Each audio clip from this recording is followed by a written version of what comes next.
The Development of Socialist Economic Thought. Selected essays by Maurice Dobb. Contents. 1. Socialist Thought 42. 2. The Centenary of Capital and its Relevance Today 61. 3. The Discussions of the 1920s about Building Socialism 77. 4. Planning 120. 5. Commodity Production under Socialism 148. Most academic accounts of the history of economic thought neglect the body of literature concerned with the development of planned socialist economies. There is no valid reason for this, since some path-breaking modern contributions to Western models of growth and development trod ground that had already been mapped by Soviet economists concerned to identify the building blocks of growth and planning in the USSR of the 1920s. Moreover, the subsequent process of Soviet development held great interest for many newly independent countries after World War II, their efforts to develop industry and create wealth for their newly liberated peoples encountering many of the obstacles previously confronted by Soviet planners. For more than 50 years, Maurice Dobb reflected on the issues faced by those seeking to promote growth in non-industrialist countries. He was also concerned to establish Marx's rightful place in the history of political economy. For Dobb, Marxian political economy developed logically from the work of the classical economists, most notably Ricardo, and he opposed the views of later economists who rejected or, like Keynes, ignored the theories advanced in Das Kapital. Dobb further stressed that the more creative writings on the political economy of socialism are demonstrably rooted not only in Marx but also, through him, in the classical tradition as a whole. The selection of Dobb's writings on socialist economic thought and planning brought together on this book represent his later thinking on the subject. This included critical appraisals of aspects of Soviet policy and performance which, it must be said, have been ignored by a number of writers who have portrayed him as a lifelong apologist for Soviet-style socialism. His critique, of course, was to be more than justified by later developments. In their totality, however, his essays give greater substance to a model of development based on socialism rather than capitalism. This sample of Dobb's later work on a particular theme is, of course, best appreciated when located within his more general 8. Contributions to Political Economy and Economic History. Before going on to introduce the particular essays collected in this volume, we therefore offer a brief outline of Dobb's life and work. 1924 to 1950. Maurice Dobb was born in London in 1900. Educated at Charterhouse School and at Pembroke College, Cambridge, he completed his PhD at the London School of Economics.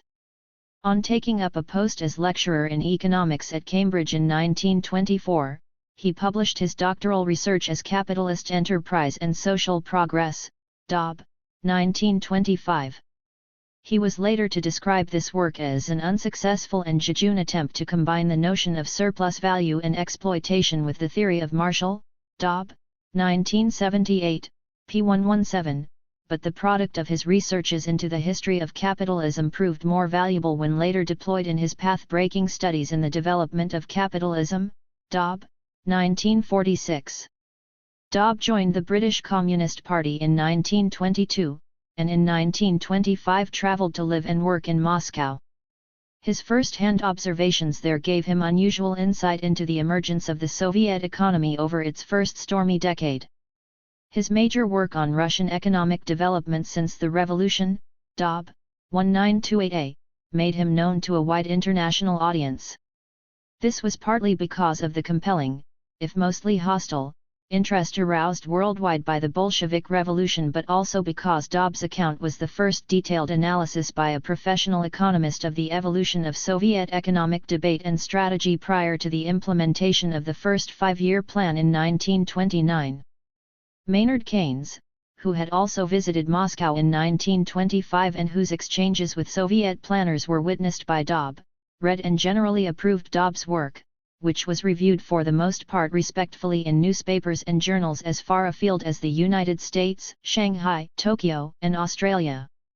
The second edition, also published in 1928, concluded with an uncommonly timely appendix on agriculture and industry in 1927-28, Ibid, pp. 409-30, in which Dobb reviewed the principal contending schools of thought on the most desirable future course for Soviet development and planning.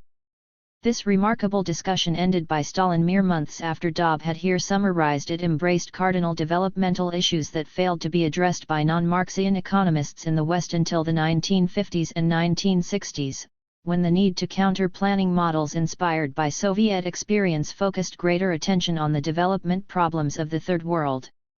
Dobb himself was later able to draw extensively on his 1928 volume when it was updated in both 1948 and 1966 as Soviet Economic Development since 1917, Dobb, 1948 and 1966. In 1928, Dobb also authored the Cambridge Economic Handbook on Wages, Dobb, 1928b. Commissioned by Keynes and Dennis Robertson, this work was a physically trim but intellectually substantial contribution to institutional economics, and the editor's choice of Dobb to write it reflected their confidence in his ability to produce an accessible but rigorous review of the theory and practice of wage determination.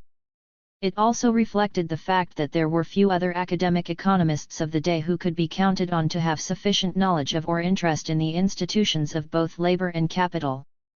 Keynes, for one, reported Dobb to be an able critic of the prevailing orthodoxies of the theory of distribution, and generally approved of his emphasis on the potential of politics and bargaining power to influence wage levels. Keynes, 1930, p. 114. In 1932, Dobb made his first significant appraisal of the history of economic thought in his slender An Introduction to Economics, Dobb, 1932. While he was to treat the development of economic thought from the classical economists to contemporary theorists at much greater length in later years, this early work was of interest not least because it revealed the first explicit influence on his thinking of the Italian economist Piero Sraffa, Ibid, p. 35, footnote 1. As will shortly be shown, this relationship begun in 1922 and ended only with Dobb's death in 1976 was to be of great significance for both men in the 1950s and 1960s. While the 1932 text had a limited academic impact at the time it was written for a lay, not a professional, audience, its translated version serves to this day as a lucid introduction to economics for students in Mexico and elsewhere in Latin America. While Dobb continued, as he had done throughout the 1920s, to be prolific in the publication of pamphlets, articles, and reviews, his next, and best known, major work appeared in 1937 as Political Economy and Capitalism, Dobb, 1937. For several generations of Dobb's readers, it was the most trenchant critique of its day of the foundations of modern Western economic theory and a long overdue rehabilitation of the theories of Marx and the classical economists. Dobb, however, was to come to dislike this work, regarding it as too hastily written, Dobb, 1978, p. 119. Most specifically, he felt its polemics did not adequately assimilate the challenge to orthodox economic theory then being mounted by Keynes and his followers. This became clear to him in discussions with the Polish economist Michael Kalecki, who had arrived at similar theoretical conclusions to those reached by Keynes but by taking as his starting point the schema of reproduction as developed by Marx. Dobb sought to assimilate Kalecki's observations in brief footnotes belatedly added to the second edition of his 1937 volume, but these could not rescue it from what Dobb perceived to be its principal deficiencies. In the 1940s, Dobb's interest in economic history found expression in his seminal contribution to what were to become the internationally influential debates on the transition from feudalism to capitalism. His ideas on this were initially shaped in the discussions of a group of British Marxist historians that included Donator, Christopher Hill, and Rodney Hilton. His own historical writing was distinguished by his deployment of Marx's theory of surplus expropriation under different institutional and societal conditions, culminating with the publication of his Studies in the Development of Capitalism, OPCIT. As is not infrequent, the entry of a scholar trained in one discipline, in this case economics, and specifically Marxian economics, into another general history yielded a new perspective on the subject. For Dobb, Mark Bloch's assessment of the feudal system as one in which the medieval lord lived off the labor of other men wrote on feudalism's face its essential character. Capitalism, by contrast, was a commodity-producing, contractual society ruled by competition. The fact of exploitation was less obvious and had to be explained. For Dobb, Marx had successfully reconciled the existence of surplus value, as the new form of exploitation in capitalist society, with the rule of the market, the law of value and the exchange relationships of universal commodity relations. See McFarlane and Pollitt, 1992, p. 129. When published, Dobb's studies did not simply influence the approach of a distinguished group of British Marxist social and economic historians but provoked much wider attention, conferring upon him a status and influence far beyond that he ever enjoyed in his own country. This was especially notable in India and Latin America, i.e. in societies that were themselves in various stages of transition from feudalism to capitalism. The significance of Dobb's work for less industrially developed nations was enhanced with his publication of Soviet Economic Development since 1917, OPCIT 1948. In updating his earlier account of Russian development, Dobb was able to portray the transformation of an economy from one that by 1930 had done little more than recover to its levels of 1913 to one that by World War II had manifestly developed a formidable industrial capacity effected under the guidance and control of a national economic plan. For Dobb himself, this central feature of the Soviet model of growth seemed likely in turn to become the classic type for the future industrialization of the countries of Asia. Already it has profoundly influenced the discussion of projects for the economic development of India and those for southeastern Europe. It may well have the effect tomorrow of shifting the focus of economic inquiry, furnishing it with an entirely new set of questions and new perspectives on economic development. Ibid, p. 2. While critical of various aspects of Dobb's treatment of Soviet economic history, non-Marxian authorities as prestigious as Abram Bergson reported it to be an outstanding piece of scholarship and probably the best study of its kind available. Bergson, 1949. Dobb himself was to think some features of his reportage on Soviet development in the 1930s to have followed Soviet orthodoxies too closely, as is clear from his later writings. Nonetheless, his account of Soviet planning and of the USSR's rapid post-war reconstruction was of special interest in India, and in 1951 he was invited there to deliver a number of lectures. This visit, however, was to follow a remarkable period in Dobb's academic life in which, while he apparently produced little by his own prolific standards, he was to play a decisive, if barely visible, role in the publication of Piero Sraffa's monumental edition of the works and correspondence of David Ricardo, Sraffa, 1951-73. Since 1930, at Keynes's instigation, Sraffa had labored on a project of the Royal Economic Society to publish the complete writings of Ricardo. In 1933, Keynes felt confident enough about its progress to write that Sraffa's complete and definitive edition would be published in the course of the present year. Keynes, 1933, p. 96. When Keynes died some 13 years later, however, the edition had still not appeared, and Austin Robinson, who had succeeded Keynes as Secretary of the Royal Economic Society, shared a widespread concern as to whether Sraffa would ever be able to submit to the press the edition promised so many years before. Dobb, like Sraffa, was by then a Fellow of Trinity College and, at Robinson's request, began formally to collaborate with Sraffa in what were to prove to be the crucial final stages in completing the edition. A significant factor in the persistent delays in the project lay in the discovery of important new manuscripts that required to be scrutinized and integrated into the edition. More decisive, however, was Sraffa's paralyzing perfectionism in both the presentation of Ricardo's writings and in the formulation of his own views as to what these writings signified. Sraffa had lacked confidence in the capability of previous assistants assigned to him and had proved unable to delegate to them even such mundane editorial labors as proofreading. In the course of collaborative work with Dobb in 1948, however, he became convinced that he could indeed confidently share much of such time-consuming work. More importantly, Dobb broke Sraffa's block in writing down his own thoughts on Ricardo by encouraging him to speak them instead. Dobb would then note them down, probe further, write them up and return them to Sraffa to cogitate upon whether or not they constituted accurate expressions of his thought. This process proved crucial in the writing of the seminal introduction to Ricardo's Principles of Political Economy that was eventually to be published as Volume I of the edition in 1951.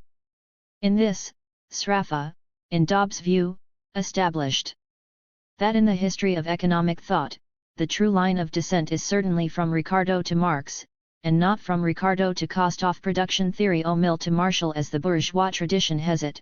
Pollitt, 1988, p. 63. This, of course, was vital for Marxists, not least because the bourgeois tradition of which Dobb spoke had thrown out Ricardo's version of the labor theory of value that Marx himself was subsequently to claim and further develop.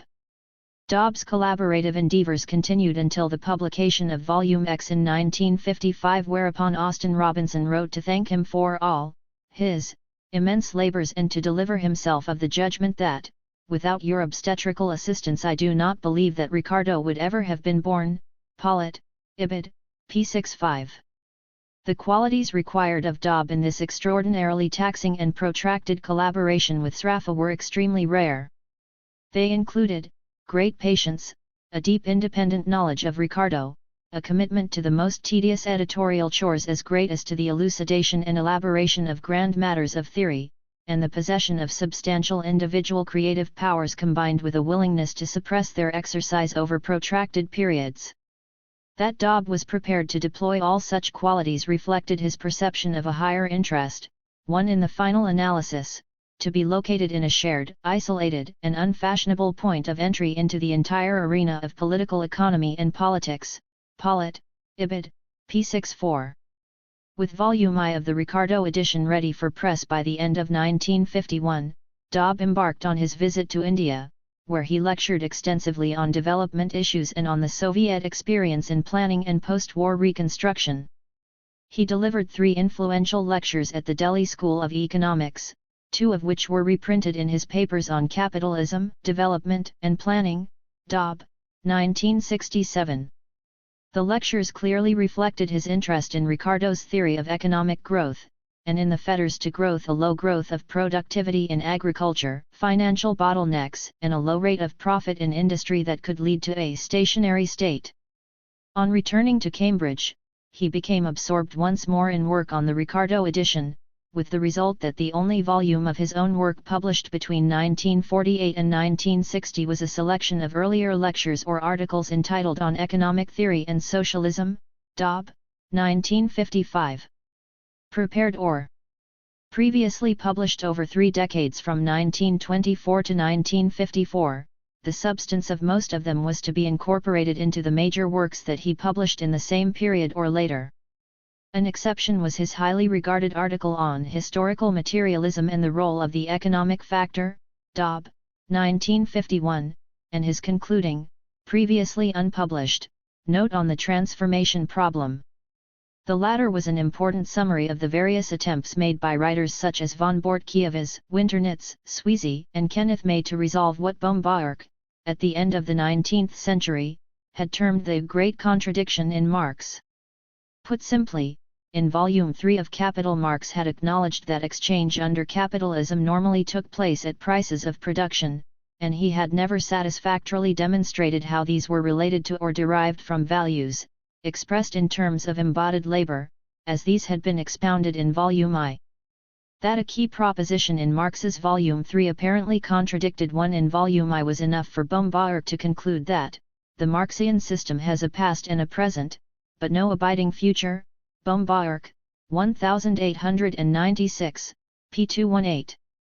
It was also enough for economists as notable as Keynes to dismiss Capital as unworthy of study, being merely an obsolete economic textbook, which Keynes knew, courtesy of Baumgartner, to be scientifically erroneous.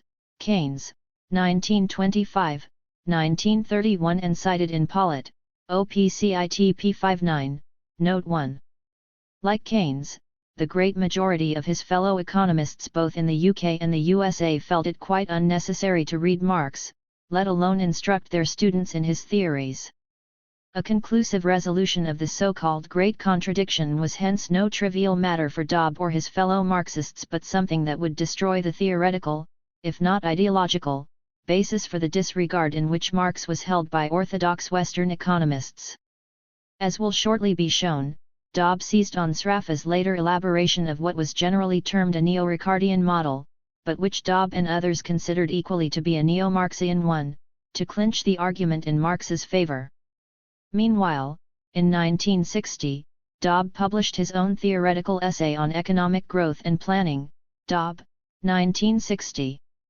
In this he sought to give quantitative precision to propositions concerning the rate of investment, the distribution of investment between sectors, and the choice of technique and methods for selecting investment projects in a centrally planned economy. For Dobb, the key investment determinants were, firstly, the productive capacity of the capital goods sector and, secondly, the surplus of production of consumer goods over the self-consumption of the producers in the consumer goods sector, and he advocated a choice of techniques that would maximize economic surplus and growth rather than employment. Dobb's view on this conflicted with the doctrines of comparative cost and marginal productivity, according to which an industrially underdeveloped country with surplus labor must always choose techniques of production which economize on capital. There were strong affinities between Dobb's approach on the choice of techniques and that of A.K. Sen, his research student in Cambridge at that time, but he was primarily influenced by his sympathy for prevailing socialist strategies of development. This work provoked Dobb's only significant dispute with Michael Kalecki, who thought in this writer's view correctly that Dobb's emphasis on securing a very high rate of investment with correspondingly restricted rates of growth of consumption goods ran the danger of reducing, not increasing, the rate of economic growth by impacting negatively on workers' incentives and therefore productivity. In 1966, Dobb published an updated edition of his Soviet Economic Development since 1917, Dobb, 1966, introducing the discussions on centralized versus decentralized planning methods prompted by the increasingly complex nature of an economy now able to satisfy its most basic consumer needs. His own exposition of the diverse criteria that could be used to guide production and distribution in a developed socialist economy appeared in Welfare Economics and the Economics of Socialism, Dobb, 1969. Dobb had lectured on welfare economics and Soviet economic development until his retirement in 1967, and in his 1969 volume he was concerned to expound and differentiate the principles of maximizing marginal utility under conditions of perfect competition derived from Walras and Pareto and their followers from the principles discussed and/or deployed in the search for economic optimality in a developed socialist economy. His final major work reflected Dobb's lifelong interest in the history of economic thought and appeared as Theories of Value and Distribution since Adam Smith, Dobb, 1973. Its subtitle Ideology and Economic Theory reflected Dobb's oft-stated stress on the penetration of ideological judgments into supposedly scientific theoretical propositions, and was a view that proved controversial when he elaborated it in the prestigious Marshall Lectures that he delivered at Cambridge in 1973. The kernel of his argument, as expressed in a letter to W. Bruss on July 25, 1973, was that while it manages to have some positive insights, and hence scientific elements, including of course purely technical aids, economics, since it is a study of historically developing society, is essentially ideological, in the sense of an artifact of a particular social philosophy and outlook on society. Dobb Papers, cited in McFarlane and Pollitt, 1992, OPCIT, p132. In his consideration of the development of economic theory from the 1930s, Dobb's long-standing ambivalence about the works of J.M. Keynes, a generally benevolent personal mentor of his since 1924, was reflected in his sparse treatment of the so-called Keynesian revolution, which he preferred to treat implicitly by focusing on the analogous propositions of Michael Kalecki. His treatment of discussions during the 1960s took as its cornerstone Piero Sraffa's 1960 work on production of commodities by means of commodities, Sraffa, 1960, which, he argued, with others, had destroyed the theoretical foundations of so-called neoclassical theory with its exposure of a logical flaw in the latter's theory of capital. He advanced the view stemming from his earlier work on Sraffa's edition of Ricardo that neoclassical theory was inadequate as a macroeconomic theory of production and distribution, and stressed that the connection between this theory and the classical school of thought was a spurious one.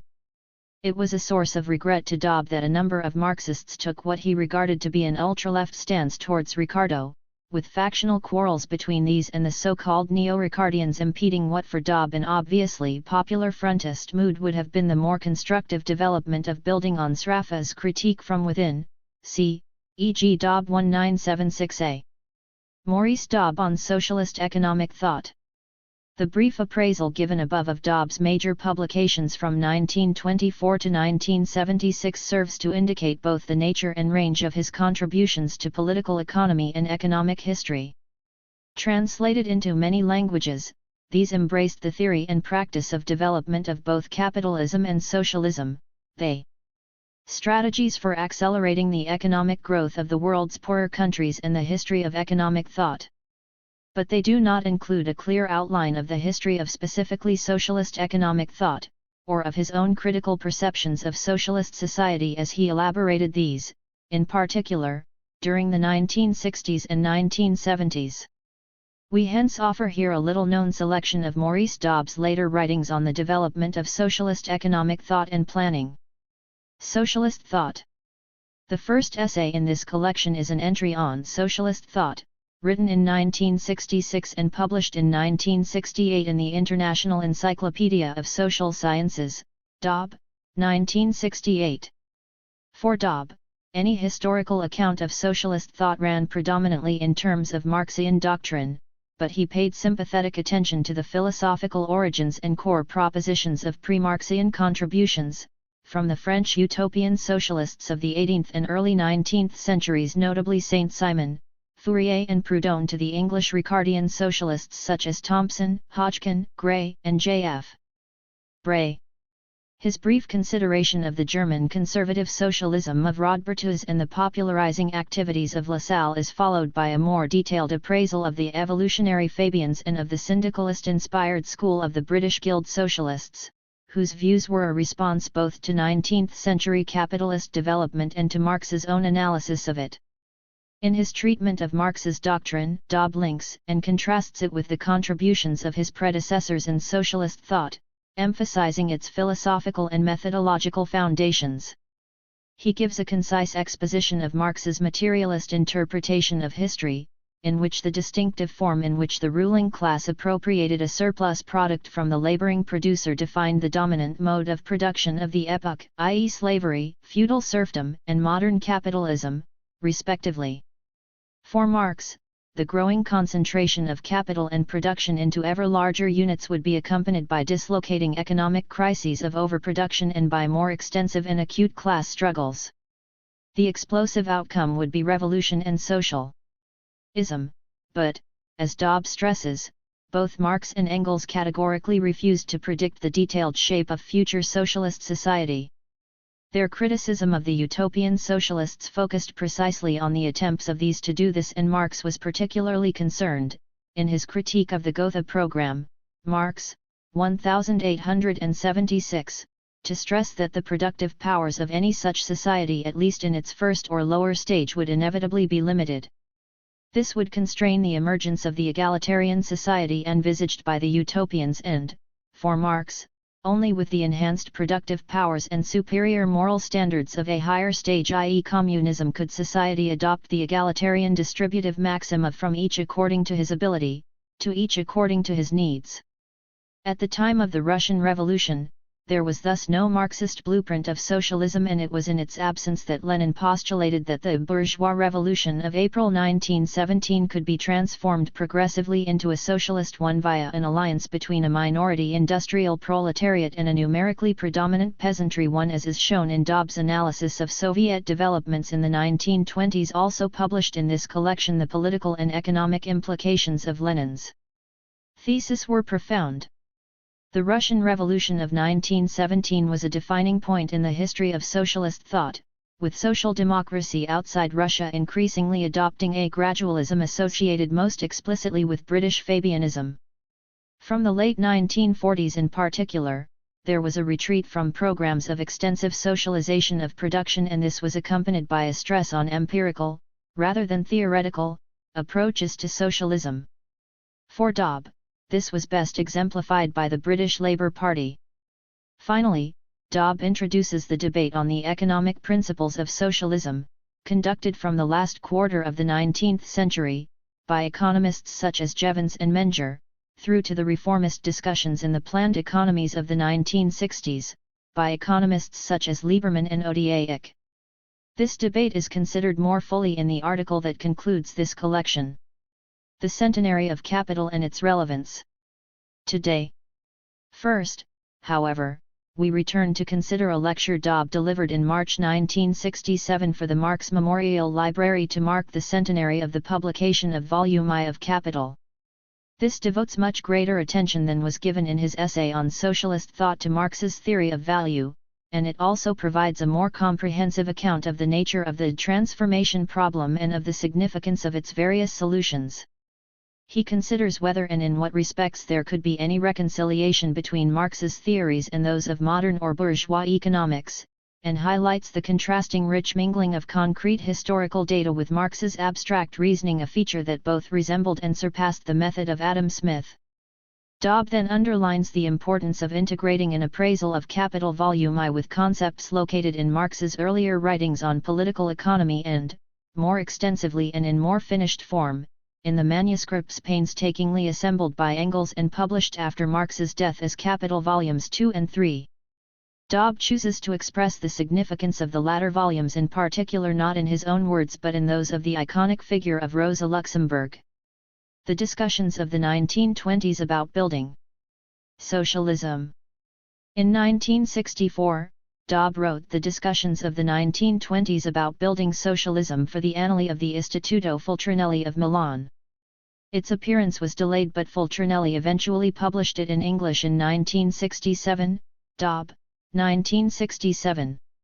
This was not Dobb's first account of the debate among Soviet economists in the 1920s.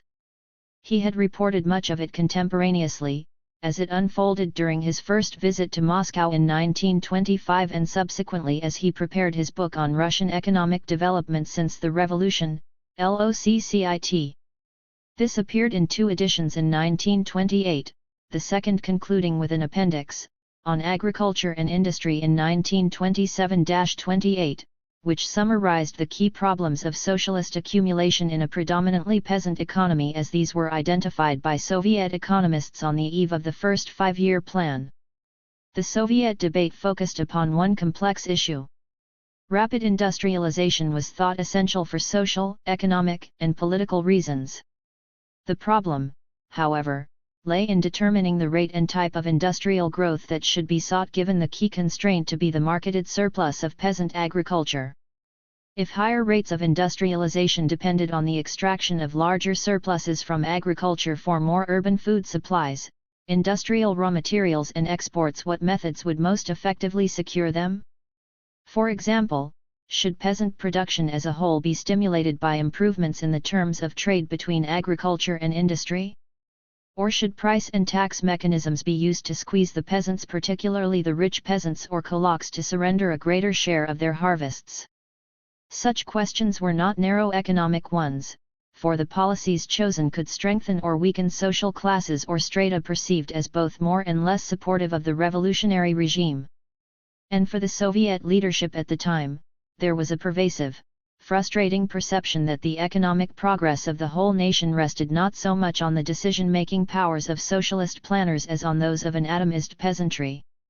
It was fortuitous that Dobb's early account of all this was concluded and published in 1928. Open Soviet debate of these matters ended shortly thereafter with the adoption of the first five-year plan and the unleashing of the forced collectivization of agriculture at the end of 1929. Official Soviet historiography later suppressed or distorted earlier discussions. Worse, many of the principal protagonists, whether leftist or rightist, were anathematized and executed in the purges of the 1930s. In 1948, Dobb published his Soviet Economic Development since 1917, LOCCIT. In this major work, he was supportive both of the strategy and planning methods used to accelerate Soviet industrial growth during the 1930s, but his account of the 1920s discussions drew largely upon the contemporaneous treatment he had himself published 20 years before. This was important, for while he said nothing about the ultimate fate of figures such as Bukharin or Preobrazhensky, their official anathematization did not disfigure his exposition of their contributions to the debates of the 1920s. Dobb's treatment of these debates, as written in 1964 and reproduced in the present selection, was partly prompted and shaped by political and intellectual events of the 1950s. In the first place, Khrushchev's denunciation of Stalin at the Soviet Communist Party's 20th Congress in 1956, together with the popular uprisings in Hungary and Poland that followed it, forced Dobb to reconsider his view both of the Soviet past and the East European present. The rocky Soviet path of economic growth followed in the 1930s had then been proclaimed to be not one, but the road of socialist construction. Dobb looked afresh at the events of the 1920s, partly to see whether hindsight illuminated feasible alternative routes. Secondly, World War II had weakened the grasp of the European imperial powers on their Asian, African, and Caribbean colonies. Dozens of emerging, formerly independent nations now sought to accelerate the processes of economic growth. A growing number of Western economists, hitherto preoccupied with the workings of developed capitalism, now turned their attention to the more elemental problems of this new, so-called Third World. To the extent that their theories were informed, often implicitly, by historical experience, this was generally that of capitalism, and this was reflected in the strategies of economic growth that they advocated. The fashionable textile road to development, for example, pursued within capitalist property relations and ostensibly governed by the market, had both empirical and ideological roots in Britain's industrial revolution of the 18th and 19th centuries. But there was a conspicuous, radically different, and apparently successful alternative to all this. It was not export-orientated light industry or laissez-faire capitalism that had transformed the USSR from a predominantly agrarian nation into an industrial and military superpower. The Soviet growth process had instead been distinguished by the planned priority given to the development of heavy industry, with the commanding heights of the whole economy in public ownership and control. In the 1950s and after, the growth processes of what was variously described as the less, or misdeveloped world were analyzed within the fraught geopolitical context of the Cold War. Poorer countries sought faster transitions to development than those experienced by the capitalist economies held up for them as examples. Economists of the industrially developed world identifying the obstacles to growth of poor countries had hence to proffer strategies enabling these to be overcome with acceptable speed. Little light was cast on the problem by the corpus of economic theory then prevailing in capitalist countries, since this was more concerned with static and cyclical than dynamic conditions. Moreover, crucial development problems were often defined as externalities and as such were excluded from the very province of theoretical analysis. Most economists seeking to identify the primary long-run determinants of economic growth, whether institutional or technical, had thus to return to the preoccupations of classical economists such as Smith and Ricardo. Their journey was made more difficult by their ignorance of the Soviet debate of the 1920s that had addressed so many analogous problems. Furthermore, most seemed unaware of elementary analytical categories used by Marx and drawn on later by some of his more creative followers to illuminate problems of both less and more developed countries. As a result, some of the pioneers of the development theories published in the West from the 1950s discovered lands that had already been mapped with considerable intellectual distinction. This became more widely, if not universally, appreciated in the course of the 1960s, as a growing number of translations and interpretations of some of the path-breaking contributions of the early Soviet economists made these more generally accessible. 2. Planning. In the Western development literature of the 1950s and after, a measure of state intervention was commonly advocated to accelerate the growth processes of emerging nations. At the time, this was hardly heretical. 3 various forms and degrees of state economic management had by then become commonplace within the principal capitalist countries, initially as a response to the exigencies of the Great Depression and, more prominently, during World War II and its aftermath. In the arena of fiscal and monetary policy, the so-called Keynesian revolution had overthrown the doctrine that the best government was the least government, and in countries poorly endowed with the physical and institutional infrastructure judged propitious for economic development, it was obvious that the state could play a more directly constructive role. These, and a myriad of other state activities designed to shape the pattern of economic growth, were commonly sheltered under the umbrella term of development planning or, simply, planning. Dobb made significant contributions of his own to planning theory and practice, but we publish here the original English version of his overview of planning, written in 1972 and published only in translation, shortly after his death in 1976, in the Encyclopedia Italiana, Rome, 1976b.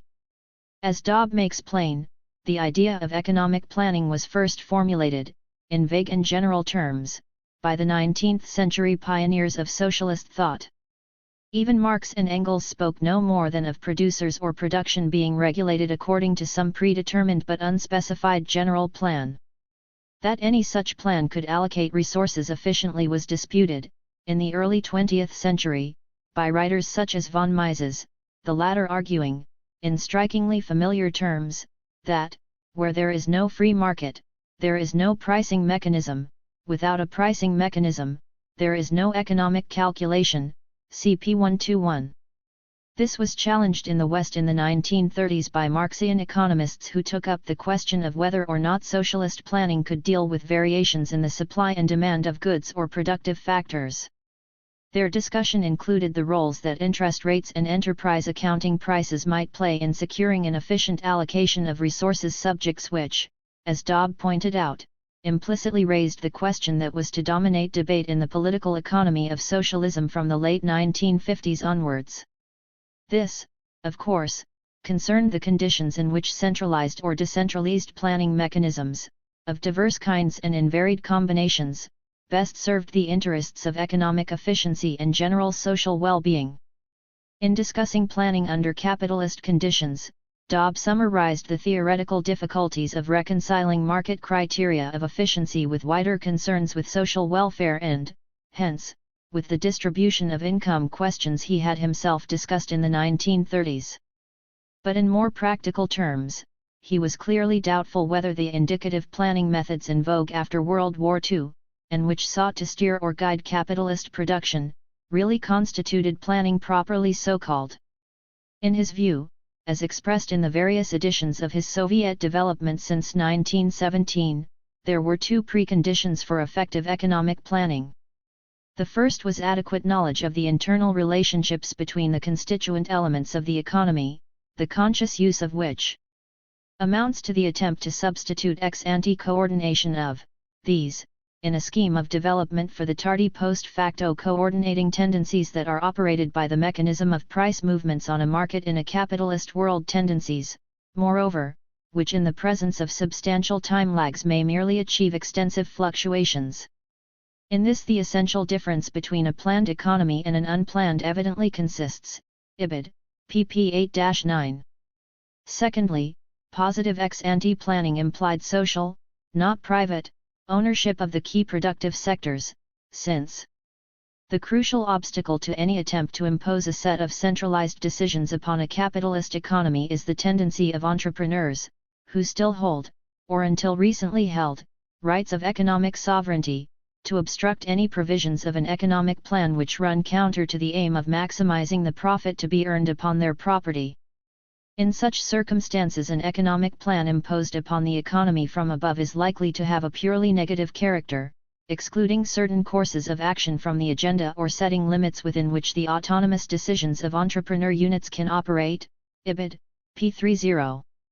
It followed from all this that, for Dobb, the study of economic planning was primarily an examination of the planning systems that emerged, firstly, in the USSR and, later, in the economies of Eastern Europe. We have already seen that Soviet political economy in the 1920s was dominated by controversy as to the feasible tempo and type of economic growth that could or should be planned. Partly as a result, there was then neither a clearly identifiable system of planning nor a coherent medium or long-term national plan.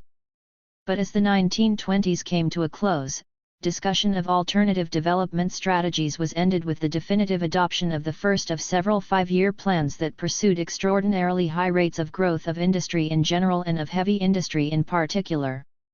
The early five-year plans, like the political 25 and administrative systems that implemented them, were highly centralized and, initially at least, endeavored to control much operational detail. But in the tumultuous circumstances of the time, a centralized planning system of this kind could in practice pursue only priorities, and the planners shifted resources from one economic front to another much as military strategists moved men and materiel from one front to another in time of war. Military metaphors of this kind were often deployed by Dobb to illuminate Soviet planning in what was sometimes called its heroic period, and the image of human and other resources being amassed to force open productive bottlenecks and smash or storm through obstacles evoked the Soviet reality of the times far more effectively than an analysis couched solely in the mundane terms of economic accounting. The content of Soviet plans in the 1930s and 1940s, and the methodology of planning itself, were inevitably in flux. Simple trial and error led to significant changes both in plan targets and in the ways in which their pursuit was calculated. National and international emergencies, most conspicuously World War II and its aftermath, forced major adjustments in planning objectives. But a persistent central feature of Soviet planning throughout these turbulent years was the use of priority lists of economic objectives. Within the priority list system, shortfalls in the resources required to fulfill highly ranked sectoral plans could be met by tapping those initially assigned to plans of lower rank. In practice, given the conditions of the time, this meant that resources allocated for the increased production of consumer goods were commonly diverted to bolster plans to expand the producer goods sector, particularly where this was linked to national defense capabilities. The simplicity of such a system was a cardinal virtue during the heroic period of planning and growth, but, by the end of the post-1945 Reconstruction period, its defects had become increasingly apparent. Soviet growth up to the 1950s was essentially extensive in nature, being fueled primarily by the simple addition of labor and means of production to existing productive capacity. With the exhaustion of abundant reserves of labor in particular, however, it became obvious that future growth would have to be more intensive in character, and originate in rising productivity per capita. 26.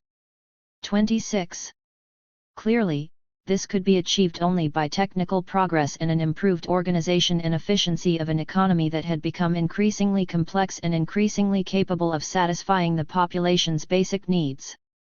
In the Soviet conditions of the time, a successful transition from extensive to intensive patterns of growth could hardly be determined by central administrative fiat. While there was an obvious need for technical innovations to widen the range and improve the quality of consumer goods, for example, a palpable bureaucratic and managerial inertia could check the speed and effectiveness with which these were promoted or adopted at the point of production. As important was the enthusiasm, or lack of it, of enterprise management and labor for organizational changes designed to eliminate wasteful work practices. The latter were for the most part easily identified, but they were also highly intractable. This was for the good reason that enterprises had actively colluded to create many of them in the first place, principally to take advantage of inadequacies in the performance indicators set by the center to measure the fulfillment of production plans and determine the distribution of profits within the enterprises. Given problems such as these, reformers argued that a social and productive milieu in which both management and labor would work notably harder and better could be created only with the progressive decentralization of planning and administration. The desirable nature and extent of decentralization was debated in the USSR and Eastern Europe from the 1950s onwards, and Dobb's account of this in planning was characteristically judicious. The restraint with which he discussed some of the issues, however, tended to obscure the strength and sharpness of the views he himself had by then come to hold on the subject, views that were insufficiently appreciated by readers familiar only with the more narrowly economic of Dobb's writings as published in the academic press. In the late 1940s, Dobb undertook the first of a series of visits to Eastern Europe that he was to continue through the 1950s and 1960s.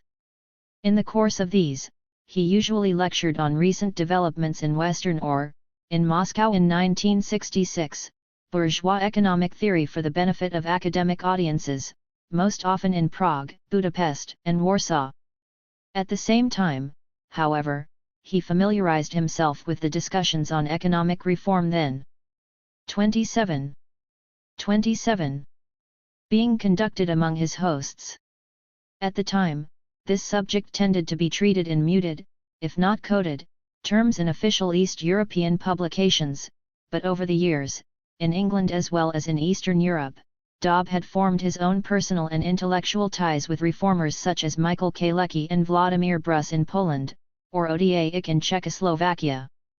His understanding of their positions, as of those of prominent reformers in Hungary and the GDR, was thus honed in first-hand discussions and often complemented by correspondence.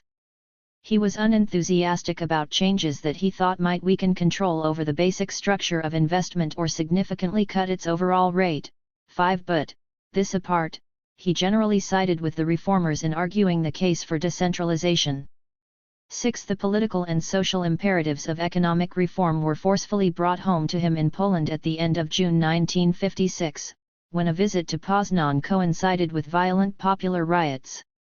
He gathered, and carefully conserved his Poznan mementos, machine pistol cartridge cases that he picked up in the street, together with fragments of insulators shot off telephone poles.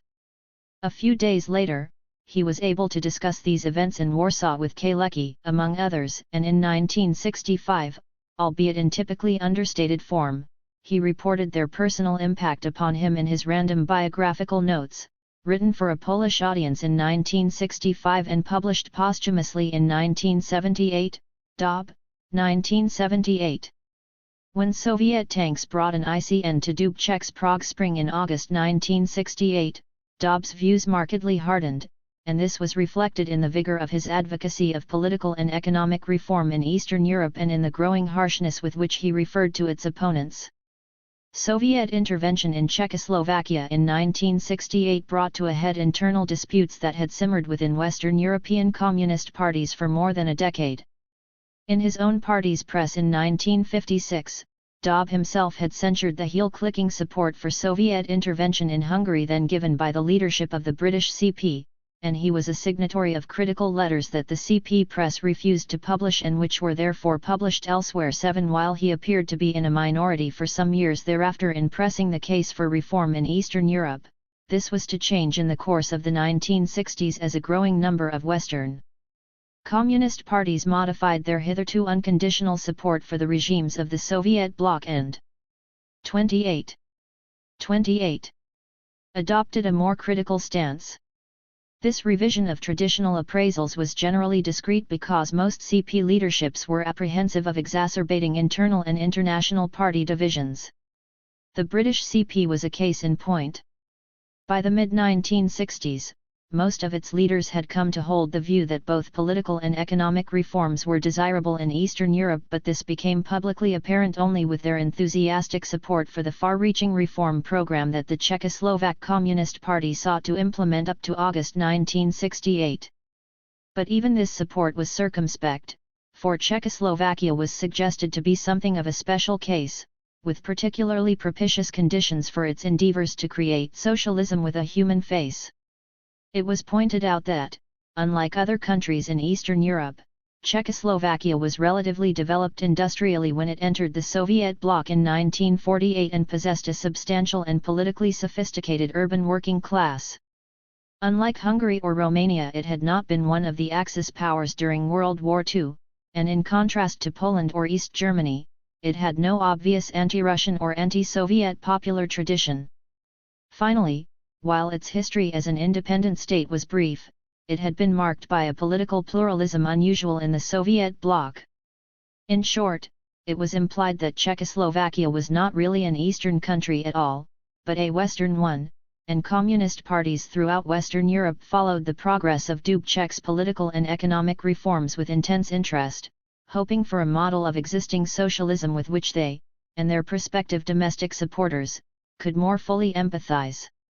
Ruling CPS in East European countries and the USSR, however, viewed the reform process in Czechoslovakia in quite a different light. They feared that it would strengthen unwanted imitative pressures within their own boundaries, eventually adducing a threat to the security of the entire Warsaw Pact to justify its suppression by Soviet-led forces in August 1968. The military occupation of Czechoslovakia, and the installation in Prague of a puppet regime enjoying the scantiest popular support, had an obvious and intended intimidatory impact within other East European countries. But it also destroyed a model of an 29 emerging democratic socialism that had enthused many communist parties in the West, while seeming to confirm Soviet intolerance for any authentically autonomous national road to socialism. The combination forced many fraternal parties to condemn Soviet action in terms that were unprecedented in their scope and severity. This in turn brought out into the open the increasingly bitter battles being fought within them between, on the one hand, critics of Soviet intervention and of the Soviet-style model of socialism more generally, and, on the other, the more unconditional pro-Soviet loyalists. The British CP leadership's criticism of Soviet intervention was supported by a comfortable majority of its members, but the opposition to it included personalities who had been prominent in the shaping of party policy since the 1920s and 1930s. Foremost among these was Rojiny Palma, a forbidding figure with whom Dobb had had an uneasy relationship since the early 1930s. At that time, before it championed the anti-fascist Popular Front, the British CP had set itself the task of exposing the social fascism of the Labour Party and, in a little-known episode that was symptomatic of the high sectarianism of those years, Dutt and others appeared to seek at the least to break Dobb, if not to drive him out of the party altogether, by savaging a booklet he published in 1932 entitled On Marxism Today, Dobb, 1932. This was portrayed in the Daily Worker as having nothing to do with Marxism, and Dobb was lambasted for writing from above the battle line. His attempt to defend himself in that newspaper was rebutted yet more forcefully, when he was charged with the positive distortion of the fundamentals of Marxism in every field. It was alleged that his economic errors in particular could be traced through all his writings, and his treatment of political struggle earned the deadly characterization of being exactly the social democratic position 10. Meanwhile, Dutt himself delivered a contemptuous ex cathedra rebuke to a certain type of bourgeois intellectual, among whom Dobb was undoubtedly to be numbered in the Communist Review. According to Dutt, an intellectual within the Communist Party should first and foremost forget that he is an intellectual, except in moments of necessary self-criticism, and remember only that he is a communist. Dutt, 1932, 11. Finally, and for Dobb most unpleasant of all, an attempt was 30 made to bring him to heel in his own CP branch in Cambridge. Here a special subcommittee was set up to consider the Daily Worker's censures of the offending booklet, and, on August 10, 1932, an aggregate meeting passed a resolution calling upon him to repudiate publicly his idealist and opportunist perversion of Marxism, a perversion attributed to lack of the stimulus and correcting influence provided only by continued contact with the revolutionary proletariat. Dobb defended himself vigorously, refused to recant, and, unlike some of the signatories of the resolution in question, 12 remained a committed Marxist and Communist Party member until his death. While he never publicly referred to his 1932 experiences, 13, it was nonetheless evident that they wounded him deeply. In the years that followed, he neglected his scholarly work, heightening instead his practical political activity. Dobb, 1978, p. 19, and the phraseology of some of his later writings bore the marks of an obvious and painfully inculcated caution. The wary apprehension with which Dobb viewed Dutt in the 1930s had developed by the 1960s into a quiet hostility for a figure he privately thought to be an arrogant dogmatist of almost messianic pretensions. When Dutt emerged as the principal ideologue opposing the British CP's condemnation of Soviet intervention in Czechoslovakia in 1968, he represented for Dobb all that was retrograde in the political and ideological history of his party. 14. The crushing of the Czechoslovak reform program brought to a halt wider decentralizing trends that had been observable in Eastern Europe and within the USSR itself since the mid-1960s. In Dobb's eyes, while these trends had been slow and halting, they had nonetheless been preconditions for the economic and political revitalization of socialism, and he doubted the stability of systems that resisted yet more comprehensive processes of decentralization. He stated this unequivocally in 1970 in a popular work on socialist planning, Some Problems, Dobb, 1970.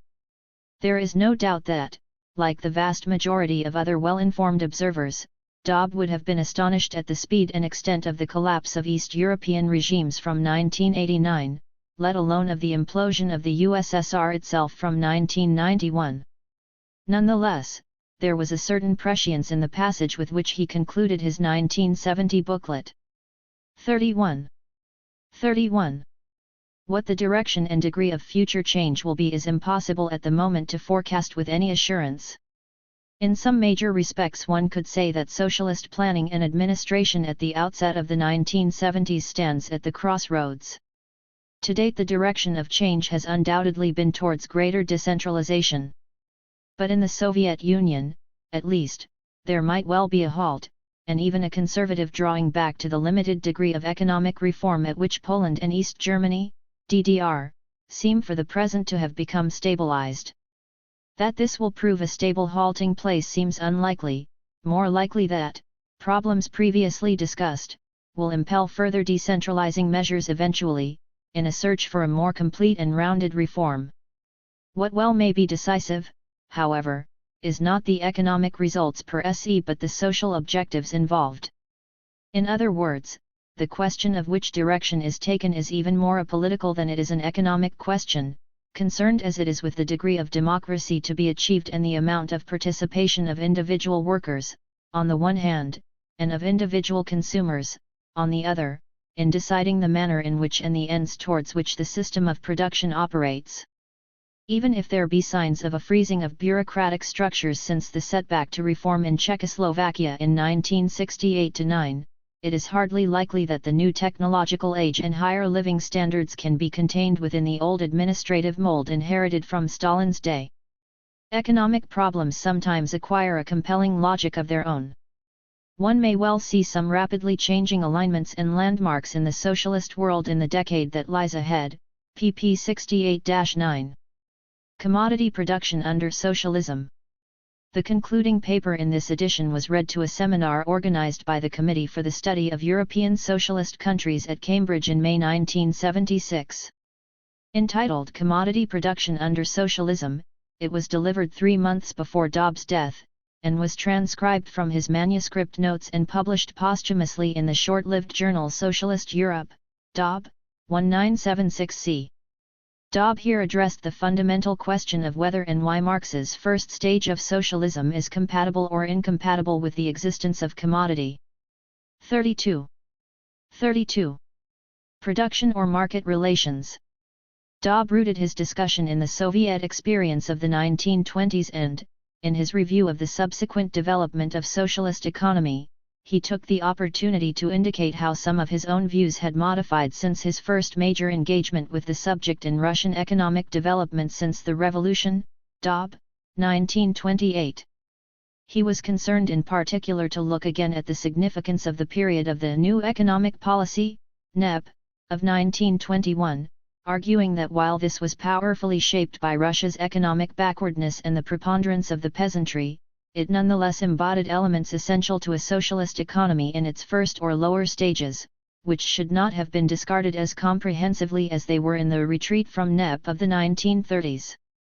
The experience of the 1950s and 1960s showed, for Dobb, that while planning may control key products, producers' goods should generally be distributed by free contracting between enterprises. And so long as there was wage payment according to labor and insufficient supply, a retail market for consumers' goods was essential to afford consumers choice.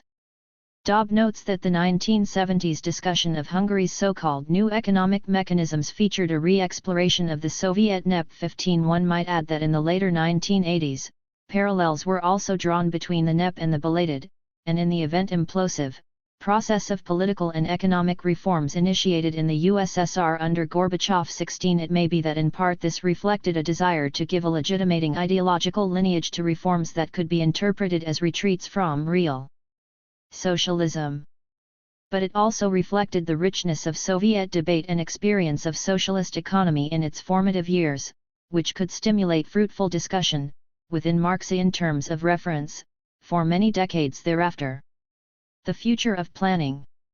In the event, of course, in the 1990s, command of the economies of Eastern Europe and of the USSR/CIS was seized by forces who were generally either ignorant of, or antithetical towards, the intellectual legacies of the founding fathers of the modern political economy of socialism, and who preferred a tabula rasa upon which to inscribe the dogmas of an atavistic model of Western capitalism.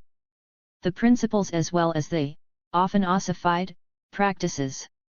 33 of socialist planning were now denigrated, as was Marxist doctrine as a whole. The new politico-economic model was claimed to be that of the free market functioning within Western-style democracy. But in reality what emerged to replace the old system was often based on the lowest common denominator of populist ideology, namely nationalist, ethnic and religious passions, and these provoked destructive conflicts both within and between European and Asian nation-states in the post-Soviet era. In post-1991 Russia, successive political regimes were sustained by an economic oligarchy created by the corrupt, cheap, and commonly criminalist sale of economic assets previously owned by the Soviet state. Portrayed as free market liberalization, the shock dismantling of the Soviet system of state economic and social planning brought with it a precipitate decline in national income and employment, a spectacular growth in income inequalities and a stark increase in mortality rates. At the same time, the accompanying weakening of Russian state power was brought into sharper and more humiliating focus by the overweening geopolitical ambitions of the US, especially as expressed in Washington's policies towards Eastern Europe. The Russian state sought to reassert its influence both at home and abroad via its recapture of ownership of, or control over, a growing share of the nation's most potent material assets, namely the extraction, processing and transshipment of oil and gas. Out of an anarchic, so-called laissez-faire economy with a weakened state belittled and patronized by a triumphalist US, there hence grew a burgeoning new state capitalism, that permitted Russia's perceived national interests to be projected with greater vigor. To what new ordering of the world's political and economic affairs all this will lead is uncertain. The long-standing dominance of the opposing camps of Western capitalism and Soviet-style socialism has ended, but Cold War victory did not bring the unchallenged global hegemony assumed by successive U.S. administrations and epitomized in a pronouncement of the end of history. The rival growth of China's global influence, for example, promises to be spectacular, albeit resting on the paradoxical coexistence of a barely bridled capitalist expansionism alongside the continuing exercise of national and international state political power by an ambitious communist party. In Latin America, on the other hand, a so-called pink tide of regimes in the U.S. back 34 yard have declared themselves, if not for revolutionary socialism, then at least as advocates of greatly increased state ownership or control of national energy and other national resources that were previously in the exclusive hands of U.S. and/or European interests. In fact, the supposedly hegemonic model of the Western free market economy has been challenged by a plethora of alternative variants. Most of these have assigned a prominent role in economic management to the state. Resources judged to be of strategic importance for national social and economic development have been nationalized, or renationalized, and previously unchecked activities of capitalist multinationals have been constrained by direct state involvement in joint ventures and/or in the imposition of production controls and taxation systems. A powerful contemporary incentive for more vigorous state intervention and for diverse forms of national planning has been the menacing global threat of climate change. Free market economies in the industrially developed world, most conspicuously in the US itself, have proved excessively tardy in both the conservation and cleaner and more efficient use of scarce fossil fuels, and the initiatives of private enterprise in the development of alternative ways to generate energy have been feeble. And it is self-evidently the logic of international capitalism that drives unsustainable consumerism of all kinds. The environmental record of Soviet planning was, of course, appalling, but this did not reflect any specific property of planning mechanisms per se. It reflected, rather, the excessive priority given over many decades to high-tempo industrial growth regardless of its wider environmental impact. But such a negative historical precedent does not weaken the proposition that the state is manifestly able to perceive social costs such as environmental degradation that fall outside the concerns of economic enterprises, whether private or state-run, which are ruled by ambitions to maximize profitability and/or productivity to the neglect of criteria external to the market, whether this be local, national or global. Hence state intervention and diverse forms of national economic planning and control are emerging from the dustbin of history to which they were consigned by ideologists of the free market. They may be deployed for a variety of goals: the alleviation of unacceptable levels of inequality and mass poverty, to 35. Reduce or control foreign exploitation of scarce or strategically vital national resources, to mitigate harsh fluctuations in income and employment caused by the volatility of international markets, and to regulate a myriad of activities that threaten the balance of an increasingly precarious global environment. In such a context, the study of the history, theory, and practice of socialist planning is a fruitful one, assisting us to evaluate both more and less promising means with which to pursue desirable social ends.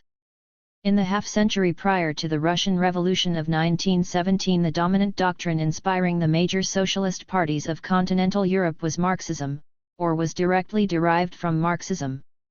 Since 1917, Marxism has become the official doctrine of the socialist sector of the world, i.e. of the Soviet Union and China and of the other countries of Europe and Asia associated with them. Treated historically, therefore, description and analysis of socialist thought must run predominantly in terms of Marxian doctrine. This is not to say that there have been no other different and rival socialist creeds that have been influential and continue to find an echo today. Marx spoke of the so-called utopian socialists who had preceded him and in contrast with whom he called his own doctrine scientific socialism. Merging with these, there have been various brands of ethical socialists including the Christian socialists, basing themselves on this or that ethical principle as the preeminent one, such as equality or community values, and on social motives, as against pursuit of selfish individual values and motives. Still others, such as the Fabians in England and the so-called Socialisten and their imitators on the continent, advocated purely on grounds of expediency and extension of the economic functions and responsibilities of the state, thus identifying their socialism, and its consequential critique of individualism, with atavism. Before coming to Marxism as a social philosophy, something must accordingly be said about the historical origins and the varieties of these non-Marxian theories. Utopian socialism. The author of one work on the socialist tradition, Sir Alexander Gray, starts with Moses, Lycurgus, and Plato, passing from them to the Essenes and the early Christian fathers and thence to St. 42. Thomas Aquinas and Sir Thomas More. Indeed, Plato and More have been cited as forerunners in many a work on the subject. But this article will not go so far back as this. It must be sufficient to distinguish those writers of the 18th or early 19th century who, in the shadows of the emerging modern world, sought to paint a picture of a perfect society of the future deducible from first principles either of rationality or of morality and attainable only if mankind were sufficiently reasonable or good. Among these was Mably, a French contemporary of Adam Smith, who in a series of quasi-Platonic dialogues developed a critique of the institution of private property and who believed that nature had destined all men to be equal.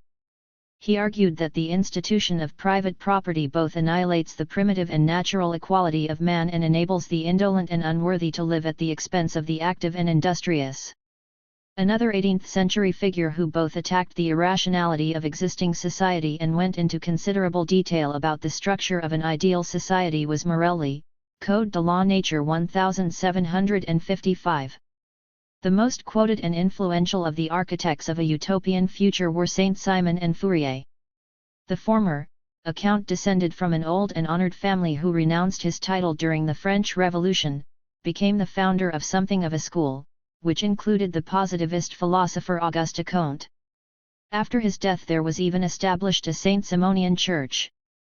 Among other proposals for the reorganization of society on new principles, he propounded a scheme for productive associations and a projet de travaux under the aegis of government, and advocated the principle that the rights of property ought to be rooted solely in its contribution to the production of social wealth. Here his disciples, who developed his doctrines in notable respects, went further and preached the end of inheritance of property and its eventual transfer to the state. It was they who, incidentally, coined the formula from each according to his ability, to each according to his needs. In his final work, Nouveau Christianisme, 1825, Saint Simon sought to expound a new religion dedicated to the great aim of the most rapid improvement in the lot of the poorest class, the most numerous class. Persecuted and divided, the Saint-Simonian school disintegrated in the course of the 1830s. Fourier is best known as the author of a scheme for the organization of phalansteres, communities in which both production and social life were to be organized on a cooperative or communal basis. This would allow the natural, inborn harmony of man to be realized, a harmony that existing commercial civilization had destroyed. In this new society, work, instead of being a burden, would be enjoyed. Another sketch of a communist utopia was Cabet's Voyage en Icarie of 1838. A more direct influence on French socialism in the middle and later 19th century was Proudhon, author of Est-ce la propriété, 1840, and coiner of the aphorism "property is theft." This aphorism was for him the answer to the Lockean right to property by labor. Yet, regarding property, he could be called a distributivist as much as, or even more than, a socialist. His influence has been more in the direction of anarchism than of socialism, since two of his central ideas were equality and individual freedom, and he preached against communism and the authoritarian state.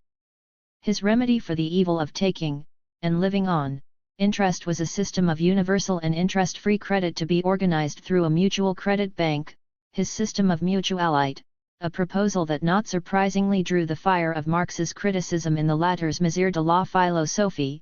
See the biographies of Fourier, Proudhon, Saint-Simon. The Ricardian Socialists in England.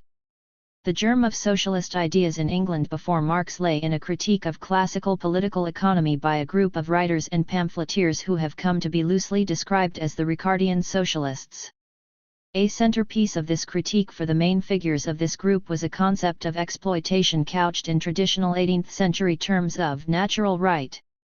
They were Ricardian in the sense that they sought to use Ricardo's theory of value in such a way as to turn it, with the aid of natural right notions, against the main precepts of the Ricardian school.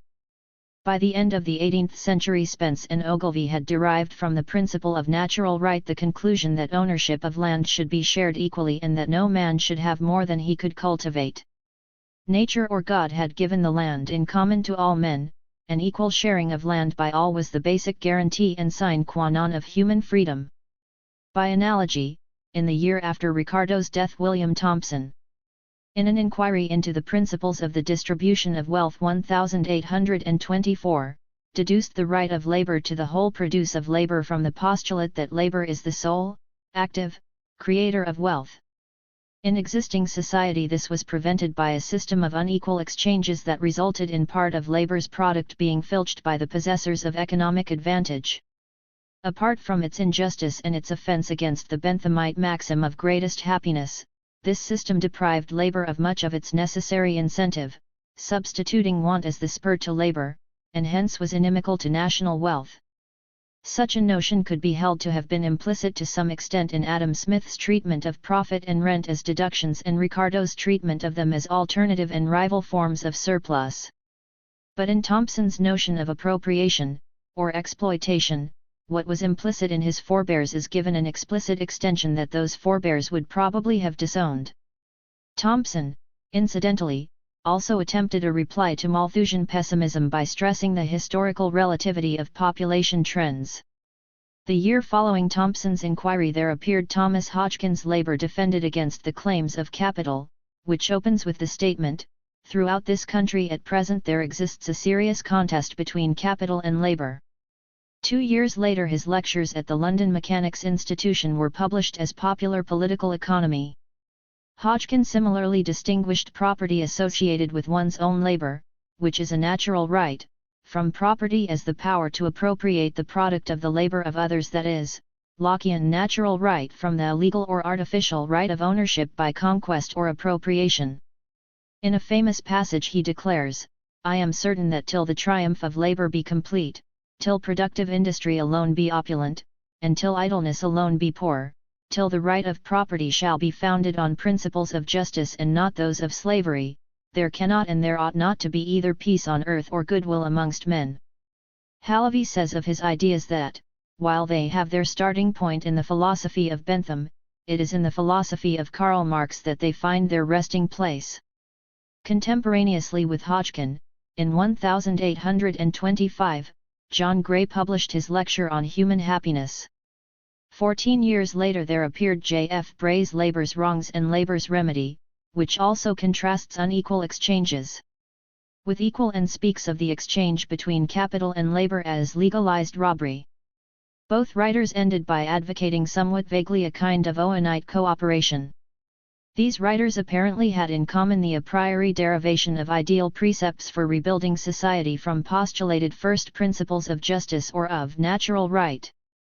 But what links them as forerunners of Marx is their common championship of productive labor against the appropriation of labor's product over and above a subsistence wage, in consequence of the concentration of property ownership in comparatively few hands.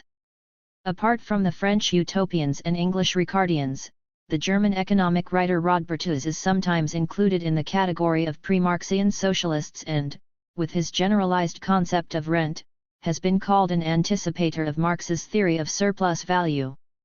Certainly his theory at first sight has a good deal in common with that of the English Ricardian socialists. But the main concern of his theory was to provide an explanation of crises of overproduction, in terms of underconsumption, and of how these could be prevented. His critique of existing society must be classed as conservative socialism, and the social reforms he advocated as a forerunner of Bismarckian socialism rather than of the popular socialist movement as we know it. Again Lassalle, in some respects influenced by Rodbertus, was a popularizer and propagandist of socialist ideas rather than a theorist in his own right. The Fabians and Guild Socialism. By the end of the century, when Fabian socialism arose in England as a rival both of 19th-century economic liberalism and of Marxism, the climate of thinking had changed.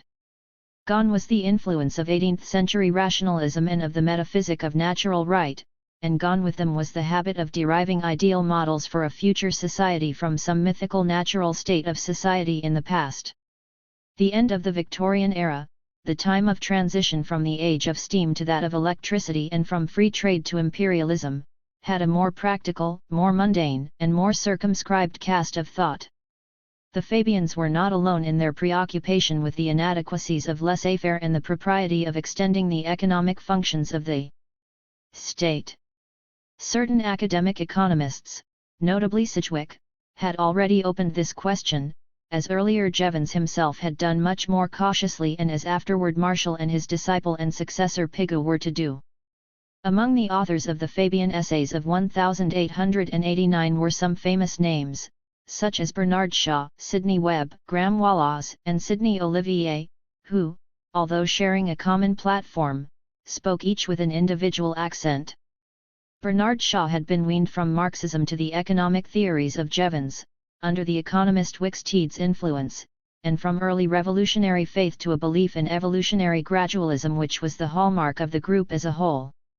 Webb was the patient empiricist, versed in the literature of royal commissions and acts of parliament, who could report voluminously and in detail on social ills and inefficiencies needing remedy and the practical steps by which governmental action could remove them. In his Fabian essay he remarks that history shews us no example of the sudden substitution of utopian and revolutionary romance, attacks the age of individualism as the age of anarchy, and advances a radical program of specific reforms as the necessary complement to political democracy. As a group, the Fabians were concerned with particular evils and remedial measures, rather than with any general philosophy of society or even, Shaw accepted, with the denunciation of private property and the receipt of rent, interest, and profit. Much emphasis was laid on efficiency, and their essential method would probably be called today social engineering. Some have even denied them the name socialists, owing to their lack of interest in any radical reconstitution of the property basis of society. Perhaps it is in Bernard Shaw, and in him only, that are found traces of continuity with earlier brands of socialism, whether of the English or the continental variety, since he makes polemical use, in the Fabian Essays and in others of his works, of a generalized concept of rent as unearned surplus reminiscent of Marxian surplus value, a socially created surplus, which ought to be appropriated by society and not by individuals. Close on the heels of the Fabians, and to a large extent as a reaction against the strong element of atavism in their outlook, came the comparatively short-lived but luminous movement known as Guild Socialism, originating in a group of writers. 47. Connected with the journal New Age, edited by A.R. Orridge, in the first decade of the present century, it was soon reinforced by recruits from the contemporary university generation, mainly Oxford Fabians and most notably G.D.H. Cole. It drew largely upon the ideas of the French syndicalists, with their emphasis on industrial direct action and the industrial democracy of direct workers' control, to correct the centralizing and bureaucratizing bias traditional to state socialism. Cole's early work, The World of Labor of 1913, is eloquent of this French inspiration. Their target of attack was less the particular inefficiencies of capitalist individualism than the evils and the hateful human degradation of wage slavery, with labor treated as a commodity, the abolition of which required that the social ownership of industrial capital be combined with the organization of industry under the control of democratic guilds composed of the actual producers, i.e., workers by hand and brain in the industries in question. Industrial democracy in this form was necessary not only to emancipate the workers but also to complement, indeed to realize, political democracy. In their theory of the state, Guild socialists tended to be pluralist and to reject the notion of state sovereignty. In its denunciation of wage slavery, Guild socialism had more affinity with earlier and with continental socialist thought than had the more insular English Fabianism. Marxian socialism. Not surprisingly, in view of its Hegelian roots, Marxian socialism started with a philosophy of history and a methodology. In a much-quoted phrase, Marx spoke of finding Hegel standing on his head and of proceeding to set him on his feet. This he claimed to have done by enunciating his materialist interpretation of history. According to this, it was the mode of production of any given epoch that was the key to the interpretation of that epoch, including its superstructure of ideas and moral sentiments and its legal and political institutions. This mode of production was conceived of as embracing not only its productive technology but also the prevailing social relations of production, namely, relations between men which turned upon their relations to the process of production and in particular to ownership of the means of production. In effect, these were class relations, and the contra. 48. Dictions inherent in such relations were the basis of class struggle, the prime mover of historical change to date. History since the end of tribal society had witnessed three main modes of production: slavery, feudal serfdom, and modern capitalism based on wage labor. All of these were forms of class society, each marked by class antagonism in its specific way, in which the producer was in a position of subjection to a ruling class whose power rested on ownership. In consequence of this subjection, the surplus product, over and above what the producer himself retained for subsistence, was appropriated by the ruling and owning class, whether slave owners, feudal seigneurs, or capitalists.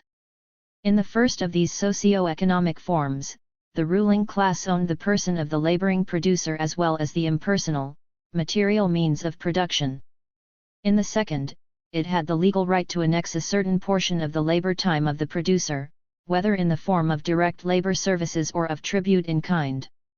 In the third, the laborer was in legal status a free agent, the relation between him and the capitalist being that of a contractual market relationship, yet the economic compulsion of his propertyless status obliged the proletarian wage earner to sell his labor power for little more than a subsistence wage, or for even less in conditions of acute unemployment.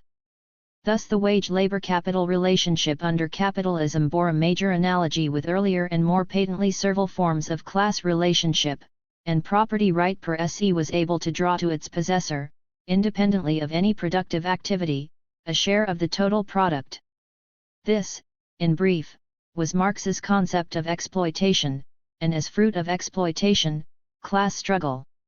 His economic analysis, as expounded in Das Kapital, was designed to enlarge on this analogy with previous modes of appropriating surplus product and to show how the persistence of a difference between the value of labor power, sold for wages, and the value of its product was consistent with the law of value, that is, with conditions of a free market and of perfect competition.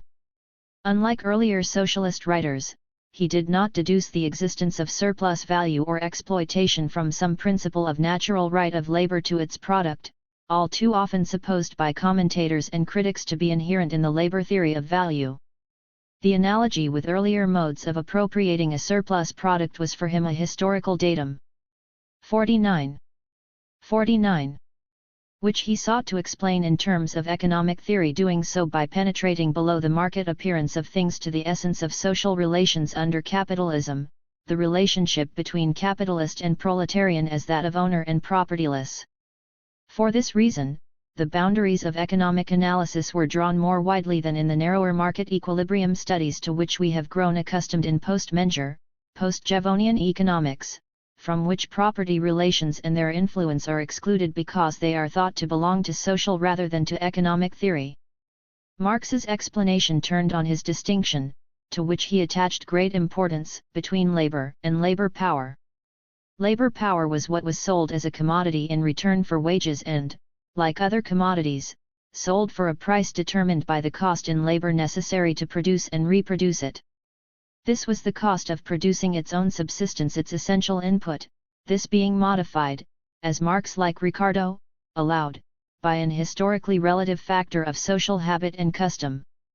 Hence wages absorbed only part of the product of labor at work for any given length of time. The value of labor power as a productive input was never more than a fraction of the net output emerging from the productive process. The difference was surplus value, which accrued to title of ownership as profit, interest, or rent. In this consisted the main part of his critical diagnosis of contemporary society. But it was also fundamental to his prediction of the dynamic of capitalist society and his prediction of its eventual replacement by socialism. With the development of the capitalist mode of production, the class struggle would develop both in extent and in acuteness. With the widening and deepening of exploitation, the proletariat would acquire class consciousness and would develop its own organization, both economic and political, as the eventual instrument of capital's overthrow. But there were two other agents of the dynamic process. First, there was a continuous tendency both toward concentration of production into larger units and toward centralization of capital itself, tendencies that at the same time encouraged more concentrated and more enduring organization of labor, while confronting labor with a more centralized, impersonal, and tyrannical foe. Second, because of its uncoordinated character, its characteristic anarchy of production, combined with a growing contradiction. 50. Between the rates of growth of the enlargement of productive power and the enlargement of growth of markets, the process of capital accumulation was periodically interrupted by dislocating economic crises of overproduction. Such crises served the function of recreating the reserve army of the unemployed when it became depleted by the expanding demand for labor, and wages showed signs of rising and encroaching upon surplus value. They also encouraged the tendency to concentration on the side of capital, the larger swallowing the smaller in lean years, and increased the instability of the worker's status and condition. The inevitable outcome and only solution to these gathering contradictions was a revolt of organized labor against the growing tyranny of capital, as the latter showed itself increasingly to be a fetter on production, no longer revolutionizing technique and expanding productive capacity as it had done in its halcyon days, but restricting and wasting productive capacity and holding it in check. On its negative side, such a revolt could only take the form of dispossessing the capitalists of their ownership rights, the famous expropriation of the expropriators. On its positive side, revolutionary transformation must take the form of the transfer of the means of production into social ownership and the social organization of production on a planned basis, since in conditions of modern technique and large-scale industrial production the kind of solution favored by Saint-Simon and Proudhon, the distribution of property in small units to all citizens, was clearly impracticable.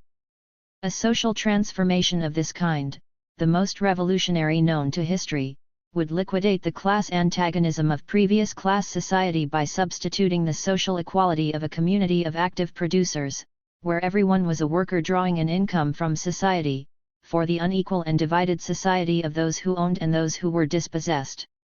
The period of human history characterized by successive forms of class exploitation, each with its specific type of dominant and exploiting class appropriating surplus product in its own manner, would have closed. But this did not mean that historical change would have come to an end. The technical means of production would continue to develop, probably more rapidly than before. Human organization, in adaptation to changing economic conditions and needs, would perennially undergo change. But the basic cause of 51. Social antagonism as known before in human history would have disappeared. There was no pretense, however, that the relative social equality of all citizens as workers and producers would be the realization of an ideal of absolute justice among men. Socialists of the Marxian school have always spoken, since Marx wrote his critique of the Gotha program, of two stages of socialism, a lower and a higher. In the former, although work incomes would constitute the sole category of income, and inequalities due to the existence of property incomes would have disappeared, some differences of income would still remain owing to the necessity of differentiating wages according to the amount and kind of work performed. Only at the latter stage, when the productive powers of society had been sufficiently developed and the moral standards of society sufficiently raised, would it be possible to achieve the fuller social equality of from each according to his ability, to each according to his needs. It has become customary in recent decades to call the first socialism and to reserve the name of communism for the second. One could say that the former would realize equality of opportunity for all, but the effect upon individual incomes of inequality of human capacities and talents would not be eliminated. Only under full communism would differences of human capacities and needs cease to be of economic significance. Marx and Engels and their followers always regarded it as inconsistent with their conception and method to prepare anything resembling a blueprint of the future socialist society.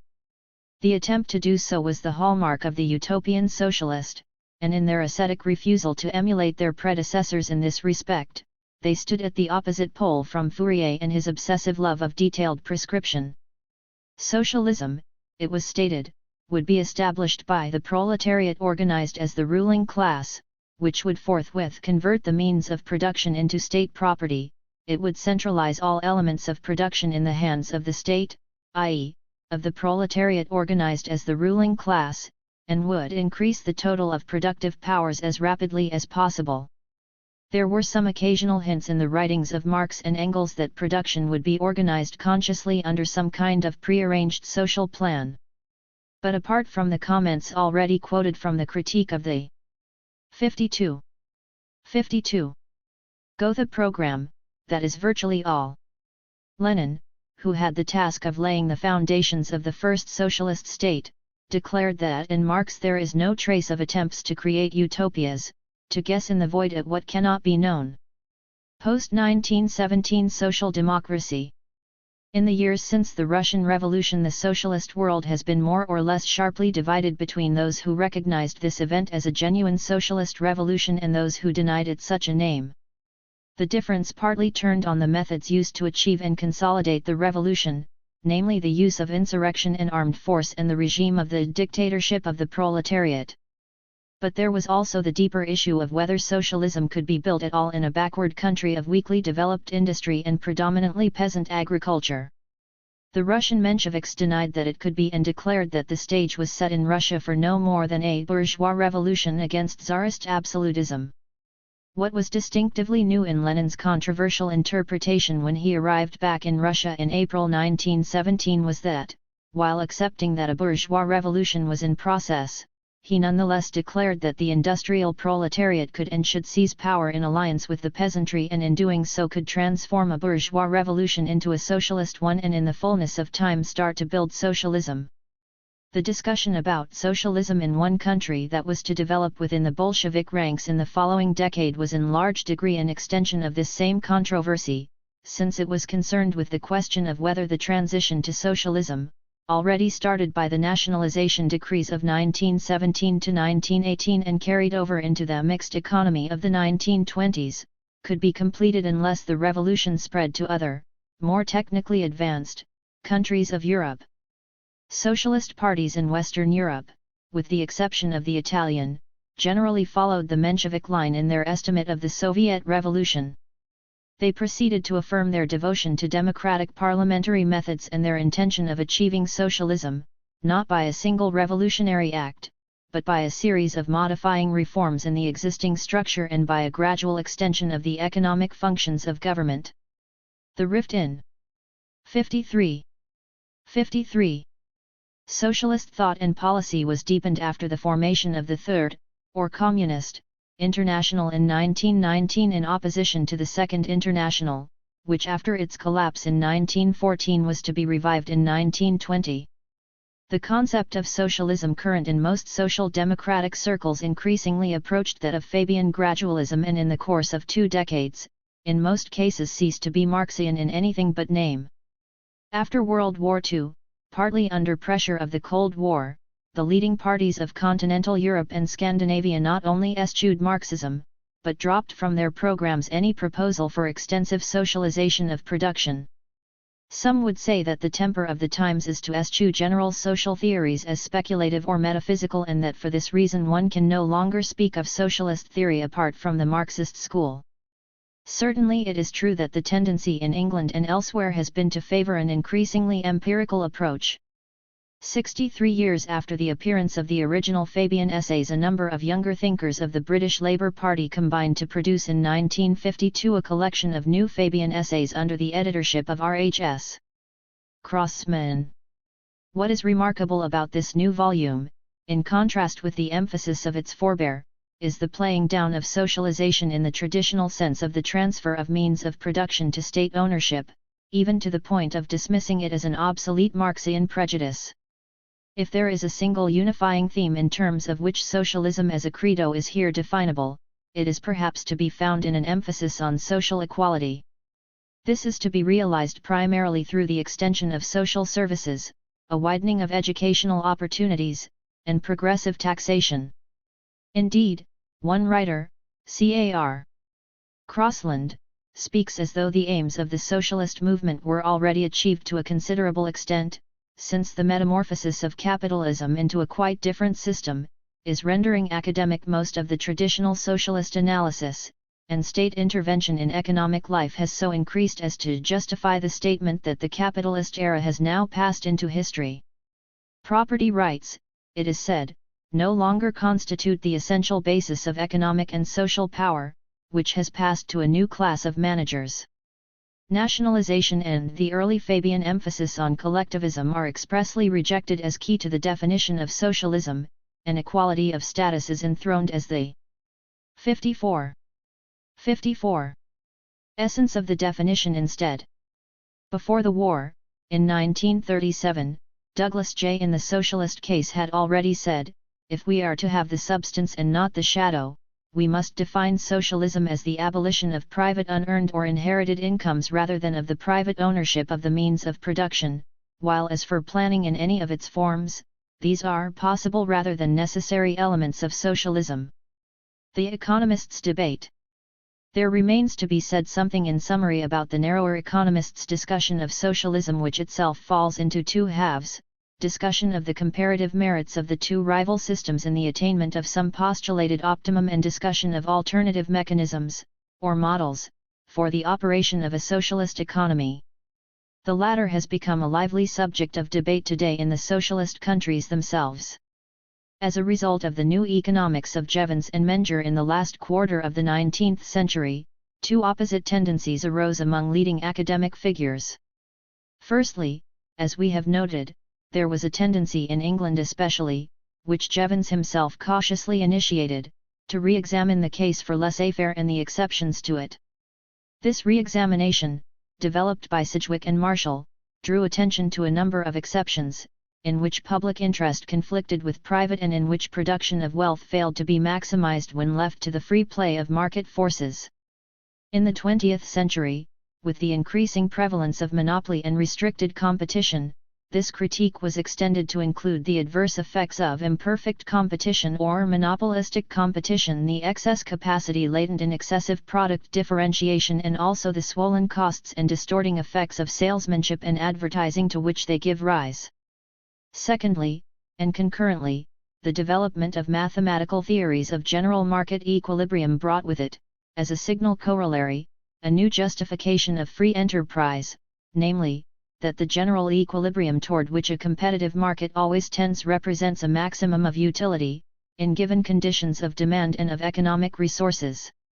This corollary of their analysis was underlined by Walras and popularized by his follower Pareto. What made this theorem on inspection less 55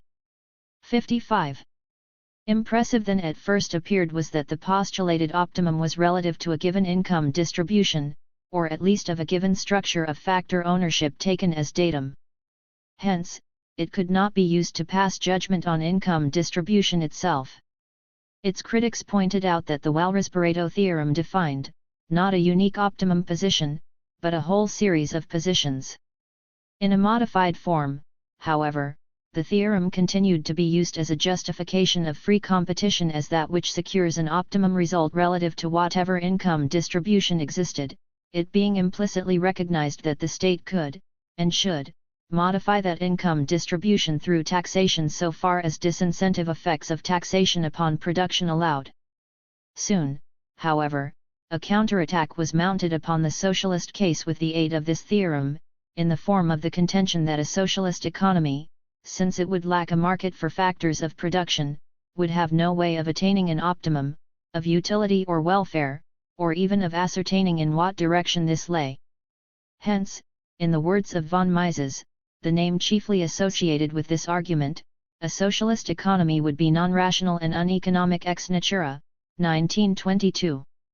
In the 2 decades that followed von Mises's challenge, socialist economists, in Germany in the course of the 1920s and in England and the United States in the 1930s, sought an answer to it by demonstrating various ways in which the problem could be solved.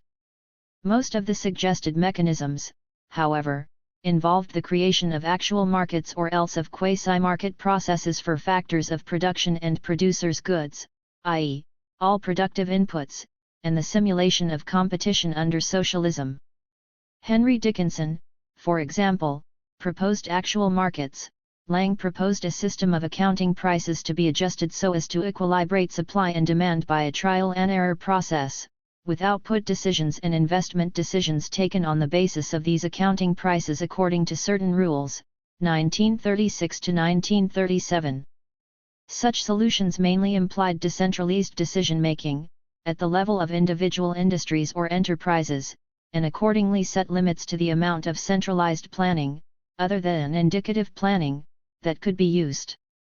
This was not the case, however, with all the suggested solutions. In 1908, for example, the Italian economist Barone had already advanced one such solution in mathematical form. But doubt was expressed as to whether, as a centralized planning solution, it 56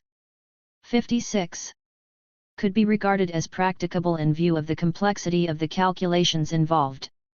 It should be added that the further discussion of what has come to be called welfare economics, especially in the course of the 1950s, has introduced considerable doubt as to whether the maximizing of welfare or of national output, or income, could be given any precise meaning. In both cases this doubt was primarily due to the aforementioned difficulty of income distribution. In the second case, for example, it was due to the dependence of prices, in terms of which output is summed into an aggregate, upon income distribution.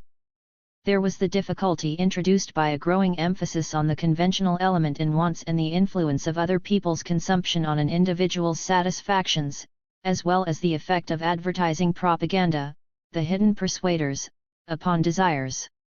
Even if sense could still be conceded to the idea of maximizing something, it followed that the tolerances to be allowed to any mechanism for achieving it were considerably wider than had earlier been supposed. During the 1950s, the question of more, or less, centralized or decentralized models and of the degree to which planning and a market mechanism could be combined also began to occupy economic discussion in the socialist countries of Eastern Europe. On the one hand, this discussion was provoked by the need to give more initiative to the individual industrial enterprise in regard to the choice of inputs and outputs, within a general framework of planning, in a period when considerations of efficiency, quality, innovation, and attention to consumers' requirements were becoming more important than mere quantitative increase of output of a given range of products, which had been the main preoccupation of an earlier period. Combined with this was a reconsideration of the type of collective incentive to the enterprise that would be most conducive to the beneficial use of this initiative. On the other hand, the discussion was prompted by an increasing use of linear programming methods for selecting an optimum plan from among a range of alternative and self-consistent plans, according to the system of the Leningrad mathematician Kantorovich. Such methods of optimal planning can be applied at various levels, that is, to decentralized or centralized decisions, to integral parts of a plan, or to a plan as a larger whole. At the time of writing they have been applied only to 57. The former.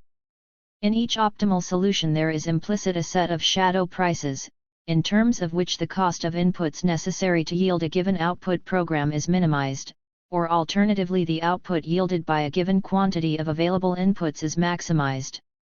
Accordingly, the question of what system of prices is consistent with the choice of optimum methods of production is immediately raised. The Yugoslav economy was the first socialist economy to adopt a fairly drastic degree of decentralization, early in the 1950s. This took the form of giving economic enterprises greater discretion in their output programs, and even in large measure their investments, on the basis of contractual arrangements with other industries, enterprises, or wholesale and retail bodies. Yugoslavia is often cited, accordingly, as an example of a decentralized market model.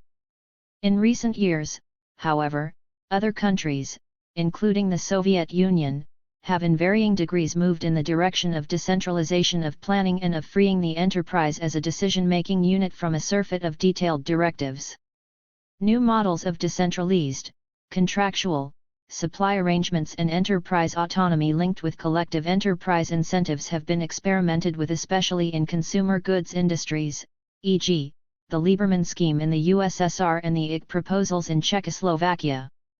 But while in the socialist countries increased concern has been shown with optimal planning, among Western economists the focus of interest has been shifting away from questions of static equilibria to questions of growth. One could say that most economists are more concerned today to use growth potential as a criterion of judgment for an economic system than to use its capability either for attaining an economically perfect allocation of productive resources, defined in some way, or for ensuring an equitable distribution of income. On the relative weight to be attached to such criteria, opinion naturally varies among economists, as it always has done and continues to do among socialists. But so far as a growth criterion is concerned, there can be little doubt that socialist economies have a distinctly good record, vide the high rates of growth in Soviet industry in the pre-war decade and again in the planned economies as a whole in the post-war period. In agriculture, on the other hand, although there have at times been successes, the record is less impressive. Long-term planning in the Soviet Union in particular has set itself the goal of maintaining an industrial growth rate in the neighborhood of 10% during this and the ensuing decade, and of overtaking the U.S. economy both in absolute production and in per capita production at an early date. Much in the comparative economic judgment of the two systems will no doubt turn on the result. The centenary of capital and its relevance today. Marx has sometimes been dubbed the last of the classical economists, meaning by the latter the school of classical political economy, a term coined by Marx himself to describe essentially the system of doctrine built up by Adam Smith and Ricardo, which flowered particularly during the first 3 decades of the 19th century. Whether this description of him is true or false, and there is a sense in which it is not altogether false or misleading, it remains a fact that it has become fashionable in recent decades to dismiss Marx, along with the whole classical school as an out-of-date relic of the 19th century, of historical interest perhaps but without any contemporary application to the present century or relevance to socialist theory and practice today. Not only is this view taught in our seats of learning or implied by silence and by the fact that no economics student is required to read him, but one finds it pronounced from the platform at Labour Party conferences. Nevertheless, a certain reaction against this view has been discernible among economists, or at least some of them, during the past 10 or 15 years. This is associated with the growing vogue of theories of growth and development, and connected with it a concern with what it is fashionable to call macroscopic problems and relations, by contrast with microscopic tendencies that have been explicitly recognized by some as being a return to the kind of preoccupation and approach that characterized the classics, and more especially Marx, for example, his concern with what he called the general law of motion of capitalist society. Also discernible today are less obvious ways in which Marx's approach and emphasis are exerting an influence on non-Marxists, even if this influence is often unrecognized and unacknowledged, indirect, or even second-hand. Among the 61 young in the left movement, especially among students, one can say that interest in Marxism is moving sharply upwards once again. That Marx should have been not only criticized but also misunderstood and distorted is perhaps not altogether surprising, since Das Kapital is, I suppose, the most controversial work on political economy ever to have been written, and carries its condemnation of the present system on almost every page of volume I in far from muted language. The subject of more and sharper controversy even than was Ricardo's Principles when that work appeared, it has met with wider extremes of praise and denigration, probably, than any other work of its kind. More frequently refuted than most economic theories, it has survived, not only to witness the social revolution that it forecast, but to be accepted over a large part of the contemporary world as the authoritative interpretation of capitalist society. Even in the final decade of the 19th century, his leading critic Bombauer could complain that Marx has become the apostle of a wide circle of readers, including many who are not as a rule given to the reading of difficult books. Nearer to our own day, Joseph Schumpeter, with remarkable objectivity, has said of Marx, in his monumental History of Economic Analysis, that the totality of his vision, as a totality, asserts its right in every detail and is precisely the source of the intellectual fascination experienced by everyone, friend as well as foe, who makes a study of him, adding that at the time when his first volume appeared, there was nobody in Germany who could have measured himself against him either in vigor of thought or in theoretical knowledge. Undoubtedly the two features of Marx's work that have been the most controversial, as well as central to his doctrinal system and most striking in their novelty, are his theory of surplus value, or property income as the fruit of exploitation, and his theory of the historical development of capitalist society, through and by its quintessential contradictions, towards revolutionary transformation into socialism, the crucial agency of this transformation being the organized working class. Both of these conceptions, moreover, illustrate very fully the extent to which, and the sense in which, his economic analysis of capitalist production is historical in character, and an application of historical materialism to a particular socio-economic form. One might ask the skeptics, including the 62 leader of the Labour Party, how could such an analysis fail to be of major relevance to socialist theory and practice today? Is there much doubt of the answer if one asked any trade union shop steward whether the notion of exploitation and of class conflict had ceased to have application to industry today? I need hardly remind you that Marx's doctrine of historical materialism treated human history since the end of tribal society as essentially a succession of modes of production, each characterized by a specific structure of what he termed social relations of production, or class relations, hinging on the relation in which various social groups stood to the productive process and to ownership of the basic means of production. The crucial motive force of change consisted of contradictions within this mode of production between the productive forces and productive relations, reflected as regards the latter in class antagonism or class struggle. All these preceding social forms had been essentially systems of exploitation, in the sense that the surplus product over and above the subsistence of the direct producer was annexed by a ruling class of overlords by dint of political or legal right or compulsion. And at various times and at various places Marx paid a considerable amount of attention to pre-capitalist economic formations. The crucial issue confronting Marx regarding the capitalist mode of production was, how could its obvious analogy as a system of exploitation with those previous forms of class society be squared with the rule of competition and of the market as epitomized in the classical economist's law of value? The latter had, indeed, denied, at least by implication, that there could be any such thing as appropriation or exploitation under capitalism, because on a competitive market everything was ruled by free contract and exchange tended always to take place at value equivalence, an idea that in various guises is still current today. If there were any such thing as exploitation, then the remedy was freer trade and more competition. This was the problem that Marx, with his concept of surplus value, set out to solve. The answer, as you doubtless know, turned on the historical creation of a proletariat, deprived of access to the means of production, thus creating a situation where labor power came upon the market as a commodity, sold for what it cost to reproduce, namely its subsistence. In an oft-quoted passage in Vol. I, Marx said, the historical conditions of its capital's existence is by no means given with the mere circulation of money and commodities. It can spring into life only when the owner of the means of production and subsistence meets in the market with the free laborer selling his labor power. Vol. I, p. 148. To this he adds, this one historical condition comprises a world's history. Capital, therefore, announces from its first appearance a new epoch in the process of social production. In this way a difference between the value of labor power and of its product appeared indeed became a normal and unnoticed feature of the economic horizon. And it followed, naturally, that exploitation could only be ended by abolishing the capitalist wage system.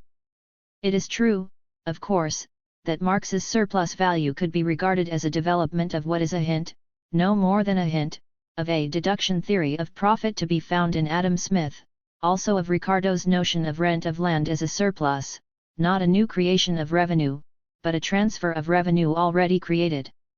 It is also true that the notion of the exploitation of labor by capital had been a theme of that group of writers like Thomas Hodgkin to whom the name of Ricardian socialists has subsequently been given. But none of these ever posed the issue squarely in the way that Marx did, and as I've just described it. What made his theory of surplus value unique was that he showed that it could be reconciled with the classical theory of value indeed, written in terms of it, and hence be demonstrated as perfectly consistent with the vaunted rule of competition and the sovereignty of the free market.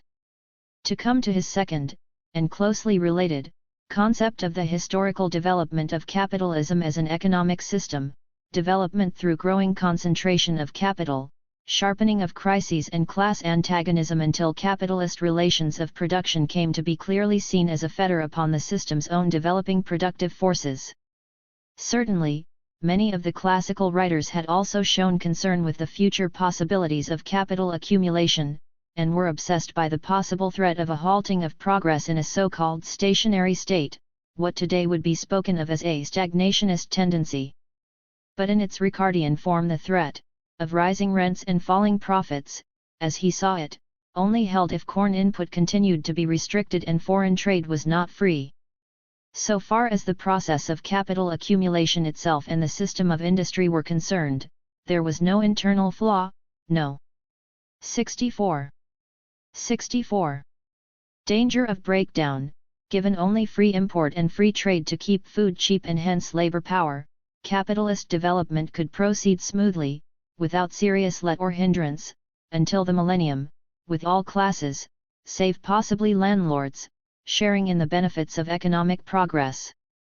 Again, the unique contribution of Marx was to show the historical limits to capitalism as an historic system as set by its own internal mechanism or structure, as a system of production by the contradictions, substantially class contradictions, that were of its very nature as a system of exploitation. As Lenin was to put it, the study of the productive relationships in a given, historically determinate society, in their genesis, their development, and their decay. Such was the essential content of Marx's economic teaching. At this point it is perhaps appropriate to deal with a not unimportant misunderstanding about the relation between Marx's theory of value and his concept of surplus value, a misunderstanding that has been fairly common not only among his critics but also among disciples. This is the idea that the existence of surplus value and the fact that labor is exploited are somehow derived from the labor theory of value, in the sense of the postulate that things exchange in proportion to the quantity of labor embodied in them, derived, i.e. in the sense in which the consequent of a syllogism is derived from premise. This would make it some kind of successor to John Locke's theory of natural right, the natural right of a man to the produce of his own labor, the kind of interpretation given, incidentally, in an interesting study by Professor Richard Schlatter called Private Property, History of an Idea. I believe this is mistaken, because semi-idealistic natural right notions were alien to Marx's thought. Marx was not concerned with composing an ethical or moral treatise on exploitation, but a scientific economic analysis of its nature and its roots, and he himself describes the problem, in Value, Price, and Profit, as being how to reconcile surplus value with exchange according to values, and in a letter to Engels hails discovery of the distinction between labor and labor power as being crucial to such an explanation. The passage in Value, Price, and Profit to which I refer is the one which you may remember, where he says, to explain the general nature of profits, you have to start from the theorem that on an average commodities are sold at their real 65 values.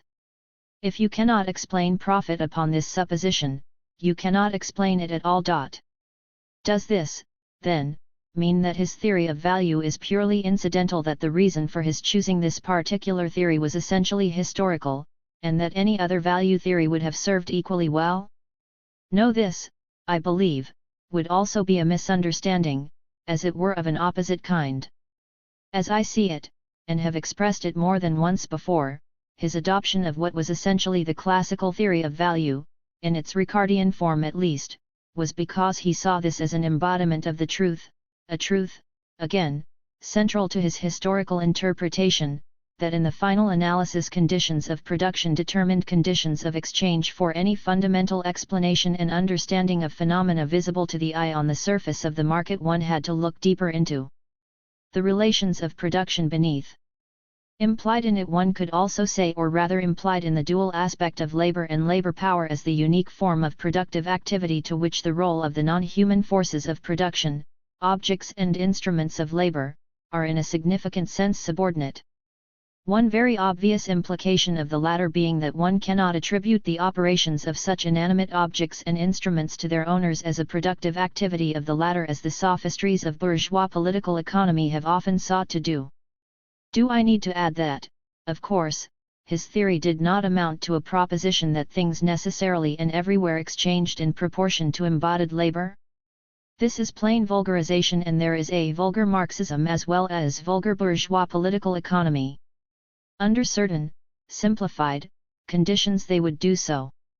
But there were refracting and modifying influences within the sphere of circulation or exchange, and as we well know from his theory of so-called prices of production in Volume 3, the requirement of an equal profit rate on capital, a requirement enforced by the competition and mobility of capitals, obliges exchange ratios to diverge from value to the extent that compositions of capital vary as between different industries. Further, of course, short-period market price, or again monopoly price, may diverge, in turn, from prices of production. All this is part of Marx's theory of value in its full dimensions, unvulgarized. Compounding, as Americans would say, one misunderstand. 66. Ing with another, his critics at this point have thrown down the following challenge. If, then, as turns out in Volume 3 of Capital, commodities exchange after all, not at their values, but at prices of production, which diverge from labor values, what is left of the theory of surplus value? If we are to believe what is said in Volume 3, what is left standing of Volume I? To turn Marx in this way against himself was the method used, as you no doubt know, by his most influential critic, the Austrian von Baumgartner, both a professor and finance minister in Imperial Vienna, at the end of the 19th century in his polemical work Zum Abschluss des Marxischen System, Close of the Marxian System, with its central thesis of the great contradiction on which it was claimed that the whole theory of surplus value and class conflict foundered. The Marxian system, it was confidently proclaimed, has a past and present, but no abiding future.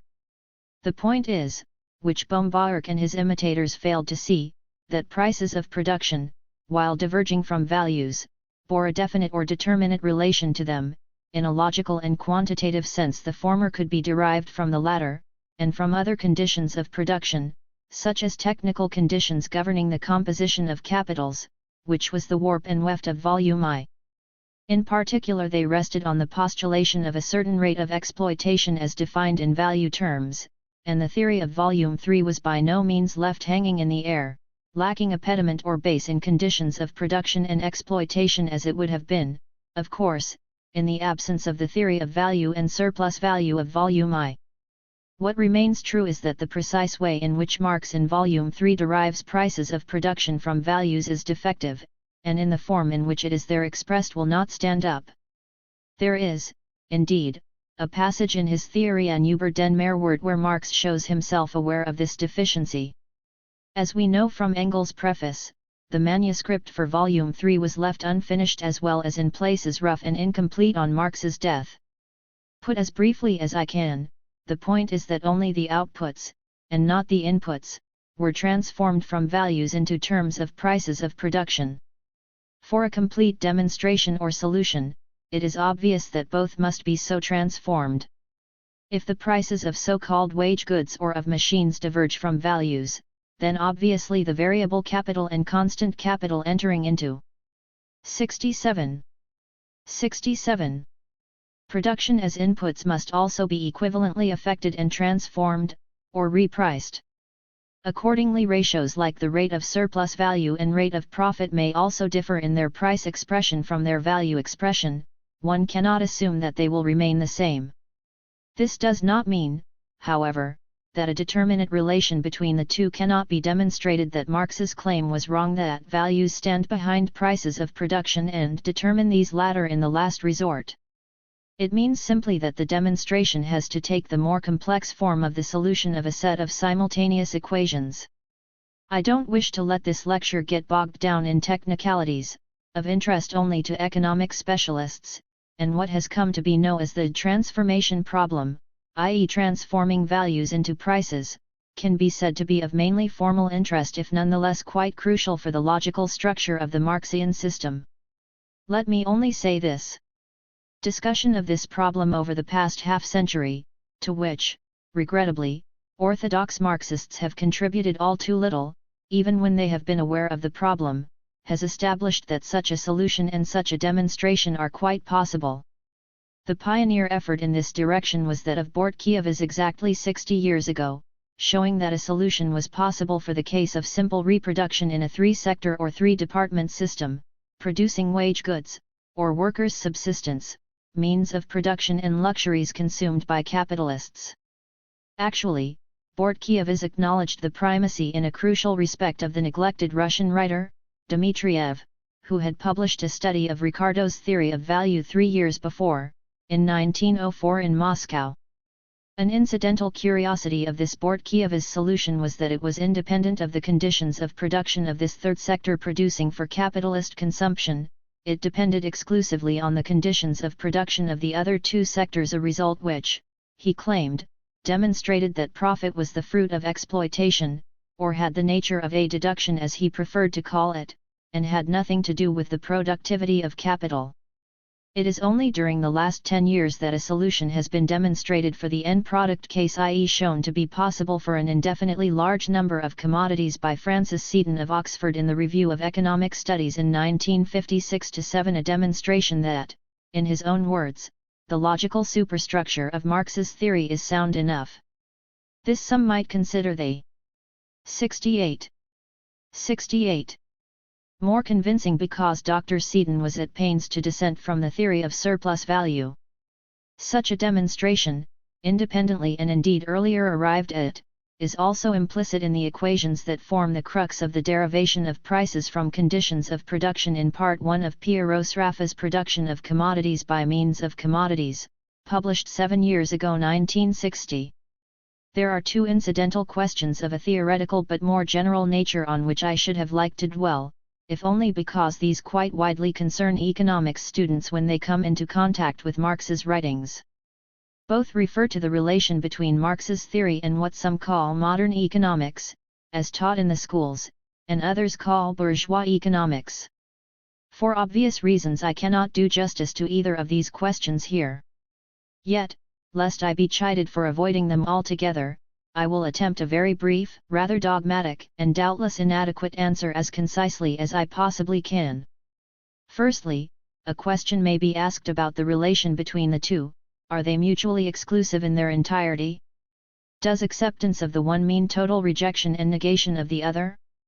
Does a Marxist deny that there is anything at all to be learned from what economists have written since, say, 1870, which would be equivalent to saying that no dialogue between the schools is possible? The only short answer I can give to this is to say that there is no simple yes or no answer, and that either a wholly yes or a wholly no answer unqualified would be both simplest and wrong. It would be as absurd to deny that any contributions even of a formal character, e.g. in econometrics and input-output analysis, have been made by economists of the present century as to represent them all, as has sometimes been done, as a homogeneous reactionary mass. If the concept of demand elasticity had been invented in his day, Marx would doubtless have made some, if perhaps subordinate, use of it in his treatment of market price, as it is being utilized in socialist countries today, and he might well have made some use of some modern analyses of monopoly, semi-monopoly and so-called oligopoly situations in his references to monopoly price. Even the notion of marginal increments or decrements cannot be regarded as the special monopoly of the subjective theory of value. Borrowed as it is from the differential calculus, it can properly have a place in the handling of any problem concerned with 69. Maxima or minima, so-called extremal problems. Again, I don't think there can be much doubt that at least some recent discussion of growth models, especially controversies over their alleged stability or instability, is of considerable interest to Marxists, even if the creators of such models are apt to be excessively fond of explanation in terms of propensities, to concentrate too exclusively on a purely income expenditure or demand-sided approach and to play down or obscure the conditions and structure of production. Certain byproducts of discussion of such growth models, in particular modern critique of the marginal productivity theory of distribution and of the notion of measurability of capital as a factor of production, should certainly be of interest. I am reminded of some words of Rosa Luxemburg to the effect that the scrupulous endeavor to keep within the bounds of Marxism may at times have been just as disastrous to the integrity of the thought process as has been the other extreme complete repudiation of the Marxist outlook and the determination to manifest independence of thought at all hazards. But an economic theory is not just a collection of analytical techniques or box of tools. In Schumpeter's handy phrase, it is essentially a vision of what economic society is like and how it functions, and to be blind to the fact that much if not most of modern economic theory has been so shaped as to exclude and render meaningless such questions as Marx was mainly concerned with, so that they just can't be talked about, in particular, surplus value and exploitation, and the essence of social relations behind market appearances. This would be no less absurd and damaging, and certainly obscurantist and wrong-headed. Towards a whole system of capitalist apologetic of this kind, it would be surprising, indeed, if Marxism did not turn a sharply critical edge.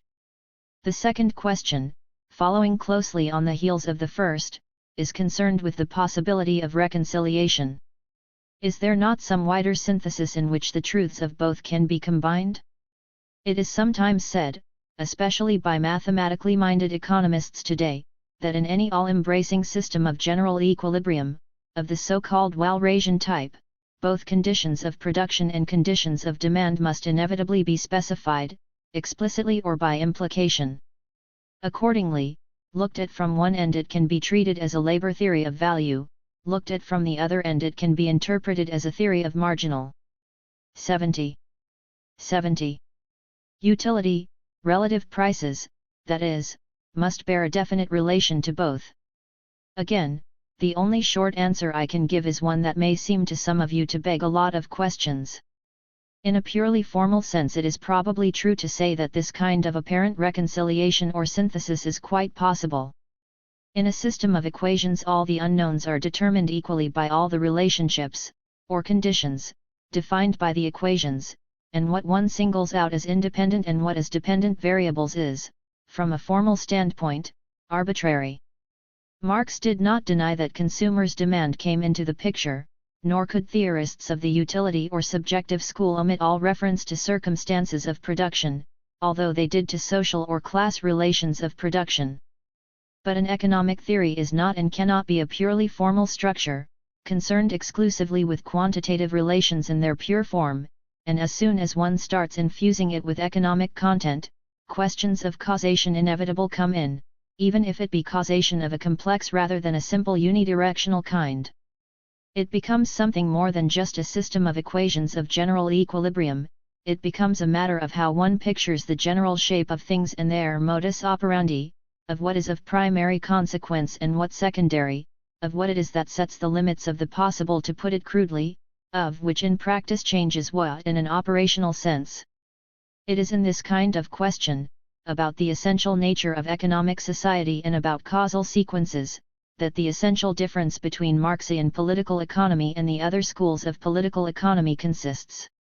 To return to the structure and content of Marx's Capital and the circumstances in which it was written, from which some may think I have digressed too far.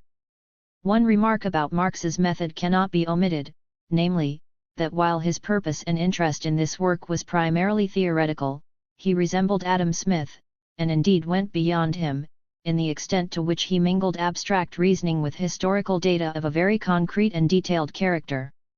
This was manifestly part of the central design of the work and was fully consonant with his general attitude towards the relations of theory to actuality.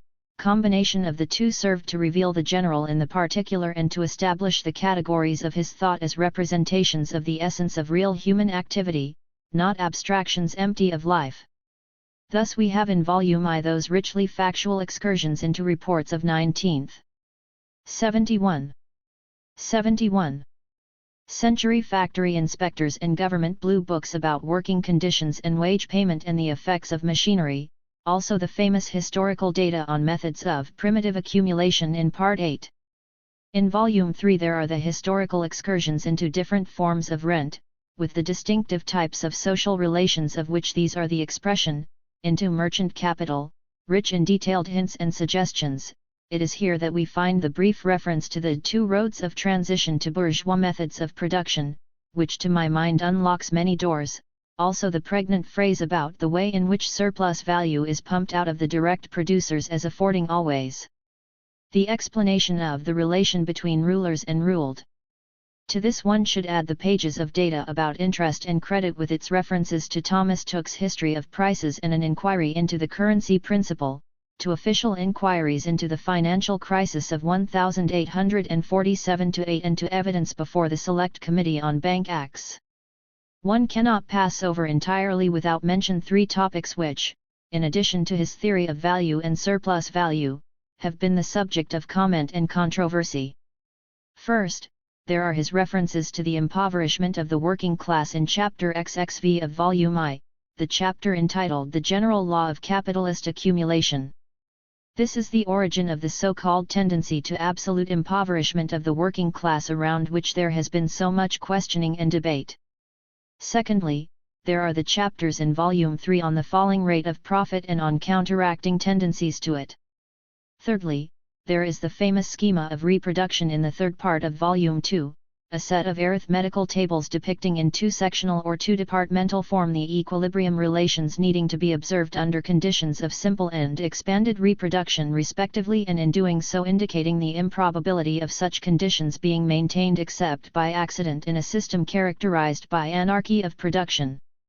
These reproduction schema were to become the center of attention in the debate between rival interpretations of the causation of crises, most notably in Rosa Luxemburg's polemical theory, with its emphasis on market demand and so-called realization of surplus value, and the contrasted, indeed opposed, theory of Tikhon-Baranovsky which laid stress on the possibility of an uninhibited 72. Process of expanded reproduction, which Rosa Luxemburg had denied. Since the publication of the Grundrisse Kritik der politischen Ökonomie, a manuscript of 1857-8, which contained a preliminary version of the schema, we know that this notion of setting out the structural interrelationships of production in a tabular form was present in Marx's mind at a relatively early date, before the actual publication of his Kritik der politischen Ökonomie in 1859. It is interesting to note, moreover, that the schema in the Grundrisse of 1857-8, in its breakdown into sectors, distinguishes production of raw materials from production of machinery among means of production, and among means of consumption separates output of necessaries for workers from luxuries or surplus products for capitalists. What is significant, of course, is not the number of sectors he chose, but the crucial role he assigned to the structural interrelations of the production process. In present-day language, what we manifestly have in the reproduction schema is a provisional and embryonic form of an input-output matrix or table, of which the totals of columns and rows bear a necessary relation to one another. It was in November 1866, as Franz Mehring tells us, that the first bundle of manuscript of Volume I of Das Kapital was sent off to Hamburg, to a publisher of democratic literature called Otto Meissner. This was followed 5 months later by the remainder of the manuscript, which was taken to Hamburg by Marx in person. The final proof sheets were corrected on August 16, 1867 at 2 o'clock in the morning as he told Engels, and returned to the printer. The preface to the first German edition is dated July 25 of that year, and the book was published early in September. By mid-September copies of it had reached Marx, and he was dispatching inscribed copies to his friends. The first volume was the product of work over nearly 2 decades, work interrupted and rendered intermittent both by illness and by political preoccupations, including the foundation of the First International. His acquaintance with the English economists of the classical school dates back to his days in Paris, his first exile, in the middle 1840s. But intensive study and writing about political economy and capitalism date from his domicile in London from 1850. Here it was that he made the reading room 73 of the British Museum his workshop, his writing being mainly done at home at first in the cramped Soho lodgings occupied by his family for 6 years, and after that in modest but somewhat more capacious and pleasant surroundings in the neighbourhood of Haverstock Hill. Already in 1851 we find him writing to Engels, "I am now so far that I have finished with all the drudgery of economics. It is beginning to bore me. The science of political economy has made no fundamental progress since the days of Adam Smith and David Ricardo." But this mood was not to last for long, and he was very soon back at the study of the history of political economy in the British Museum. His intention, however, of completing work on his book at an early date was frustrated. "Especially is the time at my disposal," he explains, "cut down by the imperative necessity of working for a living." In December 1857 he writes, "I am working like mad all through the nights putting my economic studies together." This produced the Zur Kritik of 1859 as a kind of interim product or installment. But again some 7 years later, in a letter to Dr. Kugelmann, it is, "As for my book, I am working 12 hours a day at writing out a fair copy," a few months after which he complains, "I cannot work productively more than a very few hours a day without feeling the effect physically. And my work is often interrupted by adverse external circumstances."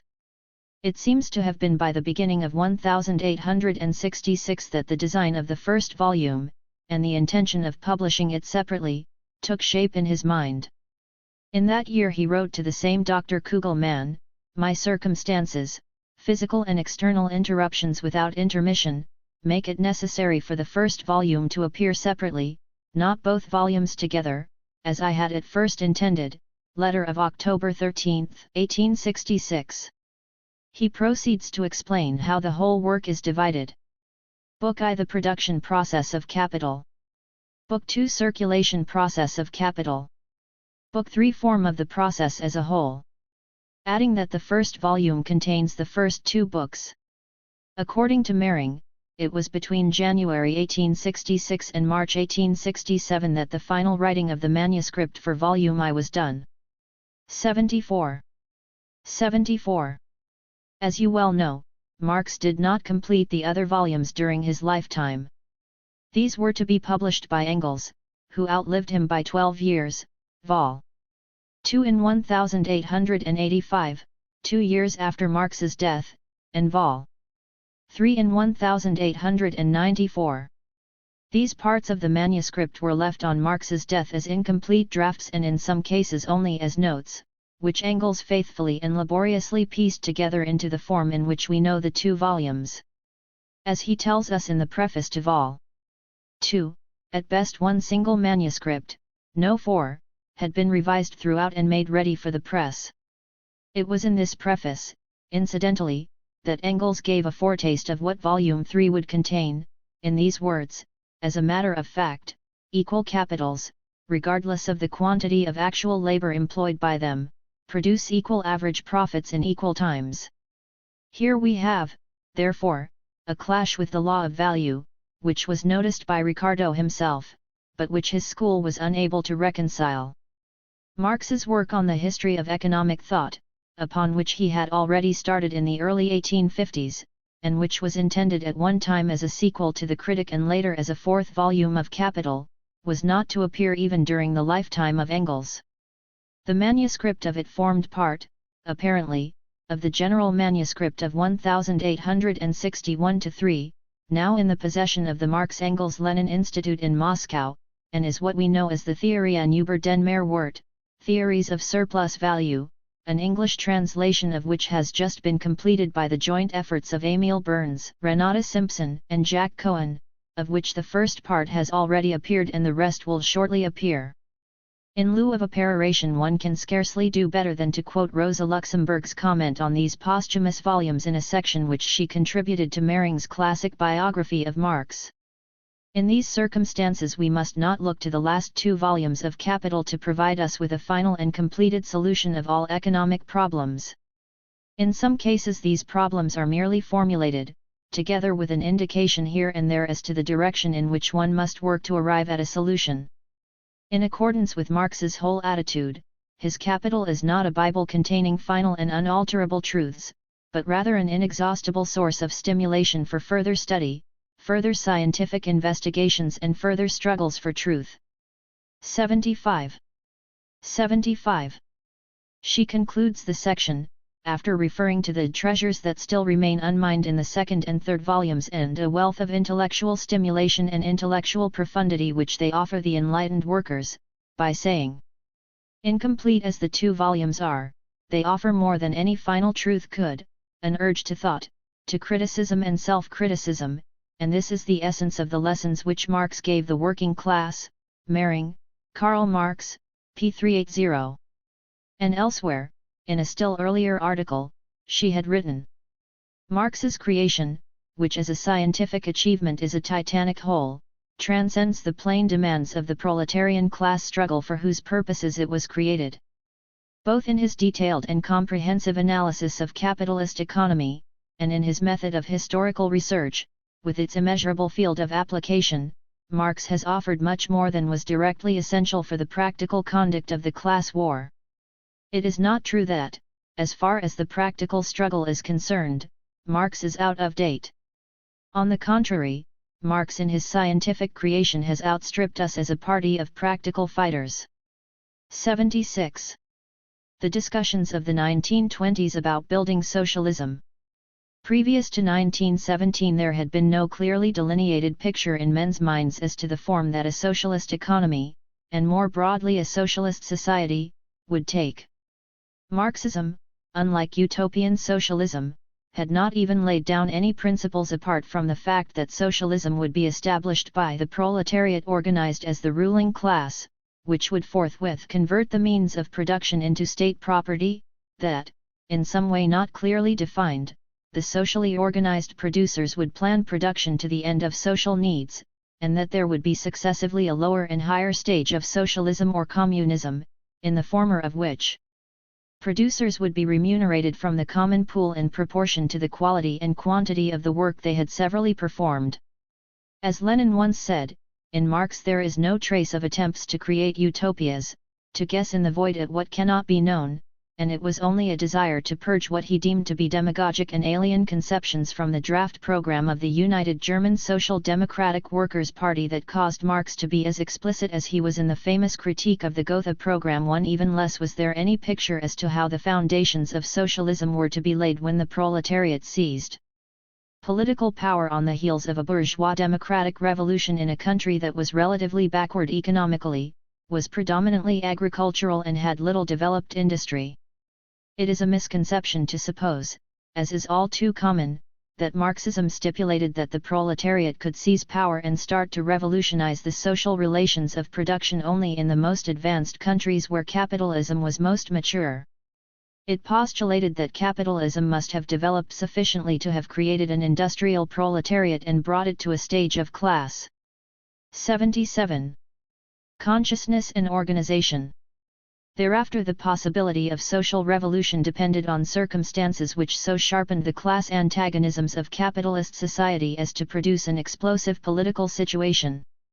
This could be at a relatively advanced or a not so advanced stage, according to the particular circumstances of this or that country, conditioning the character and rate of its economic growth, the shifts and attitudes of intermediate classes or strata, in particular the petite bourgeoisie. Marx himself even toyed with the idea that in Russia it might be possible for capitalist development to be largely, if not entirely, bypassed, and the transition to socialism occur on the heels of a purely bourgeois democratic revolution which had the peasantry as its main driving force. 2. After the appearance of Lenin's theory of imperialism at any rate, Marxist thought was prepared for the possibility that the breakdown of capitalism might come first, not in an advanced imperialist country, but in the weakest link of the system, least able to withstand the impact of an economic crisis or of war. In the early months of the Soviet Revolution the construction of socialism can hardly be said to have been on the agenda at all. Writing on the threatening catastrophe and how to avert it in September 1917, Lenin had spoken of the institution of state capitalism, designed to exercise control over capitalism and over petty commodity production, i.e. peasant agriculture, alike, as the economic instrument of a revolutionary democratic state. Apart from the nationalization of the banks and of the syndicates, or sales cartels, the main immediate measure he contemplated was the compulsory union of industrial and trading firms into associations to facilitate control over them. In arguing against the left communists in May 1918 he wrote, "At present, petit bourgeois capitalism prevails in Russia, and it is one and the same road that leads from it to large-scale state capitalism and to socialism, through one and the same intermediate station called national accounting and control of production and distribution. Those who fail to understand this are committing an unpardonable mistake in economics. State capitalism is immeasurably superior economically to the present system of economy." The teachers of socialism spoke of a whole period of transition from capitalism to socialism. 78. 78. True, in the first 6 months after October, nationalization of industry extended further than the policy slogan of state capitalism implied. But this occurred more because circumstances forced it upon the government despite its theory and its policy intentions than for doctrinaire reasons. Some of it, for example, was designed to combat non-cooperation or actual sabotage by existing owners or managerial staff. Some of it was the result of direct action by workers' factory committees or enthusiastic local Soviets, presenting the central government with a fait accompli. A decree of December 18, 1917, had listed certain reasons for which a particular enterprise could be taken over, which included the key importance of the enterprise to the state and refusal by the owner to operate it or to observe the terms of the decree on workers' control.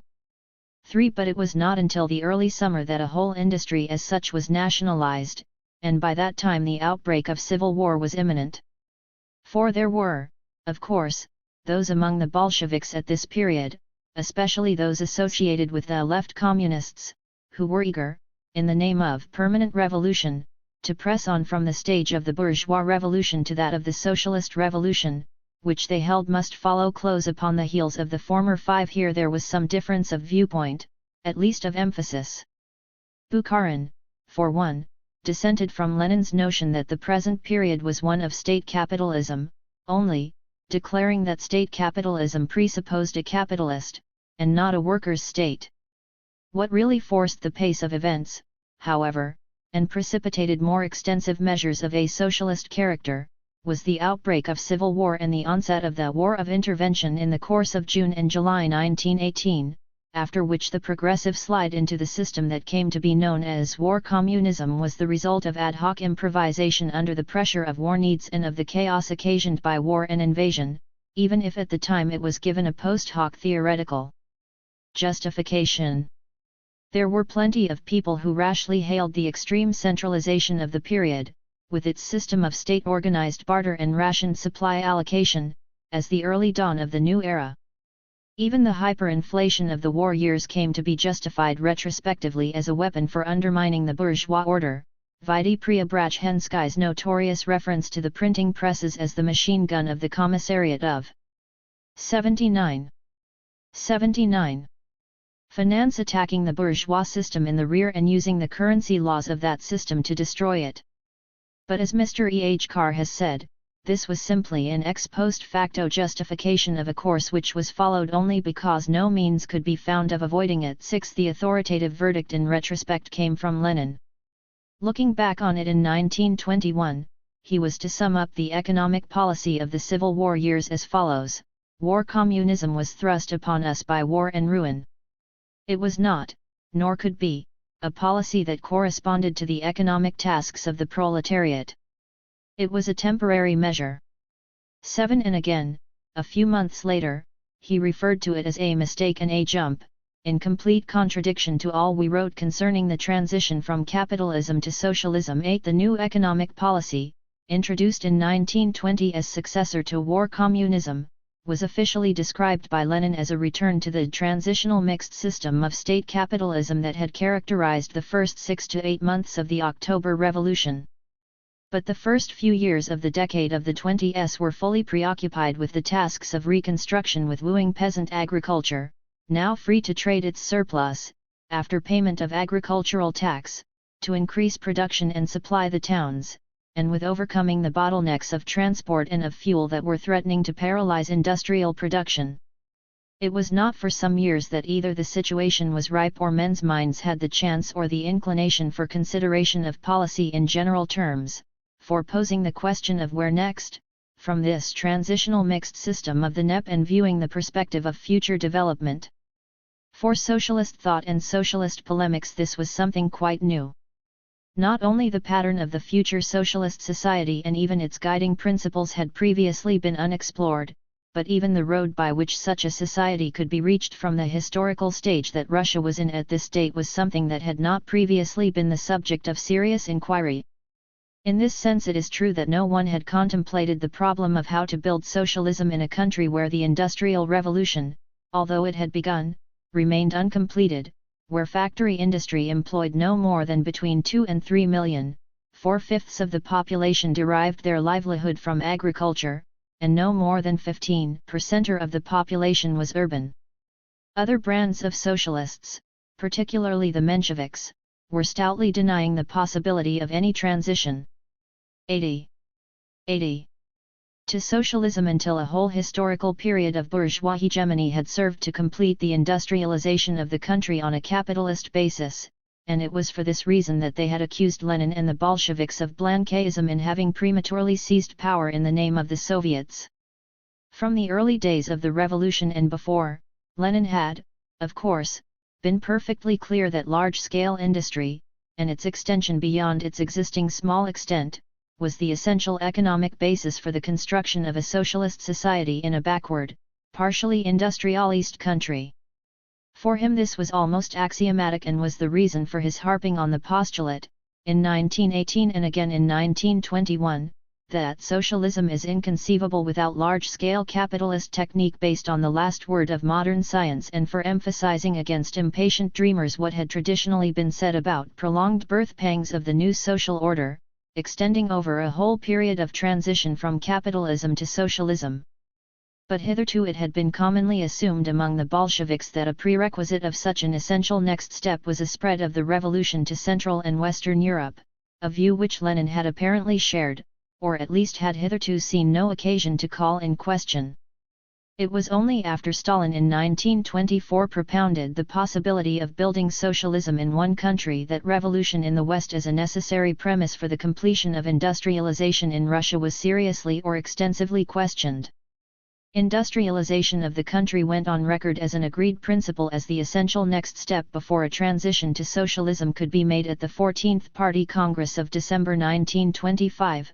This affirmation of the possibility of socialism in one country following on a keen debate with Trotsky and the opposition within the party both at this Congress and at the preliminary conference of the party in April of the year 9. But it was one thing to affirm the possibility of industrialization, and quite another to demonstrate how this could be done.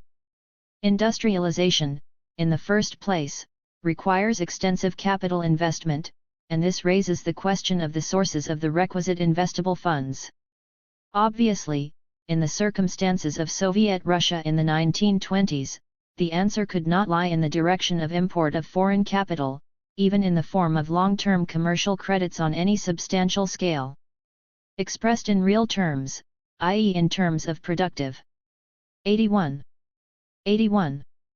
Resources and productive possibilities. The question of sources of capital accumulation raised a series of questions, such as how the marketed surplus of agricultural products, supplied by the villages to the towns, could be increased in a sufficient measure to supply the needs of a growing industry and a growing population of industrial workers. Could such an increase be assured at all on the basis of a primitive and small-scale peasant agriculture? Did not a sufficient increase, to make a growth of industry and of industrial employment possible, presuppose a prior revolution in the conditions of agriculture in its institutional basis and also probably in its technical conditions as well? The question was also raised of the effect of industrialization on the foreign trade balance. If machinery and constructional equipment had to be imported because they could not immediately be produced at home, then, apart from pruning luxury imports or foreign borrowing, this would require a corresponding expansion of exports. Whence was this increased exportable surplus to come? This brought one back again to agriculture and its potential surplus, also to an acute political issue, whether the restricted consumption which an enlarged exportable surplus must entail should fall primarily on the urban working class, which had formed the spearhead of the revolution, or on its essential ally the peasantry. The former was an unthinkable demand to ask the workers voluntarily to accept after the hunger and suffering they had endured in the Civil War years the very class in whose interests and to alleviate whose lot the revolution had been made. The latter was to invite peasant passive resistance, in the form of a withholding of their grain, as had been their answer to wartime requisitioning, if not to invite a peasant la vendée, bringing a counter-revolutionary holocaust in its train.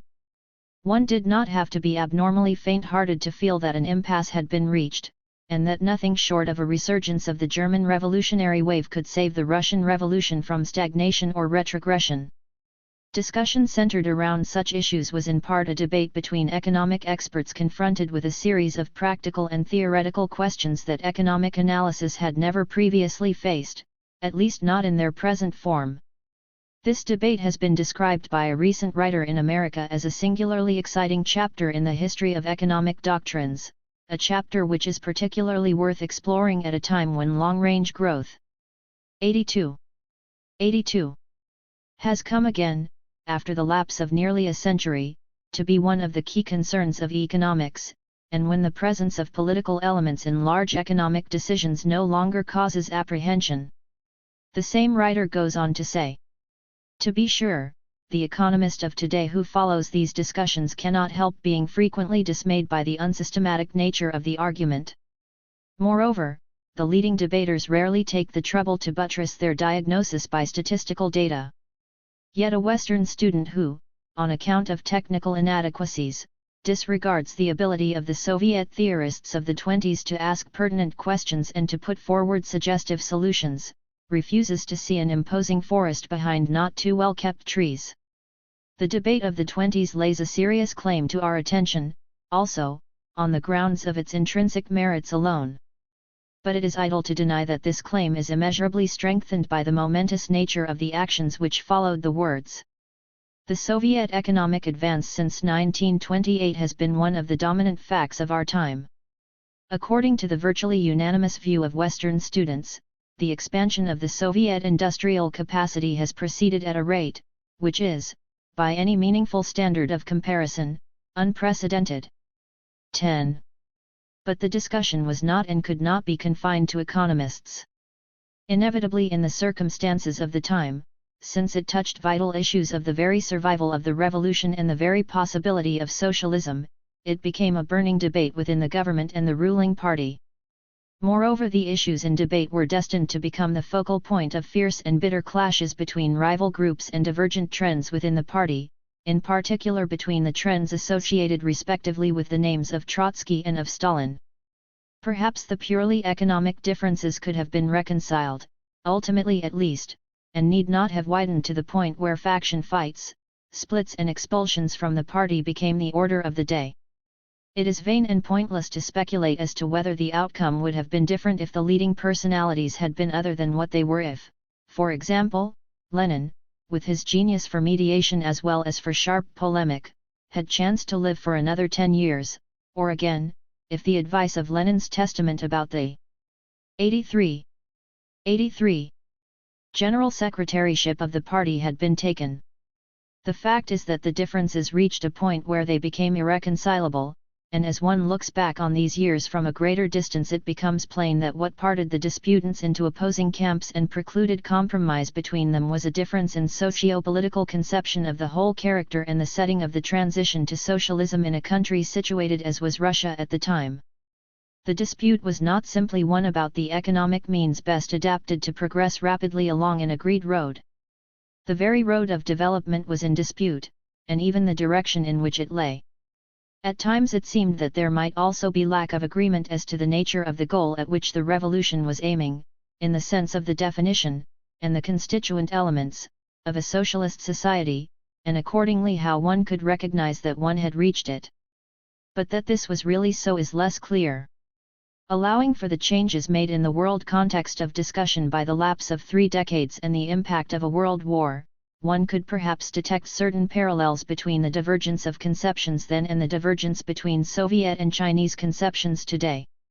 Permanent revolution and socialism in one country, the two slogan phrases round which discussion focused, much as they have both suffered from uninformed or twisted interpretation, were more than empty phrases. Used as shuttlecock of heated debate, they stood as labels for divergent conceptions, or at least of conceptions having a different focus and emphasis, even if these conceptions were never fully worked out, at the time at least, and explicitly defined. But there can be no doubt that in the one much greater reliance was placed on the spread of proletarian revolution to the West, and hence on the need to force the pace of revolution abroad, and correspondingly a greater dread of the reactionary potentialities of peasant economy and a more hostile attitude towards it. Thus the proletarian-peasant alliance, the Smichka on which Lenin was always insisting, was viewed by those who leaned towards the doctrine of permanent revolution as a temporary expedient, enduring only for a period, and not as a continuing foundation stone in the construction of socialism. That someday, not too far off, the proletarian march towards socialism must inevitably clash with, even decisively settle with, the peasantry, was doubtless at the back of the minds of many of the left opposition of those 84 years, even if it was seldom formulated in so many words. 11. If so, how could this prospect be faced without socialist allies to fall back upon in the more advanced countries of the West, countries having a proletariat that was numerically stronger as well as more mature culturally and politically? Yet it was this very prospect that the doctrine of socialism in one country by implication rejected. The economic issues of the middle and late 1920s and the policy differences towards them first came to light in the so-called scissors crisis of 1923.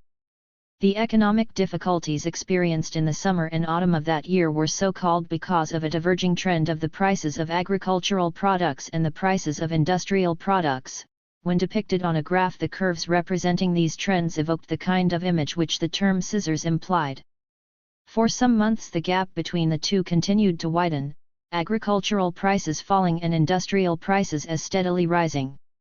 During the summer of 1923 sales of industrial goods had been declining, especially in village markets and in rural townships, and by October, the month of the widest opening of the scissors, the ratio of industrial to agricultural prices stood at more than 3:1 as compared with the ratio that had prevailed in pre-war days, treated as 1:1.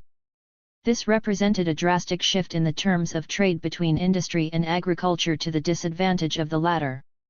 Not unnaturally, this resulted in a reluctance of peasants to market their grain, coupled with mutterings of peasant discontent, and on the other hand in complaints from industrial and trading organizations of glutted markets and overproduction and mounting stocks of unsaleable goods. It came to be spoken of, e.g. by Rykhoff at the 13th Party Conference in 1924, as the first crisis of the new economic policy and one which had driven a serious wedge between the workers and the peasants. In face of this situation, there was official talk of the urgent need to close the scissors, and a special commission was set up to this end. But the question how this could be done depended on a prior diagnosis of the reasons for the price phenomenon, and this diagnosis was itself affected by different interpretations of the character and future course of the existing system of the NEP. Actually, the liquidation of the immediate crisis was fairly quick, a matter of a few months, and it was largely achieved by administrative measures directed towards the adjustment of prices. Grain 85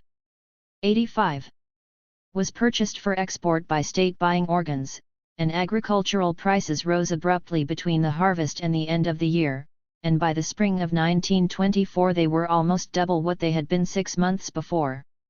In October, the Commissariat for Internal Trade commenced a series of price reduction orders to industrial and trading organizations, starting with the Textile Syndicate, and this, combined with the effect of a credit squeeze from the side of the State Bank, which encouraged an unloading of stocks, was successful in effecting substantial price reductions on the part of industry. Disagreement remained, however, and discussion was to continue as to whether from a long-term point of view the closing of the scissors in this way was a correct solution. By the spring of 1924 the immediate crisis of the scissors could be said to be a thing of the past, industrial production was expanding, and a monetary reform designed to halt inflation was in train. 12. Attention to the disparate movement of agricultural and industrial prices had first been drawn, as a matter of fact, by Trotsky in a report on industry to the 12th Party Congress in April 1923, at a time when the opening of the scissors, although pronounced, had not yet reached anything like its full extent. 13. At the time, however, attention was focused primarily on general currency inflation, and the only policy conclusions immediately drawn, in view of the widening gap between industrial and agricultural prices, were the promotion of grain exports and the need to increase industrial efficiency and to reduce costs by measures of industrial concentration, i.e. concentrating production on the larger and more efficient plants. But already in the discussion at this Congress, and preceding it, there began to be discernible a grouping of opinion into two broad camps. The first of these, represented at the time by the official reports of Kamenev and Zinoviev at the Congress, laid prior emphasis on the development of agriculture, on giving every possible latitude and encouragement to the peasantry to expand their cultivated area and to market their produce. This, it was assumed, was the economic cornerstone of the NEP and must be the continuing priority of the coming years. Only on this basis of expanded commodity interchange between agriculture and industry, town and country, could industrial reconstruction proceed and eventually the growth of industry be resumed. Kamenev in his report on pp. 86 and taxation affirmed the mutual relations between the proletariat and the peasantry to be the basic problem of the dictatorship of the proletariat in the present period. 14. The second group of opinion, per contra, was inclined to lay prior emphasis on expansion of industry, and especially on heavy industry, which had hitherto been backward in recovery compared with light industry, and the widening of the scissors was treated as a symptom of the underdevelopment of industry. Coupled with this emphasis went a distrust of NEP and of the free market and the acquisitive tendencies inherent in it, and consequently a desire to see this situation and policy terminated, or at least modified, as soon as possible. Trotsky in his speech at the Congress spoke of the new economic policy, by implication, as being non-socialist, and looked to its eventual replacement by a socialist policy through an extension of the planning principle, an extension which he evidently held to be overdue. 6 months later he was being much more outspoken. He now referred to flagrant and radical errors of economic policy, consisting in the failure to give the Planning Commission, Gosplan, adequate powers and in sacrificing the interests of state industry to the requirements of financial policy. 15 In the struggle of state industry for conquest of the market, the plan is our principal weapon, he wrote shortly after, and the central task of planning should be to develop state industry. 16 In the so-called Declaration of the 46 of October 15 repeated reference was made to the existence of an economic and financial, also a political, crisis, to be explained on the one hand by the absence of planned organizational leadership in industry, and on the other hand by an incorrect credit policy. 17 This second standpoint, which in the polemics of the next 2 years came to be known as that of the dictatorship of industry. 18 Found a theoretical basis in the well-known theory of primitive socialist accumulation propounded at this time by Preobrazhensky. The gist of this theory was that, since socialism was only possible on the basis of large-scale industry, as Lenin, following Marx, had always insisted, the building of socialism in a relatively underdeveloped country presupposed an initial period of intensive capital accumulation and industrialization. This capital accumulation, if it was to be a basis for socialist economy, must obviously be in the hands of the state, and not of private individuals, as had been the case in the genesis of capitalism. It must 87 represent, in terms of production, the expansion of state industry itself. In financial terms, this accumulation could only take the form either of taxation or of the profits of state industry. But as regards the actual source of this accumulation, there was an analogy with the formative days of capitalism. This source could only be the sector of petty commodity production, in other words the small producer, and this meant essentially the peasantry. Hence the term primitive accumulation to stress the analogy with the methods which Marx had described in Das Kapital. Apart from taxation of the peasantry, already represented by the agricultural tax, the method of transferring resources into the domain of state industry must be that of turning the terms of trade, or of commodity interchange, between industry and agriculture in favor of the former. And this was precisely what the opening of the scissors had done. This bold and ruthless conception of the road of development towards socialism, regarded as the conditio sine qua non of such development, was first expounded by Preobrazhensky in a paper read to the Communist Academy in 1924, and 2 years later in a booklet entitled Novaya Ekonomika. After stating that in the first place the surplus product of state industry was capable of being enlarged by raising industrial productivity and by raising wages in smaller proportion than the rise in labor productivity, he went on to emphasize that the immediate possibilities of this were strictly limited. They were limited, firstly by the low level of existing technique, 19, and secondly by the political necessity, under conditions of the dictatorship of the proletariat, to raise the standard of living of the working class, and hence real wages, as rapidly as possible. It followed, he argued, that the prime source of accumulation must, therefore, consist of the accumulation in the hands of the state of material means obtained mainly from sources lying outside the state economic system. In a backward agrarian country this accumulation is bound to play a very great role. Primitive accumulation predominates conspicuously during this period, and we must therefore designate this whole stage of development as the period of primitive or preparatory socialist accumulation. 20. These outside spheres he called colonies, and the characteristic relationship of this whole transitional period, while industrialisation 88 was being intensively undertaken, must be one of exploitation between the state industrial sector and these colonies of petty individual production, giving to the petty producers less in value than the values they supplied to the state sector, e.g. as foodstuffs and raw materials, thereby augmenting the surplus value available to state industry to provide the sinews of investment and growth. 21 Taxation of such colonies could play a limited role. But the main method he conceived as being industrial price policy, whereby state industry made deliberate use of its monopoly position. The concentration of the whole of large-scale industry of the country into a single trust, that is into the hands of the workers' state, increases to an extraordinary extent the possibility of conducting such a price policy on the basis of monopoly, a price policy signifying an alternative form of taxation of individual production. The political significance of such a theory in the circumstances of 1923 and 1924 is quite plain. Some Western economic writers in recent years have sought to rehabilitate Preobrajhensky as an original and discerning anticipator of the essential problems of economic growth in underdeveloped countries. 22 Some have asserted that the subsequent history of Soviet industrialization has fully justified his central ideas, and that his only fault was lack of political tact in speaking so openly and so soon. 23 Undoubtedly his conception was both original and arresting, and it has the merit of both clarity and boldness. In so far as his theory can be taken as stating merely that the burden of supplying the resources for industrial growth must in some sense fall upon peasant agriculture in inverse ratio to the existing level of industrial development, its truth can scarcely be disputed. There is an important sense in which, for a time at least, and in the absence of foreign borrowing, industry must inevitably build itself at the expense of agriculture, and such an objective necessity can be said to govern development whether it be on a capitalist basis or under the aegis of socialism.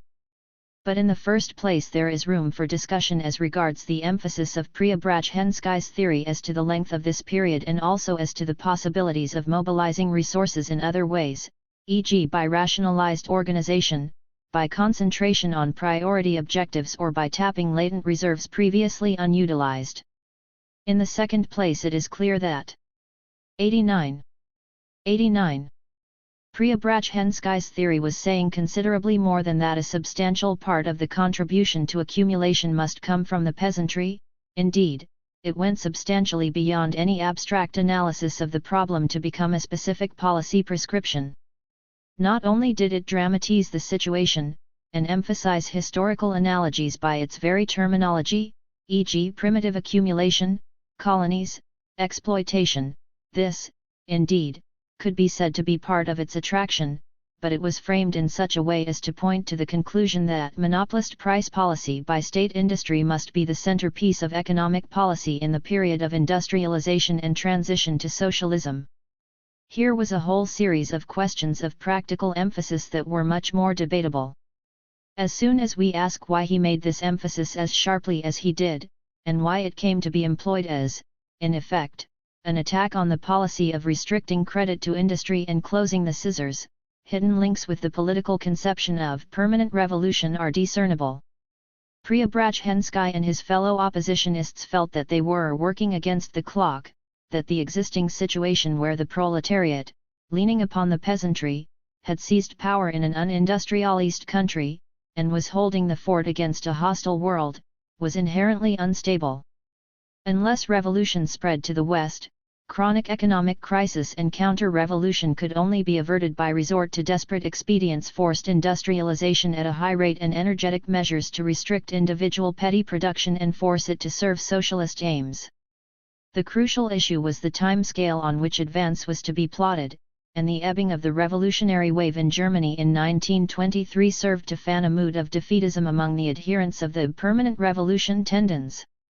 This atmosphere of urgency and haste was to return, of course, in the following decade after the rise of fascism in Germany and the reappearance of the danger of war, and with this more tense atmosphere came the strategy of forced industrialization and the big push.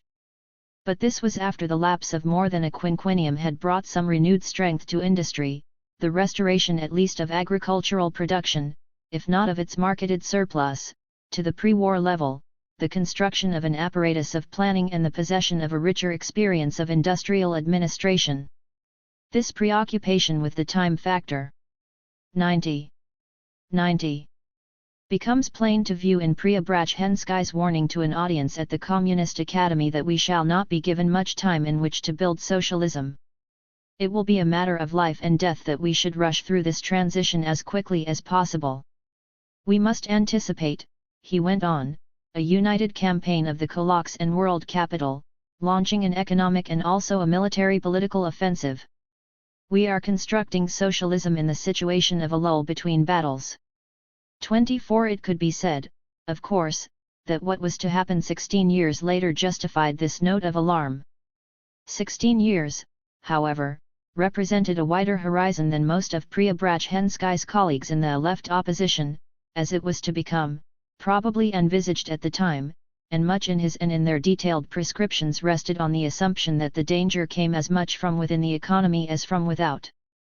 It has to be remembered that when the context of the argument is policy prescription, the length of one's horizon is crucial. To each horizon there may well be a quite different answer, and what is right at one date, or with one degree of foresight, may be quite wrong at another. Here most of all is it true that there are no universal truths. The answer that was made at the time to this whole line of policy, as epitomized most clearly in the theory of primitive socialist accumulation, was that nothing was more certain to disrupt the smychka, or union, between industrial working class and peasantry, which had been the linchpin of Lenin's policy, and to restore which had been the raison d'être of the NEP. Indeed, the conception of a calculated exploitation of the peasantry by the workers' state stood manifestly in contradiction to the very idea of such an alliance, reducing the latter to a short-term tactical maneuver, to be discarded as soon as the first phase of the revolution was over. Had not the scissors crisis shown the incompatibility of a monopoly price policy by industry even with the immediate needs of reconstruction? Was there a surer way of inviting chronic economic crisis and an impasse in the mutual exchange relationship between agriculture and industry? From a long-term standpoint it would be no less disastrous. It would place a permanent drag upon the growth of agriculture and of agricultural productivity by depriving the peasantry of incentive to expand production and sales. Thus, it was claimed, anything in the nature of an ultra-interpretation of the policy of industry first. 91 would have an opposite result to what was intended, since the advance of socialist industry needed to lean, on one flank at least, on the advance of agriculture, and to ignore or to retard the latter represented a one-sided, undialectical approach to the problem. It was further argued that there were larger sources of accumulation latent in rationalization and improved organization in industry than the advocates of monopoly price policy for industry were willing to allow. Moreover, there were still possibilities of drawing upon the pool of unemployed labor, turning labor into capital, to use a recent phrase, coined in relation to Chinese policy in the 1950s. But whether the scope for this without prior replacement and enlargement of industrial equipment was very great, even in 1924, may be doubted. A leading spokesman for this line of criticism was Bukharin, and it was to become the official answer to the opposition after the declaration of the 46th and the 13th Party Congress. While admitting that socialized industry receives a surplus value for its accumulation funds from the small producer and that there is an element of transfer of values from the latter to the former, Bukharin emphatically denied the validity of the analogy with early capitalist accumulation which Preobrazhensky had sought to draw.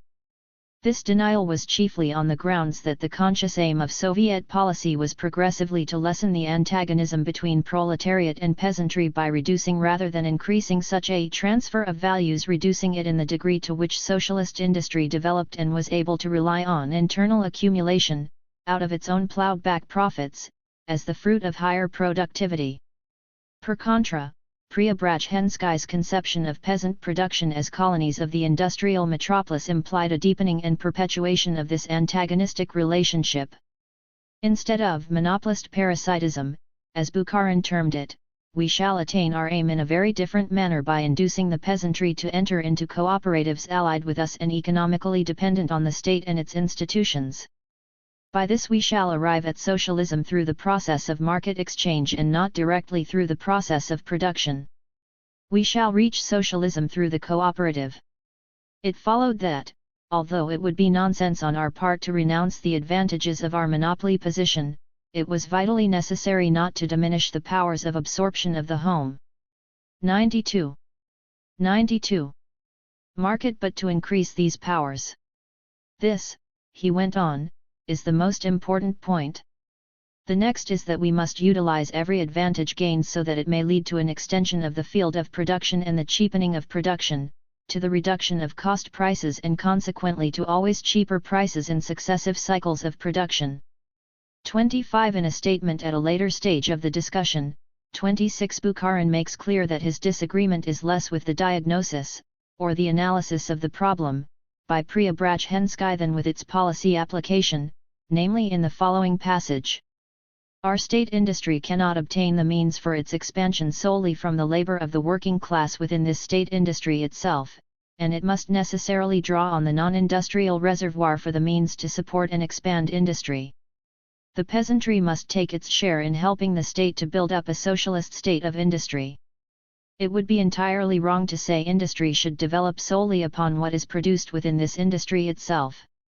The whole question is, how much can we take away from the peasantry, to what extent and by what methods can we accomplish the pumping over process, what are the limits of the pumping over?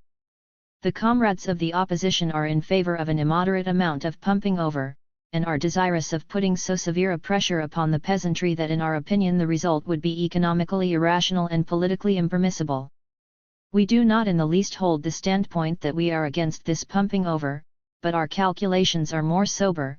We confine ourselves to measures economically and politically adapted to their purpose. He then goes on to say that by first encouraging agriculture in order that industry may later build on its progress.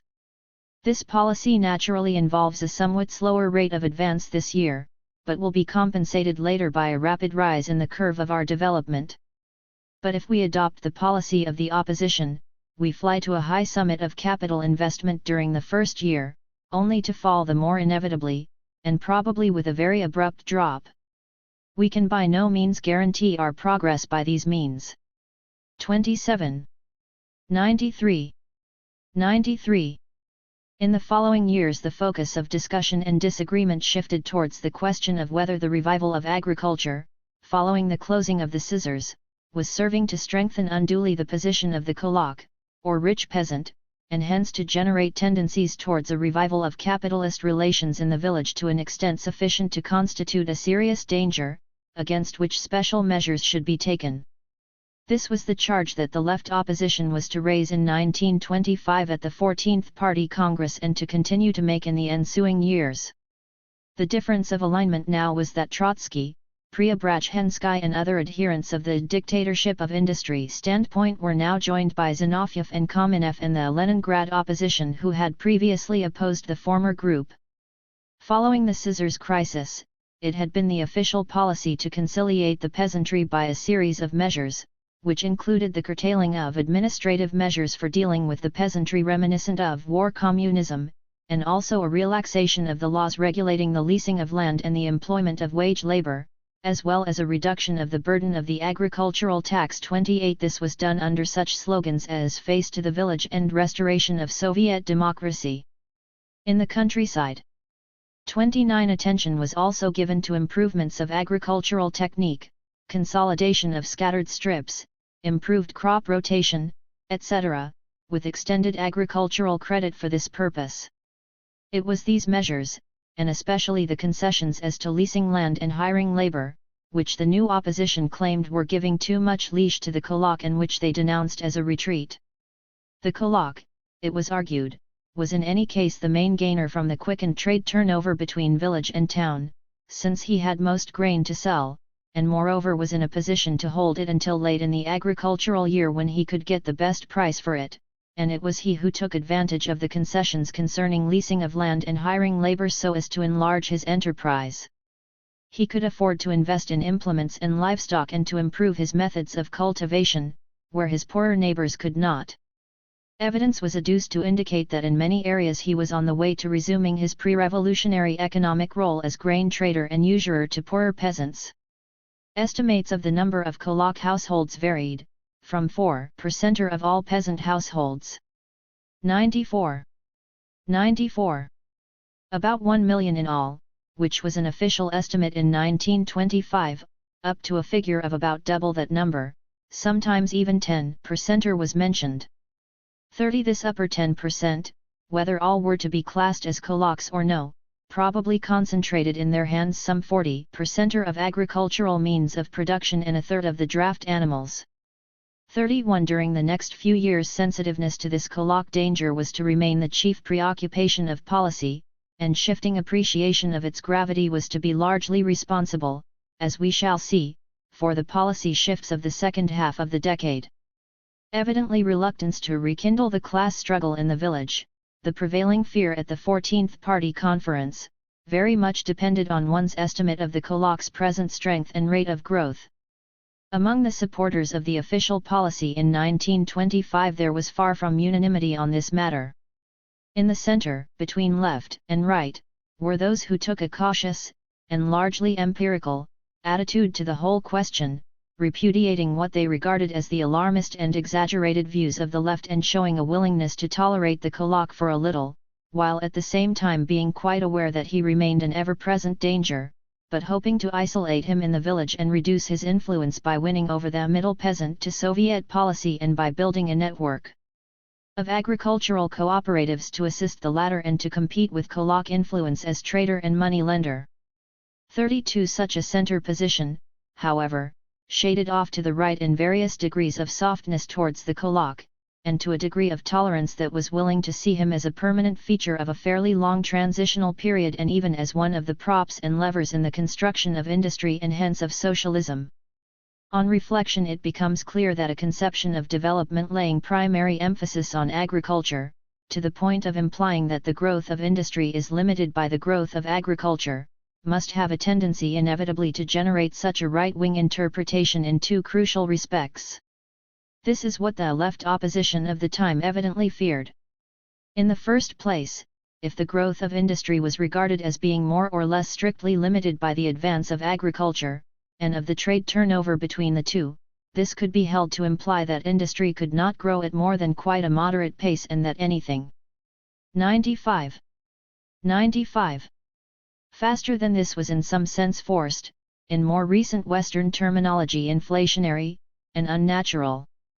Moreover, if the trade turnover between industry and agriculture was the fulcrum of the process, then priority must be given as regards industry to the growth of consumption goods, since it was upon these that higher peasant incomes were most likely to be spent, apart from agricultural implements and some building materials and possibly fertilizers.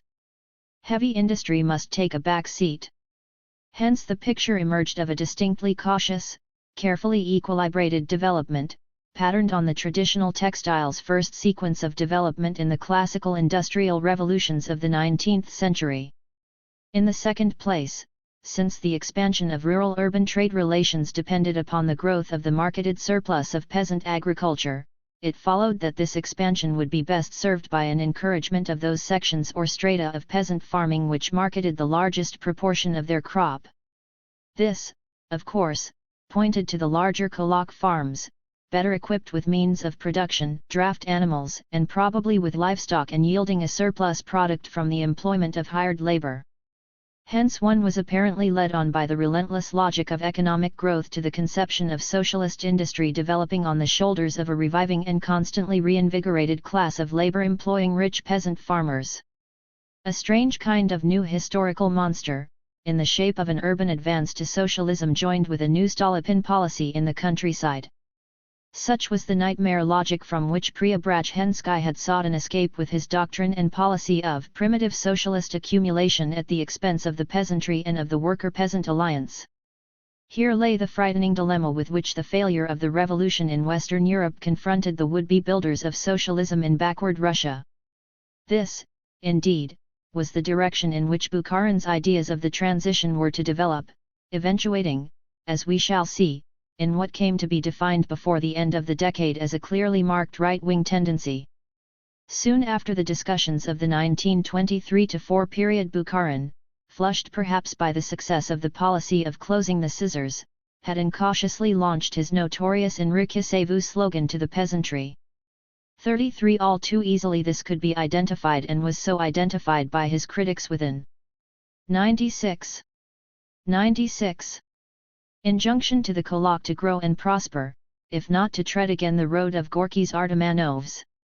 Had not Bukharin himself said, inter alia, we are helping him the Kulak, but he is helping us too. It was especially against this Bukharin phrase that the Leningraders reacted so strongly, and the cry was raised of a Thermidorian danger. So strong was the revulsion against the vista opened up by this initially innocent-seeming phrase as to cause Bukharin to withdraw it. Nonetheless, he had himself kindled a fear that was not readily appeased and was by no means imaginary. Moreover, it was undoubtedly the standpoint of many agricultural specialists, for example those in Kondratyev's Conjuncture Institute, and one writer in Bolshevik even wished to banish the word kulak as an obsolete category, a ghost of the old world. There were other places too in which Bukharin revealed something of the conservative and right-wing implications of his attitude.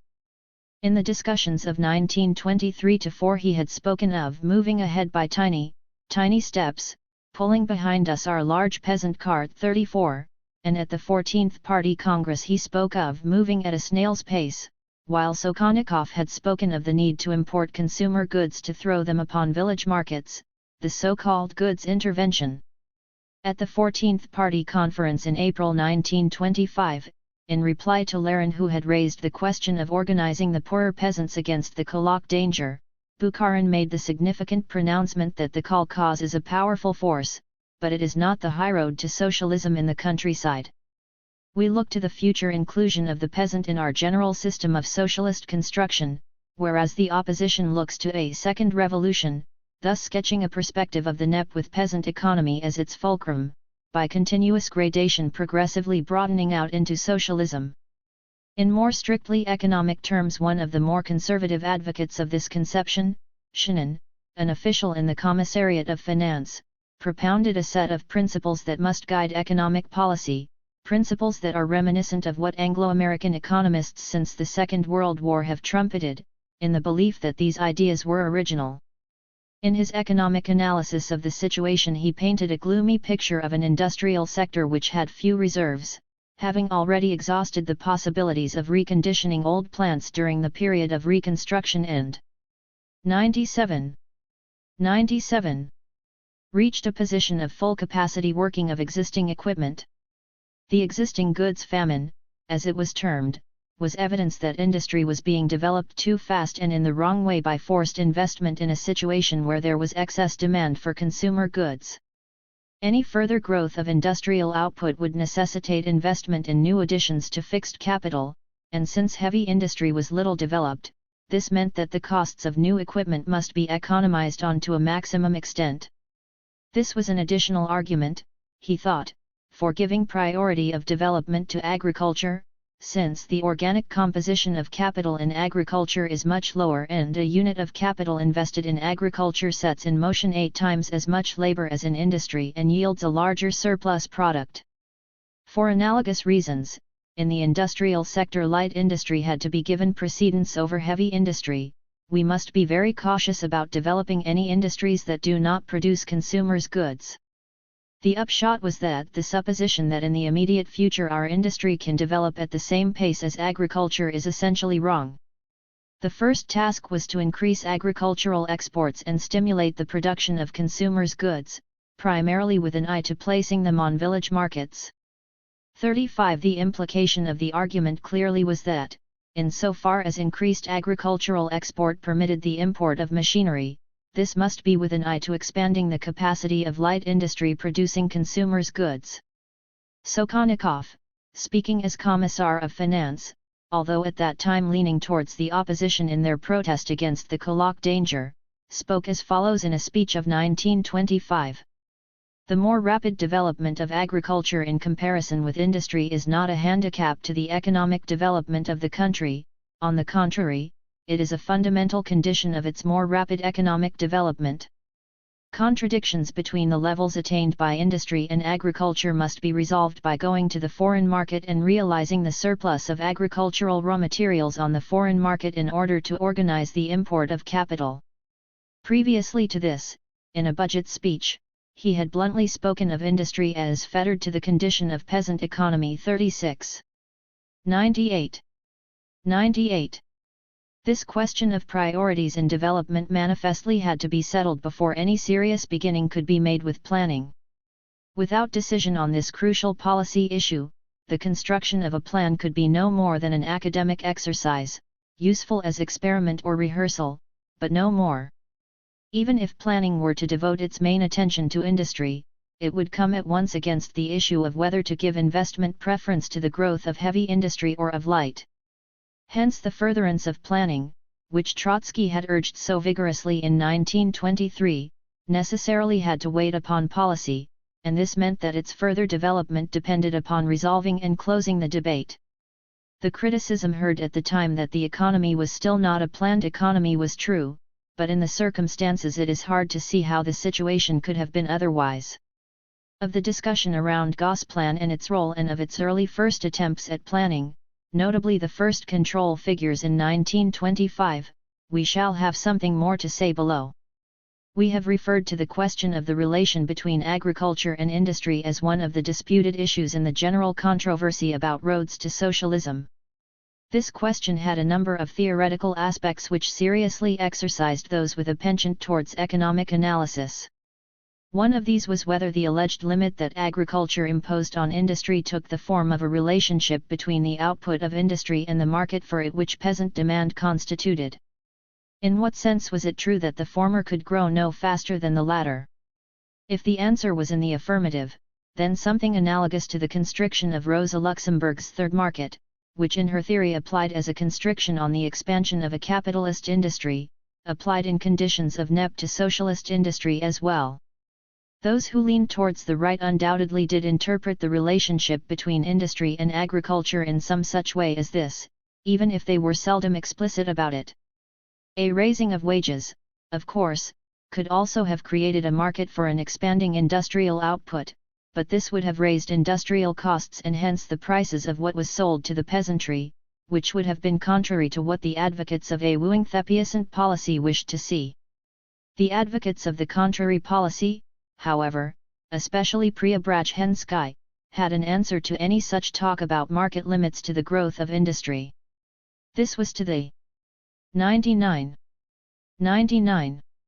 effect that expansion of industry itself would create a market internal to industry for its own products. In the first place, investment in re-equipment of factories and in new construction would create a market for capital goods, products of Marx's Department I. In the second place, every expansion of industrial employment would bring additional demand for consumer goods from the new recruits to the industrial army. In making this answer they were undoubtedly right, and in doing so they may be regarded as having anticipated those circular production flow models that have been so much utilized in discussions of economic growth in recent decades, from the von Neumann model onwards. So long as industry is growing by a process of internal accumulation, i.e. investment of its own profits, a circular process within its capital goods sector, i.e. internal to the Marxian Department I, will dominate the process. How far the market for consumption goods is expanding becomes a secondary matter, although some expansion will be necessary to the extent that part of the current investment is directed towards an enlargement of Department II. One can, indeed, go further than this and say that to talk of market limits to industrial development gives a false perspective and an unduly conservative perspective. In a socialist economy the limits to expansion in any given situation are limits on the side of supply, or of production, not of demand, and here Marxism, which approaches analysis of economic problems from the former standpoint, has a manifest advantage in throwing into relief the crucial factors and avoiding obscurantist modes of thought. It follows that in a process of industrial development heavy industry will occupy a pivotal position. Where import possibilities are small, the ability of heavy industry to supply capital goods for industrial expansion may be a crucial limiting factor, and in laying the accent on this Preobrazhensky was perfectly correct, and indeed anticipated the later emphasis of the 5-year plans, with their investment priority for heavy industry. Whether there was another, and rather different, conditioning relationship between industry and agriculture is a matter to which we shall return. The years immediately following the liquidation of the scissors crisis witnessed a heartening revival of industrial production. The policy of concentrating production in fewer plants resulted in a fall of costs, and the downward pressure on selling prices encouraged industrial enterprises to take up the slack of excess capacity. 100. And to expand output by more intensive working of existing equipment. In the second half of 1924 the credit situation was also eased, following the successful accomplishment of the monetary reform, although there was continued, even gathering, complaint that light industry was the main beneficiary while heavy industry lagged behind. The harvest of 1924-5 was, however, a poor one, and in the following year there were difficulties in fulfilling the program of grain collections despite an improved harvest, and there was talk of grain hoarding by richer peasants. In face of an expansion of industrial output there were symptoms of so-called goods famine, i.e. excess demand, or supply shortages relatively to the existing level of demand. This formed the background, on the one hand, to those fears of growing Kulak influence of which we have spoken, and, on the other hand, of talk, largely from circles round the Commissariat of Finance, about inflationary pressures provoked by a forced pace of industrialization. In 1926, however, there was a marked improvement in the agricultural situation, the harvest was a good one, and the surplus available for export was large enough to enable a peak of post-war grain export to be attained. Both the total cultivated area and the gross output now approached the pre-war level. But in 1927 there were to be fresh difficulties in the trade relations between town and village, of which we shall speak further, and a drop in grain deliveries to the buying organs, difficulties that were repeated once again in the following year. Meanwhile the end of 1925, following the 14th Party Congress in December of that year, witnessed the close of what was officially designated as the period of Reconstruction and the opening of the period of new construction and development. By the following December, 1926, industrial production had been restored to the pre-war level, after which any further increase, as we have seen, had to come no longer from reserves of capacity or restored capacity but from new investment. At the same time there remained a lag, compared with pre-war output, in iron and steel. It was the experience of these years from 1925 to 1928, an experience marked by both successes and new difficulties, by both triumphs and frustrations, that formed the background to the second phase of the discussions, and its even sharper disagreements, over the building of socialism in a single country, and eventuated in the sharp new turn of policy of 1928 to 9. 101. 101. One result of the experience of these years was to demonstrate an important sense in which the development of industry was retarded by agriculture, although the relationship in question was of a rather different kind from that on which theoretical discussion had previously focused attention. It is true that this relation was just another aspect of the exchange between town and country about which we have talked above, e.g. in connection with the narrowed market for industrial products during the scissors crisis of 1923. But in the older discussion attention had been concentrated upon the market for industrial products, whereas what now came to occupy discussion was the supply of agricultural products available to industry and its labor force. It was not a matter primarily of industrial output and its destination, but of the sufficiency of industrial inputs, of raw materials and foodstuffs, to maintain a given rate of industrial expansion. The most striking circumstance to emerge from the experience of these years was the failure of the marketed surplus of agriculture to recover to its normal level, despite the recovery of gross production to approximately the pre-war level and despite the closing of the scissors. It was probably the realization of this fact more than anything else that sounded the knell of the right-wing conception of socialism growing gradually out of the NEP through peasant cooperation with industrialization. It became clear that within the limits of individualist peasant agriculture industry could grow only very slowly, much too slowly for the time scale on which the transition was envisaged. The events of 1927 and 1928 were to show that the threat of actual starvation of the town population had not been banished, that if anything it grew more serious with every enlargement of the industrial population. To end that threat was the conditio sine qua non of any serious policy of industrialization. The position at this time was that, although total grain production fell very little short of the level of the pre-war years, the surplus of grain placed on the market outside the village scarcely reached a half of the pre-war amount. The position of other crops than grain was somewhat better, but no more than 17% of the total agricultural harvest was marketed, and the total of agricultural supplies, including flax and cotton etc., placed on the market did not exceed 70% of the pre-war amount, even though the total cultivated area stood at 95% of pre-war. 37. 102. 102. The reason, of course, lay in the greater equalization of holdings, which was the legacy of the revolution so far as the village was concerned. As a result, the peasantry were consuming a larger proportion of their produce and selling less of it to the towns. Before the revolution it was the landowners' estates and the richer Kulak farms that supplied more than two-thirds of all the marketed grain, the former marketing something like a half of all they produced, whereas poor and middle peasants, although they accounted for a half of all the grain produced, marketed less than a sixth of it. By contrast, in the middle and later 20s, 85% of all grain produced came from poor and middle peasant farms, Bedniak and Seredniak, and of this they marketed no more than 11 or 12% themselves, consuming the remainder. Kulak farms amounted to no more than a quarter to one-third of their previous number, and those that existed were of smaller average size. In face of this situation, the policy of reducing industrial prices during the past 2 years had had relatively little effect in stimulating peasant sales. It was to this fact that Stalin was to draw attention in the discussions of the ensuing year, and the policy implication of such an emphasis was very obvious. Such state and collective farms as existed at that date marketed as large a proportion of their crop as had landlords' estates in pre-revolutionary days, but they only accounted for less than 2% of total grain production.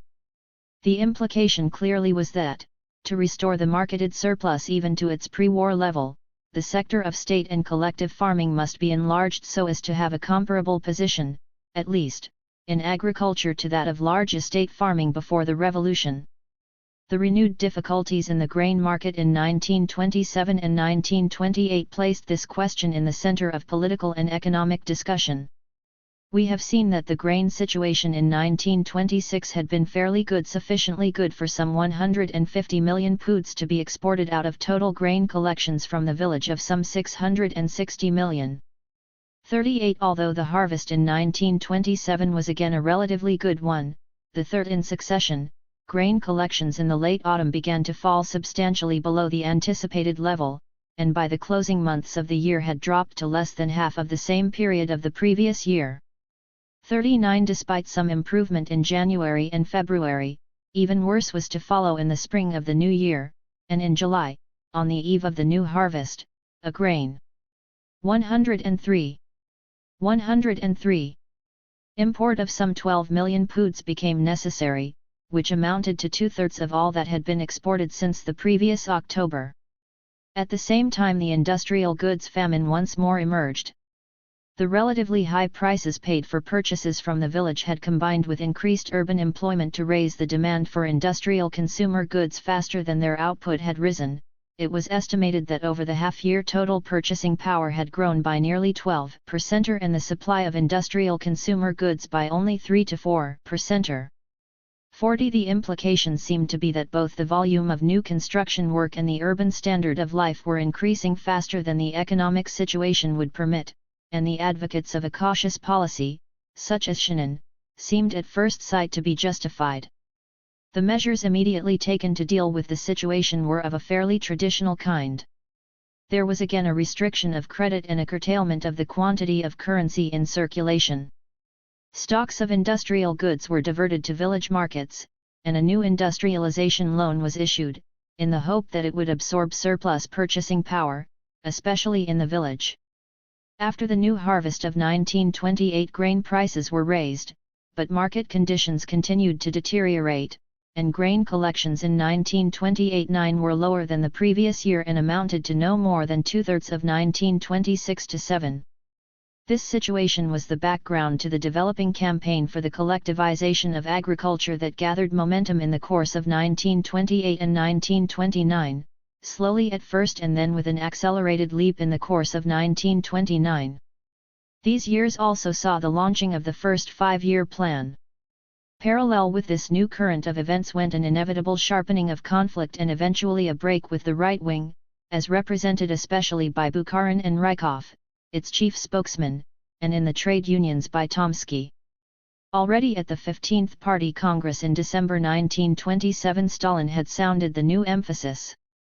After pointing out that in the countryside, by contrast with industry, we have a relatively slow growth of output, he defined the twin tasks of the coming period as follows. Firstly, to maintain the achieved rate of development of socialist industry and to increase it in the near future with the object of creating conditions necessary for overtaking and surpassing the advanced capitalist.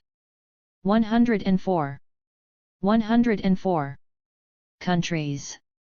The keynote of the development of our national economy, he added, is industrialization of the country, the increasingly important role of industry in relation to agriculture, an increase in the relative importance and commanding role of the socialist forms of economy.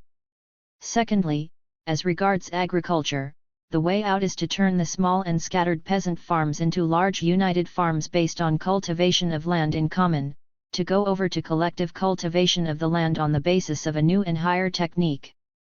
The way out is to unite the small and dwarf farms gradually but surely, not by pressure, but by example and persuasion, into large farms based on common, cooperative, collective cultivation of the land. To this declaration he added the solemn words, "There is no other way out." 41. The Congress resolved on an expansion of collective farming and the allocation of substantial capital investment to the creation of large-scale state farms, especially in Siberia, with the intention that by the end of the quinquennium these should contribute 150 million poods of grain for the market, or between 1/2 and 2/3 of what landlord estates had formerly done.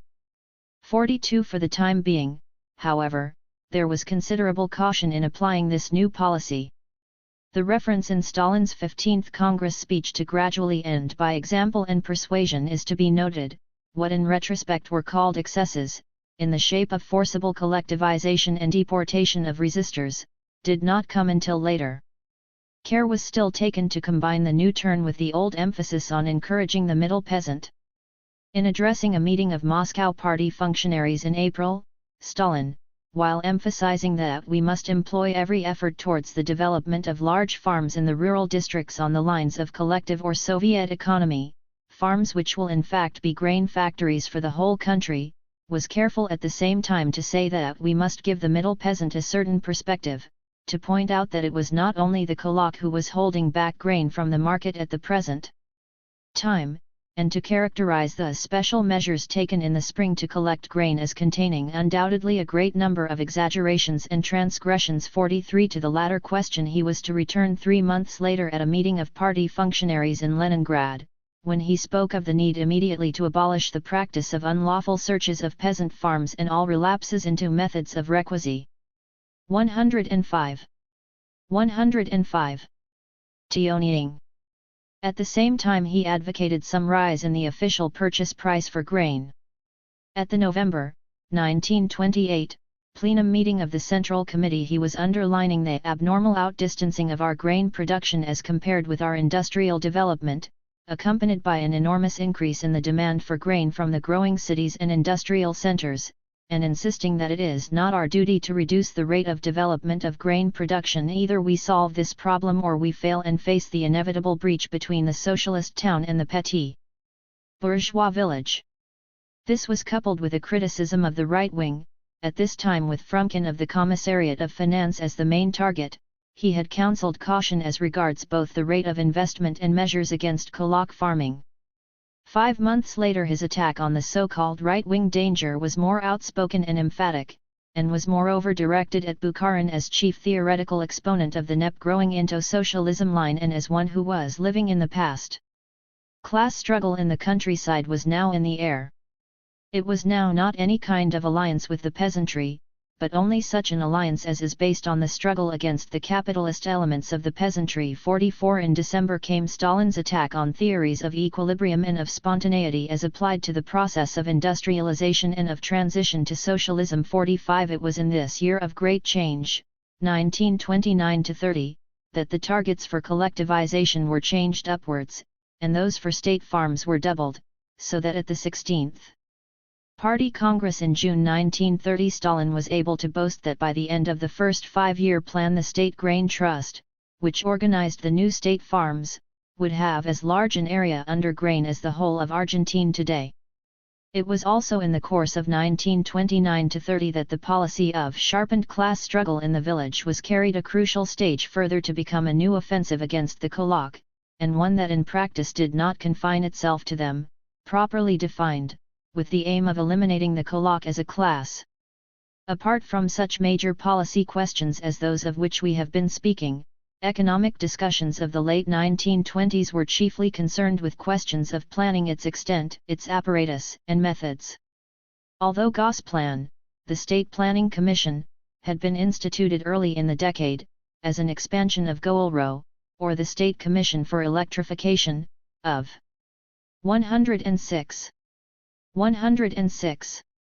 1920, it continued to have no more than an advisory role, and even after the inauguration of its so-called control figures in 1925, it lacked any authority over the various government departments or ministries to enforce its own views and directives, or even, it would seem, to obtain advance information about their sectional programs and intentions. For a number of years it was concerned mainly with partial plans and ad hoc projects, such as transport reorganization and economic regionalization. Even when the control figures had become an annual event, these were prevented from having much operative significance for some years by the jealous sectionalism of various departments and even more by basic policy differences still to be resolved. For many years the Commissariat of Finance, for example, was the stronghold of relatively conservative, right-wing views, while Gosplan leaned, at least, towards the views of the left opposition with its advocacy of accelerated industrialization. Sokhonikov, for example, was openly scornful of Gosplan's first essay in Control Figures, and even of planning in general.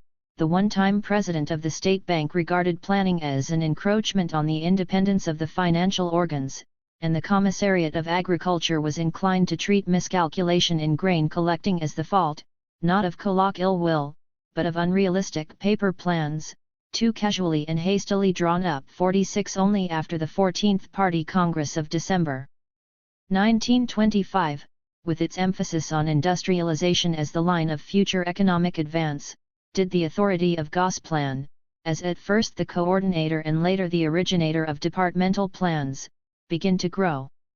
From 1926 onward it became increasingly concerned with successive drafts of a 5-year perspective plan, and of annual operational plans geared thereto, of which the control figures were to be the initial set of targets, issued, in theory at least, in advance of the preparation of departmental plans, the final operational plan being a coordinated revision of the latter.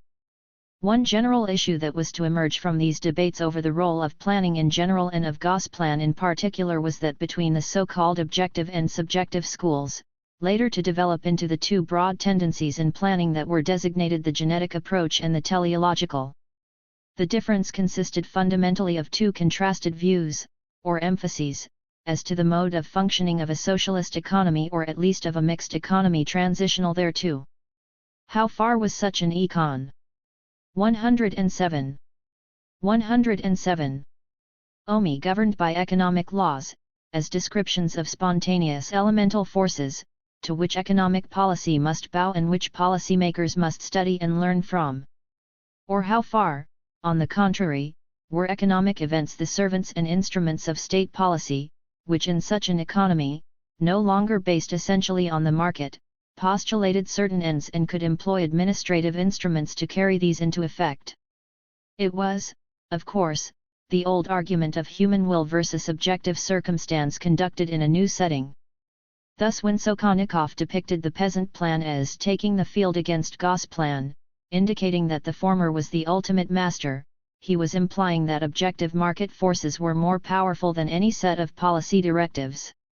A more extreme representative of this viewpoint was Kondratiev, who at one time advised planners to avoid the fetishism of precise calculations and to bow before an understanding of those processes which are in actual motion in the economy and grasp the basic processes which confront us. Trotsky, per contra, in enthusiastically welcoming the first control figures, had spoken of them as a dialectical combination of theoretical precision and practical caution, and of calculation of objective conditions and trends with a subjective definition of the tasks of the state. 47. Another writer in the Gosplan organ argued that it is only with the introduction of the subjective element that planning, as distinct from forecasting, really starts. Until a subject appears, possessing its own goals, that is to say striving to change objective factors, and having the will to change them, there exists no plan, and no talk of a plan is possible. From this standpoint, no depiction of past historical trends, even if quite true, and no discovery of laws of development, even if they are exact laws, can constitute a plan. The existing situation, a subjective will resolved to change it, a general goal as accompaniment to that will, these are the prerequisites of a plan. From the standpoint of the goal, the plan is neither a research project nor a prognosis, it represents the preliminary to an outline draft of a decision.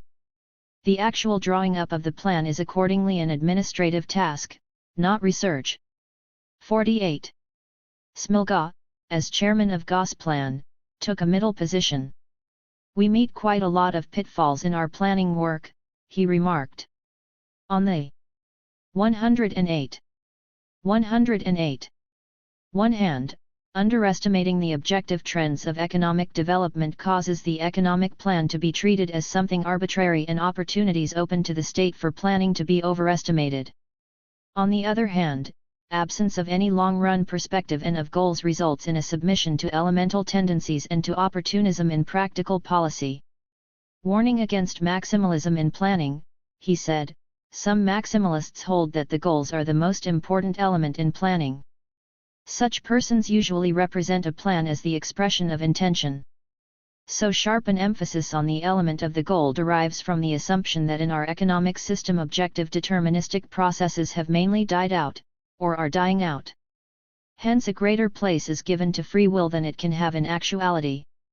Among Soviet economists generally in the early revolutionary years, and Bukharin in his more leftist period was among them, the view prevailed that a socialist economy could dispense with commodity production, i.e. production for the market, altogether, and that accordingly it was no longer subject to laws of political economy. Insofar as the new economic policy of 1920 had reintroduced the peasant market, this dying out of market relations and of economic laws was temporarily qualified by the need to make concessions to the peasantry and their demands, a necessity which the theory of primitive socialist accumulation was designed to subordinate or overcome. The compulsions of the market were usually conceived of exclusively in terms of the peasant market, and hence as consequent upon the coexistence of state industry with individualist peasant agriculture. Apart from this, the influence of a consumer's retail market does not seem to have been thought of.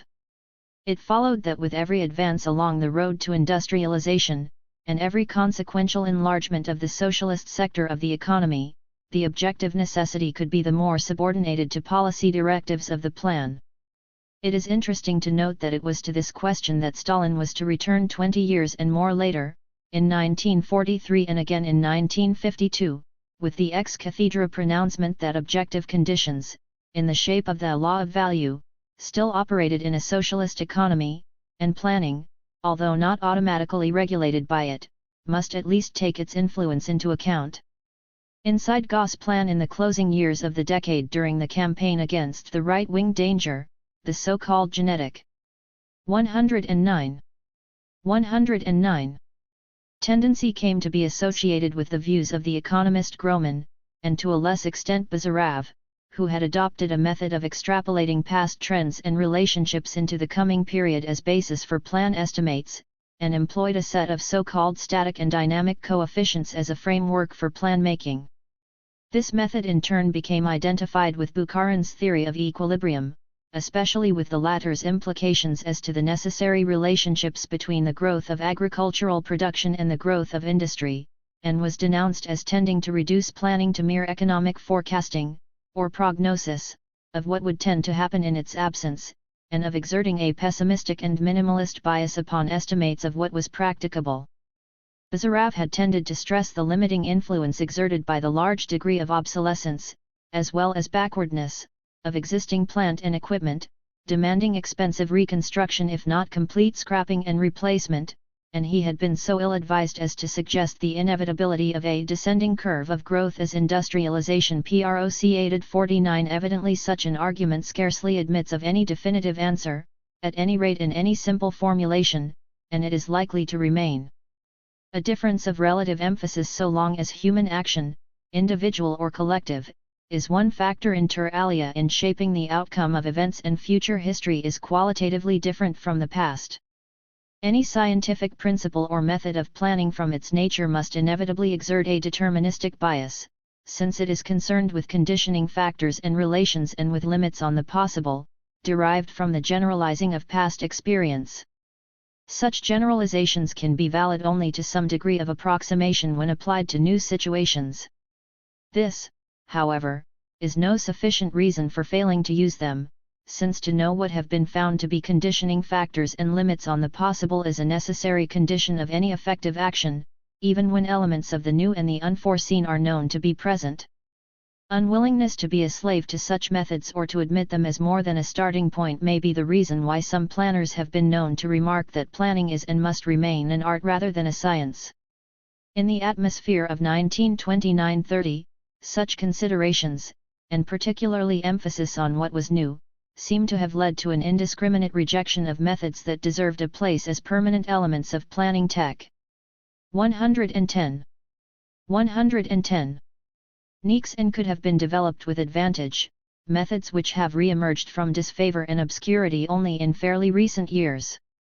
One crucial planning method that was a product of the 1920s and did survive was the method of balances.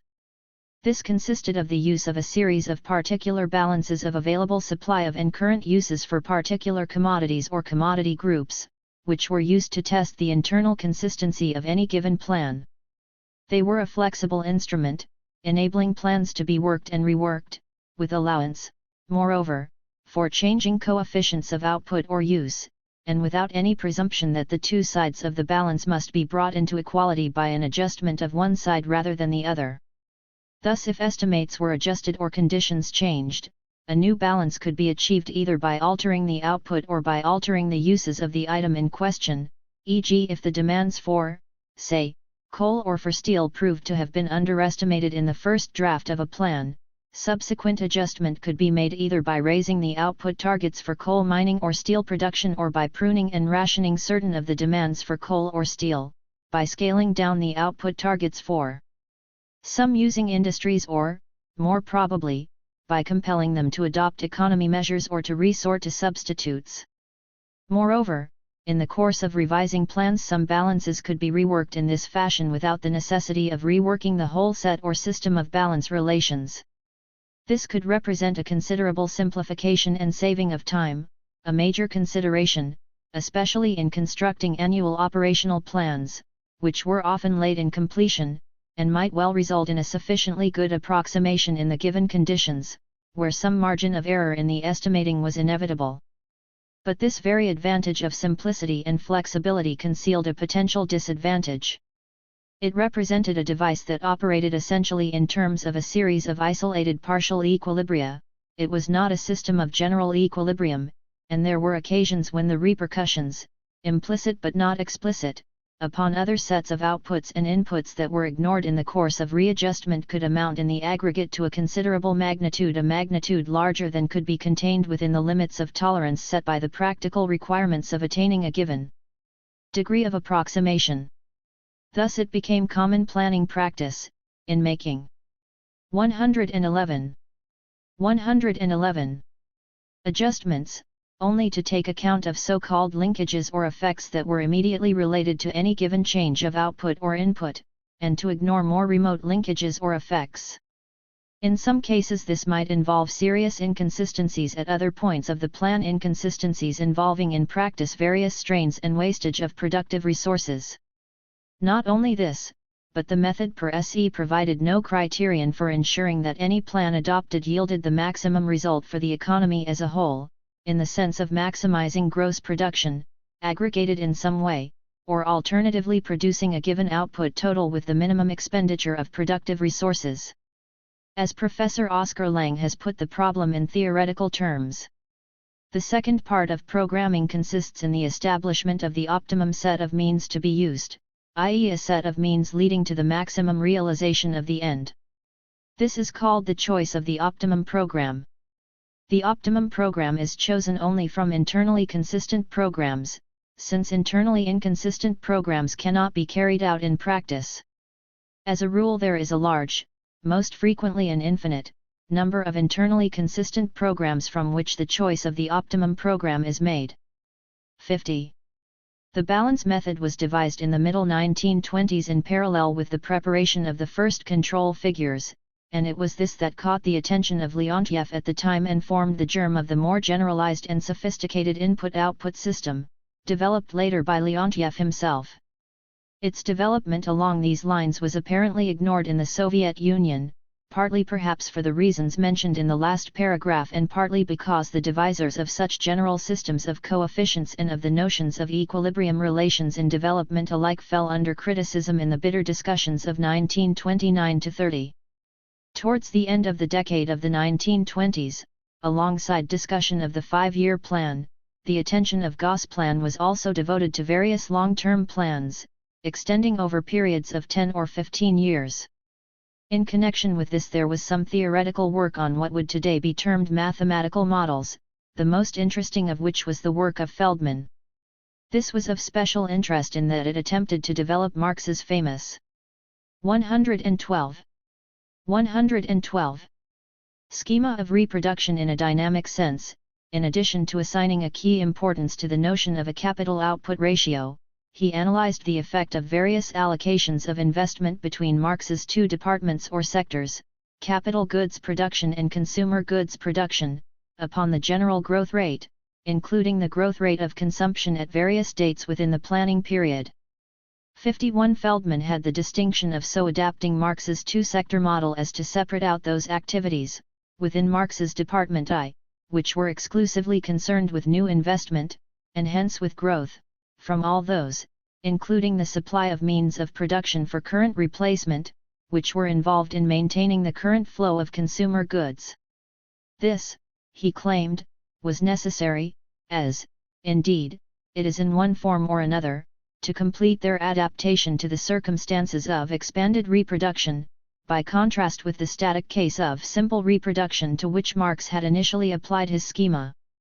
He then shows that the future growth rate of the system, including the future growth rate of consumption, depends essentially on how the output of the former sector, the investment sector, is allocated between the two sectors, i.e. allocated for the expansion of the investment sector and of the consumption sector respectively.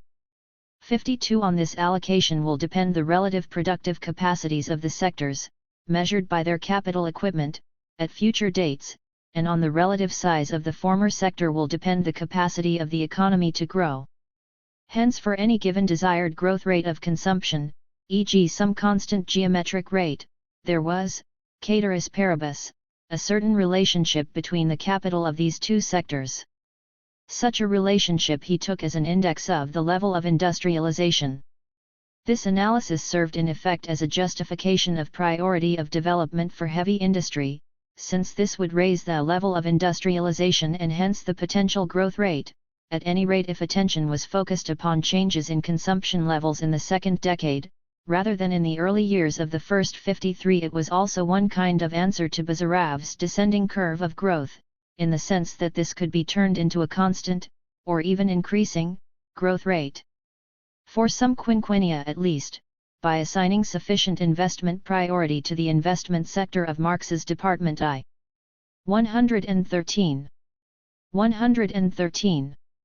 Unfortunately, work along these lines was also to be discontinued, perhaps for the same, or analogous, reasons as those we have mentioned in connection with the method of input-output balances. Such attempts, it seems, came to be regarded as barren formalism. Kuibyshev, when recently appointed to the chairmanship of Gosplan, in the early 30s spoke derogatively of the statistical arithmetical deviation in planning, and appealed for greater realism, more attention to practice and less theory. This statement was even quoted approvingly by a chairman of Gosplan as late as 1956. 54. The subsequent revival of interest in mathematical methods in economic analysis and in planning, especially in conjunction with computer programming techniques, has brought renewed attention to mathematical models as applied to development. At the same time, a place of increasing importance has been assigned to long-term planning. This, together with emphasis on the better use of capital equipment in industry and on calculating the time factor in the allocation and employment of investable resources, has encouraged a new attention to the notion of an optimum in planning, and the use of linear programming tools to this end. Planning. The general idea of economic planning is usually attributed to, and associated with, 19th-century pioneers of socialist thought. It was rather natural to suppose that something of the kind would have to replace the market mechanism which the classical economists had demonstrated as the self-acting regulator of an atomistic society of individual enterprise. Adam Smith's famous unseen hand of economic laws operating through the medium of free competition, a medium which bent and subordinated individual interest to serve social ends. Actually, the pioneers of socialist thought said remarkably little on the subject. Saint Simon had merely spoken of the future society being organized according to general forethought, and Professor Landauer, in his historical work on European socialism, has said, "Forethought is the essence of planning." For the rest of the 19th century, and for the first part of the 20th, the idea of planning was entirely overshadowed in the minds of socialists by the postulate of more equitable distribution. Yet, the roots of modern concepts of planning go back to the teachings of the Saint-Simonians. With Marx and his colleague Engels, reference to planning was more explicit, but omission of any detail concerning it was intentional, since they were keen to renounce the approach of those they termed utopian socialists, and believed that it was idle to try to sketch more than the general outlines of a future stage of society until at least the threshold of such a new stage had been reached, historically speaking, and until one was in a position to obtain some concrete picture of what its foundations and its real, as distinct from imagined, problems would look like. Apart from a few general statements about planning of the distribution of productive labor by society replacing the spontaneous operation of market forces, nothing was specifically said as to how this was envisaged as operating, in what kind of institutions it was to 120 be embodied, how centralized or decentralized it might possibly be. Engels in Socialism, Utopian and Scientific had referred to socialized production according to a predetermined plan, and in Anti-Düring to anarchy of social production being replaced by conscious organization of society on the basis of a plan, while Marx himself, in Volume 3 of Capital, referred, quite incidentally, to producers regulating their production according to a preconceived plan, to society organized as a conscious and systematic association, establishing a direct relation between the quantities of social labor time employed in the production of particular articles and the quantity of the demand of society for them, but that was all. Theoretical debate. When critics of socialism among economists on the continent of Europe, like Professors Halm, Pearson, and von Mises, early in the 20th century developed the beginnings of a theoretical criticism of such an economic order, they assumed unquestioningly that economic planning with a high degree of centralized decision-taking would inevitably characterize a society with publicly owned means of production, treating it as axiomatic that such planning would replace entirely the market mechanism. Except possibly in the case of things sold retail to individual consumers, and that if the state-owned industry it would necessarily decree what industry did by the procedure of issuing detailed orders in some form to its leading and subordinate employees, as with any state organ or department.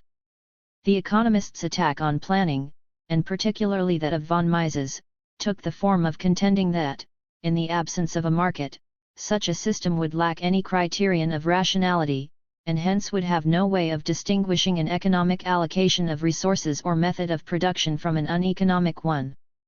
For this reason the debate was commonly referred to as that about Wirtschaftsrechnung as to whether rational economic calculation was possible at all. Von Mises wrote in his well-known article in the Archiv für Sozialwissenschaften Vol. Slei, April 1920. The significance of money in a society where the means of production are state-controlled will be different from that which planning. 121. attaches to it and one where they are privately owned. It will be, in fact, incomparably narrower, inasmuch as it will be confined to consumption goods. Moreover, just because no production good will ever become the object of exchange, it will be impossible to determine its monetary value. Money could never fill in a socialist state the role it fills in a competitive society in determining the value of production goods. Calculation in terms of money will here be impossible. It is precisely in market dealings that market prices to be taken as the basis of calculation are formed for all kinds of goods and labor employed. Where there is no free market, there is no pricing mechanism. Without a pricing mechanism, there is no economic calculation.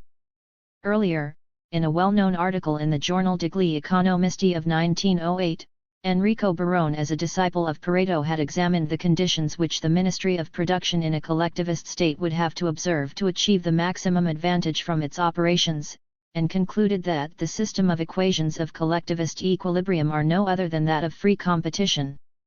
He affirmed the impossibility of solving such equations a priori, and declared in summary how fantastic those doctrines are which imagine that production in the collectivist regime would be ordered in a manner substantially different from that of anarchist production. In the course of the 1930s the challenge was taken up by a number of socialist economists, most notably by Professor H.D. Dickinson in England and by Professor Oskar Lange of Poland, at the time of writing in the United States.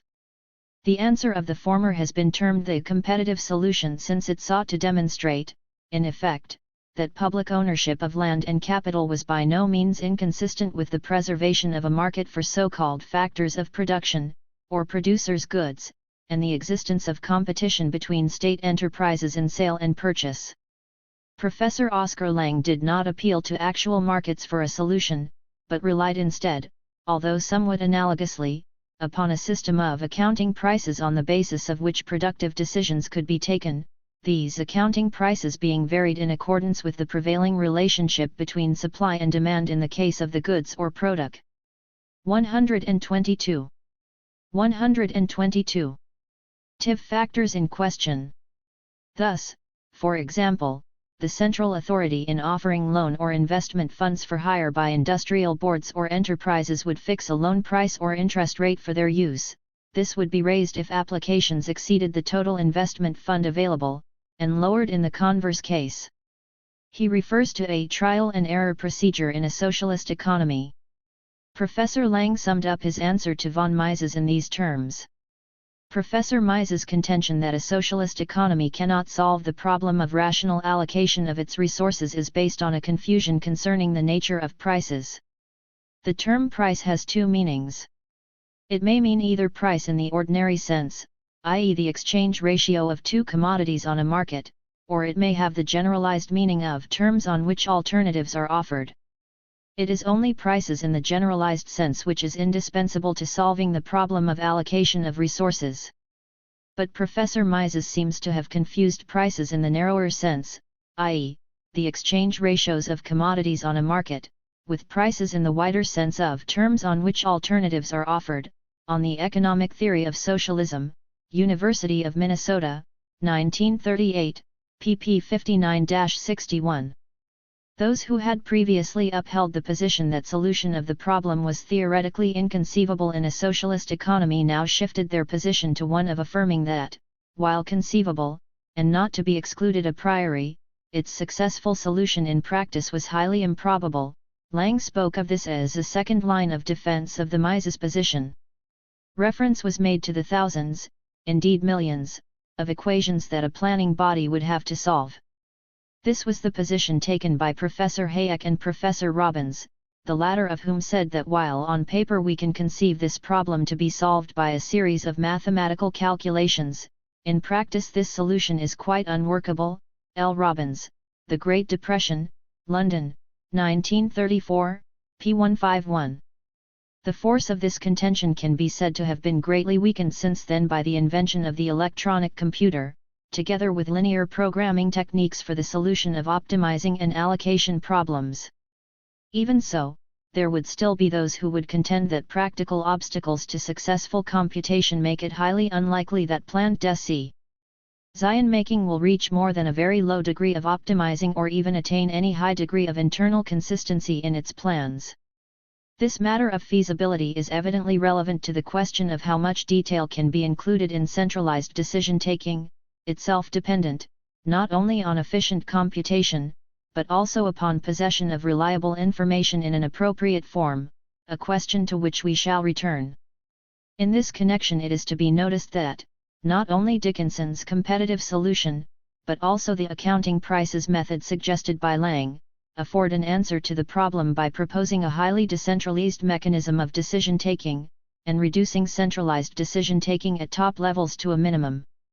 Thus they assert that such a mechanism is not inconsistent with social or public ownership of means of production, and that it is capable of practical operation. What they were essentially doing was to propose the combination of social ownership with some kind of market, or else quasi-market, mechanism. They did not contend as against von Mises that a solution was possible consistently with centralized planning per se. There were some who contended for the latter even in the discussions of the 30s. For example, Robert Hall, the author of The Economic System in a Socialist State, London, 1937, maintained that since demand for the factors of production is a derived demand, there is no theoretical difficulty in the way of calculating costs, so long as there is a market in consumers' goods. But since allocation of capital must in practice consist of the allocation in the case of each individual capital good sui generis, type of metal or fuel, type of machine tool, the problem is distinctly more cumbrous than at first sight might appear, and to such allocation the method of costing and pricing of each such item is, of course, crucial. Indicative planning under capitalism. In more recent times the notion of planning has been associated no longer exclusively with social ownership of the means of production. After the Second World War it began to be talked about, and even to some extent applied, in capitalist countries also. To a large extent this was a result of wartime experience of government controls and steering the economy, also of rationing of supplies both among firms and among individual consumers. 124. And represented a deliberate attempt to extend such methods into peacetime to deal with problems of the post-war epoch. Discussion of planning was also stimulated by attention to the problems of underdeveloped countries, in connection with international schemes of economic aid, sponsored by the United Nations, World Bank etc. In France in 1947 there was the so-called Monet Plan. In the ensuing years plans were drawn up for periods of 4 to 5 years in Netherlands and Scandinavia and Belgium. In Italy there was the Vanoni Plan, even in Britain some years later there was a so-called National Plan, which was no more than a forecast on paper and had little or no operative significance. For purposes of clarity of distinction, some people would prefer to speak of all this as programming rather than planning. The term indicative planning was, indeed, used at the time to refer to this kind of somewhat tentative capitalist planning or steering. Evidently it makes all the difference, especially where implementation is concerned, whether this is applied to socially owned enterprises and to a public sector or to autonomous private business concerns. The latter cannot be directed or coerced save in exceptional circumstances, e.g. in time of war, or by exceptional methods, and then these methods are likely to be resisted and evaded. The theoretical explanation of such indicative planning, used to exhibit its specific effect, has been, however, that the plans, on the contrary to having an obligatory character, will serve as guidelines of future development, which to the extent that they are expected to be followed, even approximately, will introduce a measure of coordination between sectors and industries, facilitating long-term investment decisions which might otherwise fail to be made. How successful such steering could be depended in the main on how far individual firms expected that others would be influenced in their decisions by the indicated targets or, on the contrary, would ignore them. Some, however, have gone beyond the idea of a plan as mere guidelines for private enterprise to take or leave as they please, and have interpreted indicative planning as a bringing together of the large firms and groups and encouraging them to conclude a series of bargains about their future behavior, which will have the effect of moving economic events along the desired path. Recent discussion. Later, in the post-war period, the focus of discussion about planning shifted in two important respects. Greater attention was devoted to the importance of income distribution as qualifying propositions about efficiency conditions in the allocation of economic resources, and interest shifted from conditions of static equilibrium to economic growth. Firstly, regarding distribution, a greater emphasis upon this at later stages of discussion severely qualified the attempts of economic theory to justify the market system, given competition, on the grounds of its automatic fulfillment of efficiency conditions which a planned economy was, allegedly, incapable of doing. Already in a work such as Pigou's Economics of Welfare, the distribution of income was stressed as one of the two main conditions affecting the maximization of economic welfare, the implication being that it could only be maximized if distribution was altered in the direction of equality.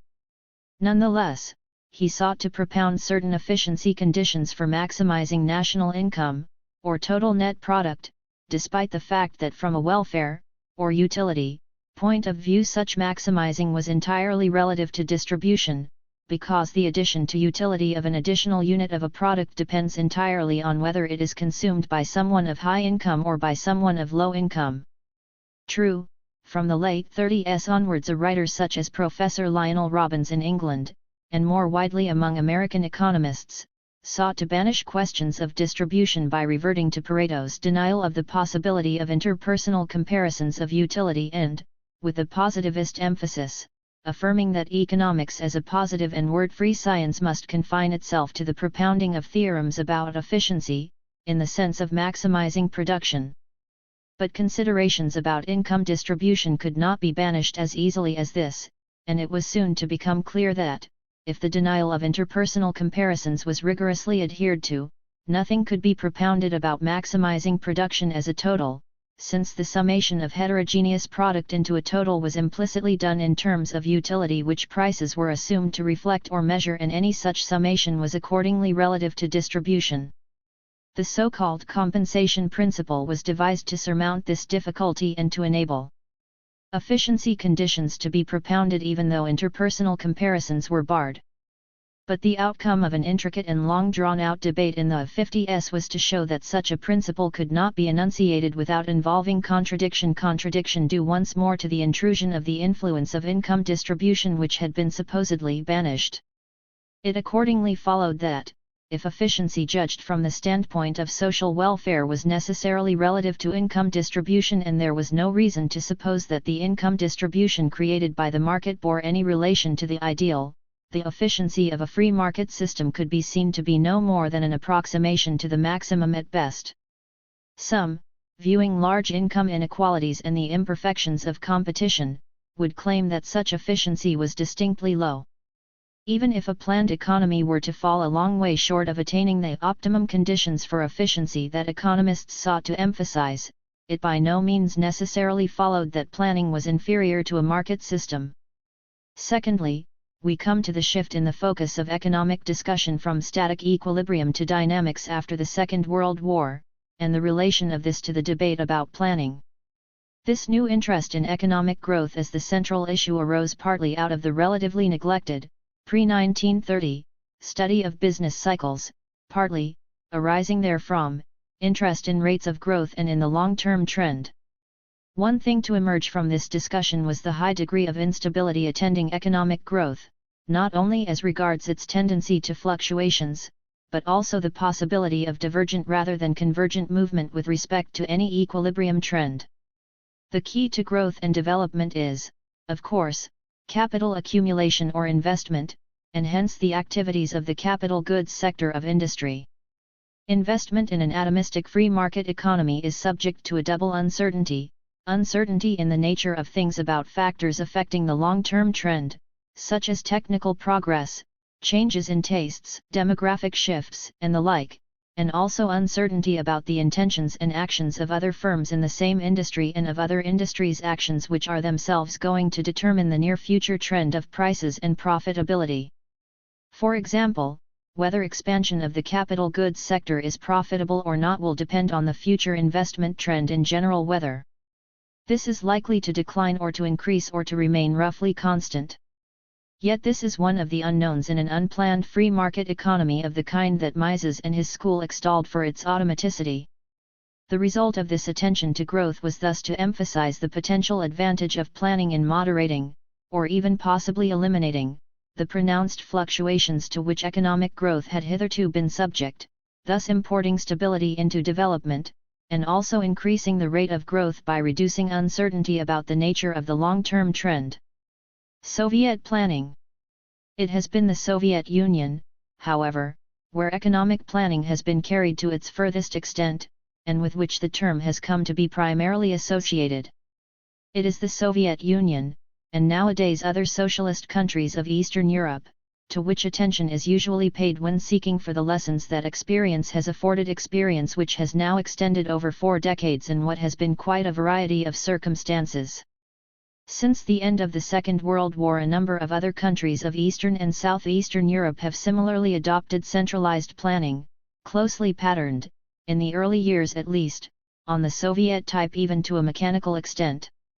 The exception to this has been Yugoslavia, which after an initial few years, following the war, of centralized planning on the Soviet model, carried out a sweeping decentralization in 1951–2, following her political break with the Soviet Union, and adopted something resembling the kind of decentralized model of a socialist economy suggested in the economists' debate of the 1930s, of which we have spoken.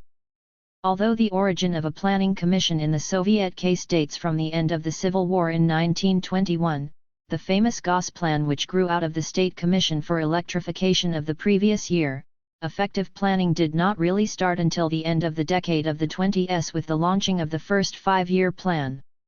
In its early years, Gosplan was concerned with nothing more comprehensive than partial plans for special key sectors of economic activity which had suffered severely in the Civil War and whose reconstruction was urgent for the restoration of production at large, such things as a transport plan, a fuel plan, and so forth. Control and coordination of industry, meanwhile, was the function of special commissariats, or ministerial departments, coordinated by the Supreme Council of National Economy, VSNH. Agriculture at the time consisted of some 25 million small peasant holdings, with no more than a comparative handful of large state farms, and was being wooed back to normal production by the provisions of the new economic policy, which had as its cornerstone the peasant's right to free trading in agricultural produce subject to the payment of an agricultural tax to the state. While private trade was quite legal at this period, the bulk of trade in agricultural produce between town and country was in the hands of state trading bodies and cooperatives. So far as industry was concerned at this period, the tendency was towards decentralization and production for the market. The wartime regime of centralized allocation of supplies to factories and of direct collection of their production quotas by state bodies was terminated, and industrial enterprises, for the most part of the period termed industrial trusts, as groupings of production plants or factories, were permitted, indeed obliged, to procure their supplies of raw materials, components, fuel and power etc., by direct contractual relations with suppliers, and similarly to dispose of their output to prospective buyers and procurers. The principle of Ausrescott, economic accounting on the basis of an autonomous balance sheet, was affirmed as the ruling principle of economic activity. Coupled with this, the individual responsibility of the manager of a factory or enterprise, who was appointed not elected, was also made into a ruling principle. Emphasis was also laid on the distinction between general direction and control, steering, as the province of higher bodies, and detailed operation and execution of general policy objectives. Gosplan's first, and still tentative, essay in comprehensive industrial planning was the famous Control Figures for 1925–6, comprised in a slender volume of no more than 100 pages. These represented a first attempt at drafting an annual production plan. They were designed as guidelines, orientovka, for the various commissariats to take into account in constructing their own sectional programs, but they did not have the character of obligatory directives. In presenting them to the government, Gosplan in fact described them as approximate directives for the work of formulating actual operational plans. In practice, however, they seem to have been largely ignored by the various departments responsible for actual programs. In subsequent years, however, efforts were made to improve the statistical information upon which forecasting was based, while at the same time subordinate planning organs were instituted at lower levels of economic operation. Meanwhile, the annual control figures gained both in extent and in the attention paid to them. In August 1927, a resolution of the Central Committee of the party had called for them to be converted from general guiding lines into concrete directives for the drafting of all operative plans, and with the coming into operation of the first 5-year plan, for the drafting of which special long-term planning departments of Gosplan had been responsible, the control figures began to play a regular role, in the shape of so-called control limits, as the initial framework or draft for the construction of the detailed operative annual plan, this latter, in turn, being related to, and in theory built within, the longer-term perspective plan covering 5 years. The decade that was to follow the inauguration of the first 5-year plan in 1928-9 had certain peculiarities that were to endow planning, and the problems confronting it, with some special features that in other circumstances might have been absent. In particular, both planning and economic administration became increasingly centralized as the decade advanced, centralized in the sense that more and more detail was included in the operational plans or else included in supplementary directives from the ministries, as the former commissariats came to be renamed, and the discretion and latitude allowed to lower levels, and in particular to the managements of industrial enterprises, were equivalently curtailed. This was in striking contrast to the pre-1928 situation. The launching of the first 5-year plan had been dominated by certain political aims, which had been the subject of acute controversy in the preceding years, namely, to achieve the industrialization of the country within a short span of time, this achievement being dependent upon an extensive transformation of agriculture onto a collectivist basis, i.e. collective or cooperative farming in place of traditional individual and small-scale peasant farming. In retrospect, this could be spoken of as a great leap, and it was largely conceived, and certainly carried through, in terms of campaigns and drives and concentrations of available forces on this or that economic front according to what happened to be the principal economic bottlenecks in the situation at the time. The first 5-year plan had been prepared originally in 2 variants, a minimal and a maximal, the latter resting on the most optimistic estimating of such factors as the foreign trade balance, harvests and agricultural deliveries, etc. It was the maximal variant that was finally adopted by the government as the definitive plan, and in the course of its implementation the targets written into the annual plans, especially in the case of heavy industry, were revised sharply upwards under the slogan of "Carry out the 5-year plan in 4 years." An exceptionally high rate of growth was thus provided for, entailing an unprecedentedly high rate of construction and large structural changes in the economy, as well as large-scale transfers of labor, and hence population, from agriculture to industry. As the decade advanced, the growing war danger, following the rise of Hitler fascism, combined in the Far East with the incursion of Japan onto the mainland, with the invasion of Manchukuo, caused diversion of resources towards rearmament and the building up of war industries. For example, the second 5-year plan initially provided for some relaxation, with rather more emphasis upon consumers' goods, only to be revised upwards again in the course of the quinquennium because of increasing tension in the international situation. In face of a sharply adverse movement in the terms of foreign trade in 1930, due to the world economic crisis and the sharp price fall of agricultural products on world markets, and a succession of bad harvests in the early 30s, coupled with a sharp decline of livestock in the wake of the collectivization drive, it is scarcely surprising that acute shortages should have developed, alike of foodstuffs for the swollen urban population and of an increasing range of building and constructional materials and other industrial supplies. Just as rationing of scarce foodstuffs had to be introduced for consumers between 1931 and 1934, so it became the practice, as shortages of industrial supplies became acute, for these to be rationed between industries, and between enterprises within an industry, by a system of centrally determined allocations, as had happened in the years preceding NEP.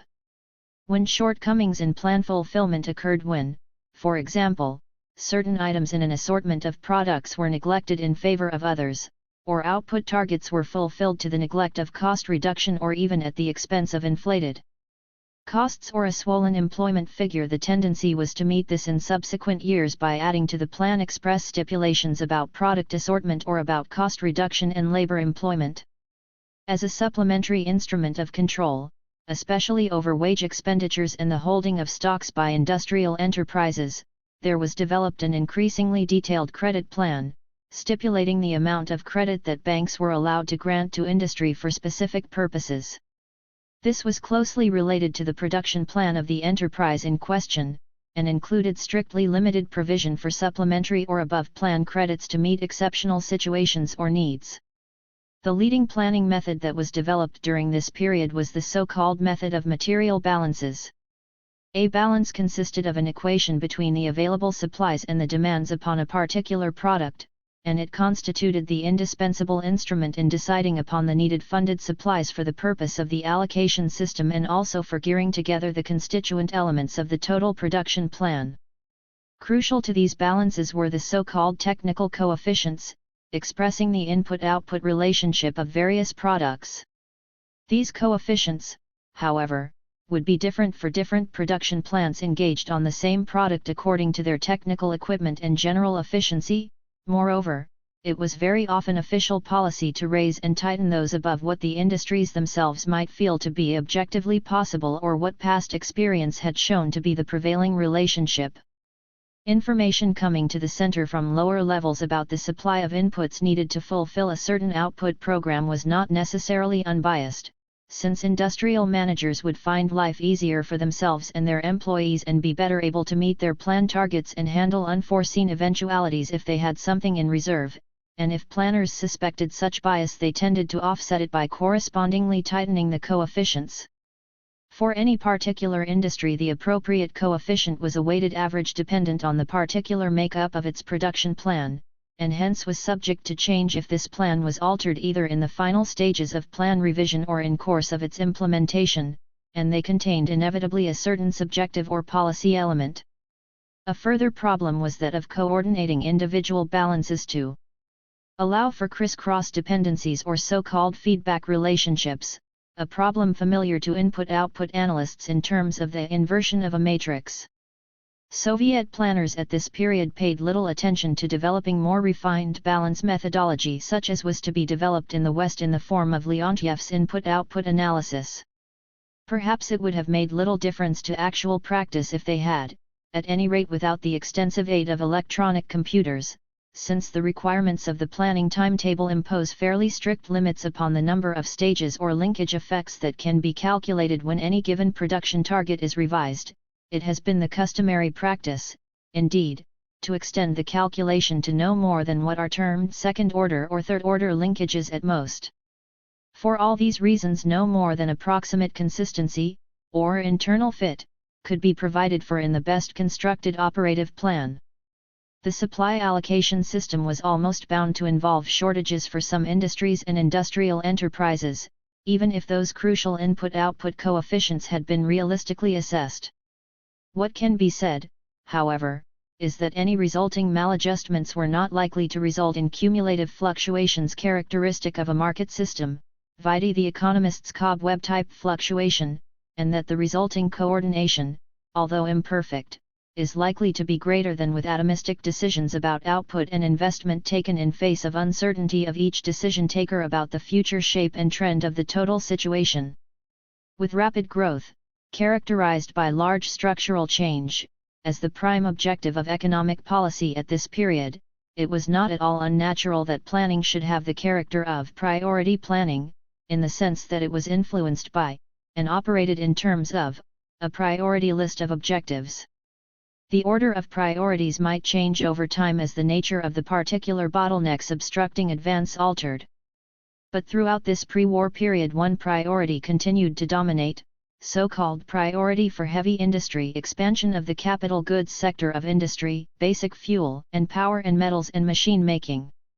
To this was joined, as we have seen, Priority 4 Defense industry and developments auxiliary thereto, an objective that steadily increased in weight as the second five-year plan followed on the heels of the first, and after it the unfinished third, which was dominated by the three priority objectives of war industry, non-ferrous metals, and transport extension. Indeed, by the end of the decade the economy of the country could be said to have virtually constituted a war economy, with the methods and degree of centralization customary thereto. In one respect, this priority element in planning policy made the problems of a highly centralized system of planning and economic administration much easier, although not without an attendant social cost. The objectives and targets of the high priority sectors were more easy to fulfill, because, if anything went wrong, resources could be transferred to them from the low priority sectors. Thus the latter played the role of a cushion or reserve for any deficiency in plan fulfillment on the part of the former. These low priority industries, which in those days were usually the consumer's goods industries, bore the brunt of the situation, in that they failed to fulfill their own plan targets, but the essential priorities were safeguarded and were generally able to be fulfilled, at any rate in the broad and the round. But in the degree to which quantitative growth and heavy industry lost their priority, and this shifted to the consumer's goods industries, as it began to do in the 50s, the situation changed. Either priority could be regarded as being more widely distributed, or the need for balance between a variety of competing needs as replacing the practice of working down a simply ordered priority list. In either case the situation and its associated problems changed, and the easy reserve that low priority sectors had previously constituted ceased to exist. This was one respect in which the situation changed between the pre-war decade and the period of the 50s, following the end of post-war Reconstruction. But there were others as well. One of these was the situation in the labor market affecting the overall labor supply. The initial 10 or 12 years of planning had been a period of extensive growth in the sense of a widening of the scope and range of existing industry, together with the foundation of new ones such as motors and aircraft and non-ferrous metals, by drawing upon reserves of labor in the countryside. When the targets for higher labor productivity in the first five-year plan failed to be fulfilled, this failure could be compensated for by an above-plan expansion in employment, although this had inflationary consequences from enlarging the total wage bill and hence demand. It is true, of course, that there were shortages of skilled labor even at this period, shortages that were met by large-scale training schemes. But in general there was no shortage of unskilled labor, since in common with most other backward areas of the world Russian agriculture had been characterized, save in areas of fairly recent settlement like Siberia and the Far East, by rural overpopulation. By 1950, following upon enormous war losses, the situation with regard to labor supply was beginning to change. Extensive growth was beginning to meet limits in general, not only, in particular, labor shortage. Increased emphasis came to be placed upon higher labor productivity by means of technical innovation and modernization. Once again achievement failed to match intention, and much of the trouble with slackened growth rates in the early 60s was no doubt attributable to a lag in intensive development of the kind which the new and changed situation required. In addition to changes in the nature of policy objectives which planning was required to serve and changes in the labor situation, the very growth of industry in the pre-war period made the tasks of centralized planning much more complex, and hence considerably augmented those difficulties of the balance method that we have already mentioned and the negative effects of resulting failures and inconsistencies in the provisions of the plan, especially in connection with the allocation system for funded supplies. Whereas at the start of the 30s the number of separate balances handled by Gosplan did not exceed a few hundred, by the decade of the 50s this figure had grown to nearly 2,000, including in this figure those handled by both the Republican Gosplans and the All-Union Gosplan.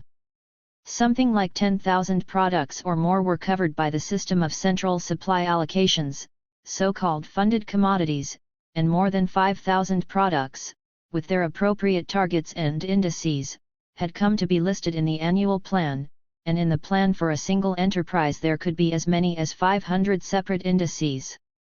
By the 60s the number of separate industrial enterprises to be planned for reached the figure of 40,000. Discussion of trends toward decentralization. It was against this background that the discussions of the late 50s and 60s started about the need for measures of decentralization. Highly centralized methods, appropriate as they may well have been to the situation and to the special policy objectives and tasks of the pre-war decade, as also of the war economy of the 40s, were evidently becoming increasingly inappropriate to the changed situation of the 50s, and were even showing negative results upon which critical comment was beginning to concentrate.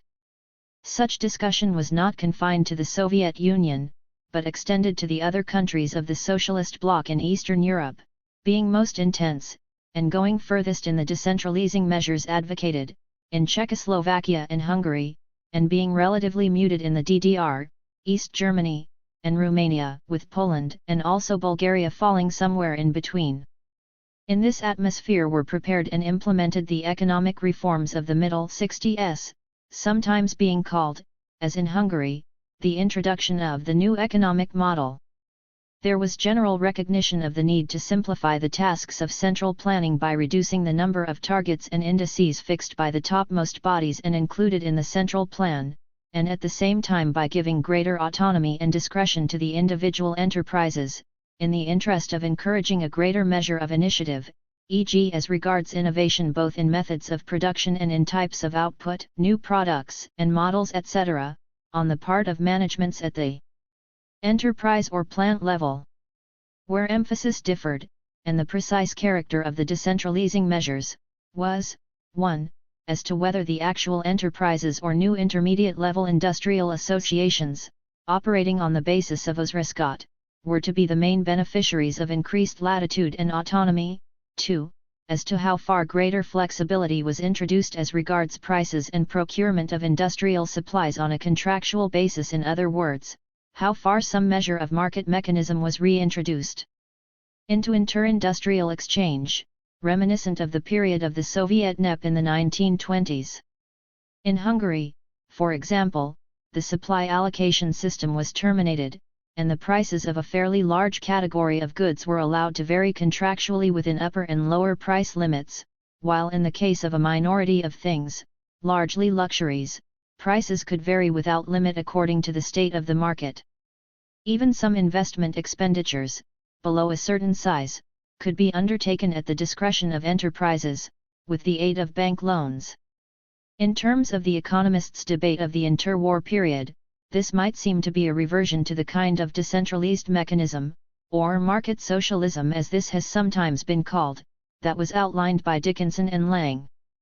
This, however, is no more than partially true. In the Dickinson and Lang proposals there was very little room left for planning. Almost all economic decision was taken on the basis of, and was governed by, the market, in Lang's case with the exception only of the general rate of investment, or the total investment fund to be placed at the disposal of economic bodies, its allocation among industries being decided by demand in relation to the given supply.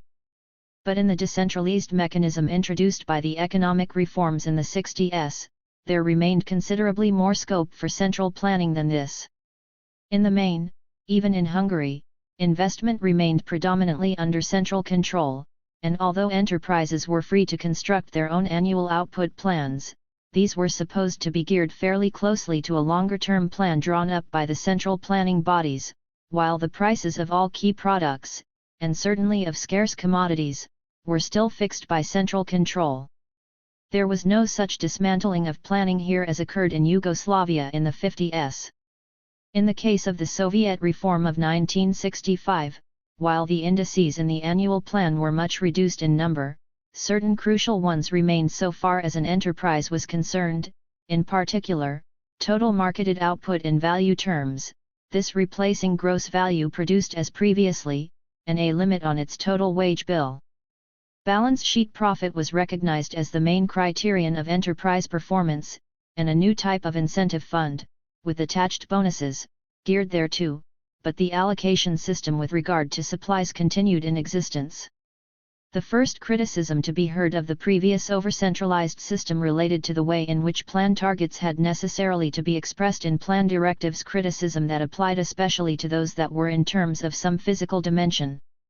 Obviously, if output at the enterprise level is controlled in detail by the plan, it must be expressed in some dimension or other, and experience has shown that the particular dimension chosen may have a distorting effect on the way in which the plan target is achieved. In some cases, the most appropriate measure of output is in terms of weight, in others of length or surface area or simple number of items. There are by now numerous and well-known examples where measurement in terms of weight creates a bias in favor of producing heavy objects rather than light, as with bedsteads or chandeliers or nails, or where it is in terms of length, as with cloth, a bias in favor of narrow cloth of simplest possible weave, and so forth. Where output is heterogeneous rather than uniform and standardized, as is the case with a lot of engineering products, the most easy measure is in terms of gross value, which has the advantage of simplicity in that items can be added up at their current selling price. But experience has, again, shown that, in the case of gross value, distortion takes the form of encouraging an inflation of the amount of inputs, purchased from outside the enterprise, that are embodied in the product, use, for example, of expensive rather than cheap materials and components, the production of so-called material-intensive types of product. Another example is that it will prove more easy to fulfill a plan target by assembling a large mass of components into a finished vehicle, rather than by supplying separately specialized spare parts even when the latter are in great demand. It may also discourage the vertical integration of successive processes under the same enterprise, even where this would result in greater efficiency and a more balanced and coordinated production flow, although this influence may be counterbalanced by supply difficulties and delays which encourage the tendency to vertical integration. For this reason, in the late 50s and early 60s, gross value was abandoned in favor of net value in a large number of industries, beginning with the clothing industry. Whatever the precise form that measurement takes, targets of this kind inevitably tend to give a premium to purely quantitative fulfillment, to the neglect of qualitative considerations, of the requirements of a balanced assortment, and above all of the search for new products and new and improved designs. It likewise tends to put a premium on quantitative fulfillment even at the expense of inefficiencies, vide the common habit of storming, or excessive speed up and overtime, towards the end of a plan period. It was to counteract such effects, indeed, that the so-called qualitative indices were added to the plan directives, stipulating such things as the degree of cost reduction to be achieved or the amount of increase of labor productivity. But this had the effect of inflating the number and variety of types of indices written into the plan indices, to which different weight came to be attached by enterprise managements, some standing in conflict with others and some tending accordingly to be ignored altogether. It was consideration of the disadvantages and distortions arising from the various types of success indicators previously in use as an almost inevitable accompaniment of including excessive detail in the central plan, that attention was turned to the need for some synthetic index of enterprise achievement, which would serve at enurit to minimize the one-sided distorting effects of existing indices. A common slogan of the time was less reliance on administrative directives and more reliance on economic methods, e.g. price inducements, credit facilities, taxes, and the like. To this end, the economic reforms of the middle 60s not unnaturally tended to give more weight to balance sheet results, as a measure of achievement, as in early years of Osrescott, in the degree to which reliance on the method of detailed directives was reduced. But, of course, balance sheet criteria can also have distorting effects upon output if prices are not right in some appropriate sense, a reason why measures of price reform accompanied measures of decentralization, and in the Hungarian case preceded the introduction of the new economic mechanism. Another type of criticism of the older centralized system was its tendency to generate damaging forms of tension between upper and lower levels in the degree to which it narrowed the competence of the latter, and this about matters on which the latter very often knew best. To some extent, of course, this could be represented as a clash between sectional viewpoints or interests and the general interest. Yet this was by no means always so. It was almost, if not quite as much, a conflict between decisions on detail taken by persons remote from the actual situation, on the basis of imperfect and very approximate information, and detailed knowledge of that situation by those close to it and possessed not only of technical information but also of a feel for what could be done. Two principal examples of this were as follows. First, under constant pressure, coupled with financial inducement, to fulfill, probably overtight, plan targets, and haunted by the constant fear of supply shortages and delivery delays, seriously disruptive of production, industrial managements would tend, in the information they supplied to higher levels, to understate and conceal productive possibilities and overstate their needs, as regards supplies, equipment, labor. We have already said that, if the planning bodies or ministries suspected such a bias, they would react to it by tightening output targets and reducing allocations, thus cumulatively enhancing the polar tension between levels. It was a common saying at the time that a wise director may overfulfill his plan by, say, 5% but never by 25%. If he did, the result would inevitably be that his target for the ensuing year would be drastically revised upward. Secondly, strong encouragement was given, not only to overstating supply requirements, in order to give elbow room for maneuver, i.e. restore some flexibility at the enterprise level, and provide for unforeseen contingencies, but whenever possible accumulating excessive reserves, whether of equipment, materials, or labor. This was the sole remaining way in which enterprise managements could restore initiative to themselves. It is well known that hoarding tends to aggravate supply shortages and probably cumulatively so. This may well have had a good deal to do with accentuating and perpetuating in the post-war period the chronic situation of seller's market, which was in turn used by conservative centralizers as a reason for continued rationing by means of the system of supply allocations.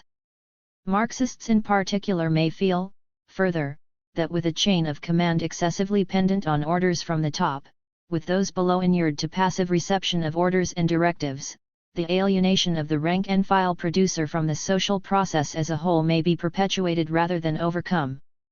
Hitherto the movement towards economic reform of a decentralizing kind has so far been cautious and fairly limited, except in Hungary and Yugoslavia, and more limited in implementation than in design, if only because of the hesitancy and resistance of bureaucratic interests associated with the previous system.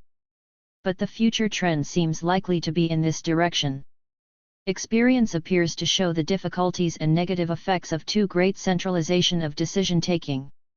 It remains for experiment and comparative experience to demonstrate what degree of blend of planning and market will yield, in normal circumstances, the superior result, what category of decision deserves to remain centralized, and embodied in an obligatory plan, what is better left for decision, at subordinate levels, on the basis of market indices, prices whether actual or accounting, in the manner proposed by Dickinson and Lang in the pre-war economists' debate, with planning confined in their case to influencing, e.g. by taxes, credit availabilities, price changes, and general steering.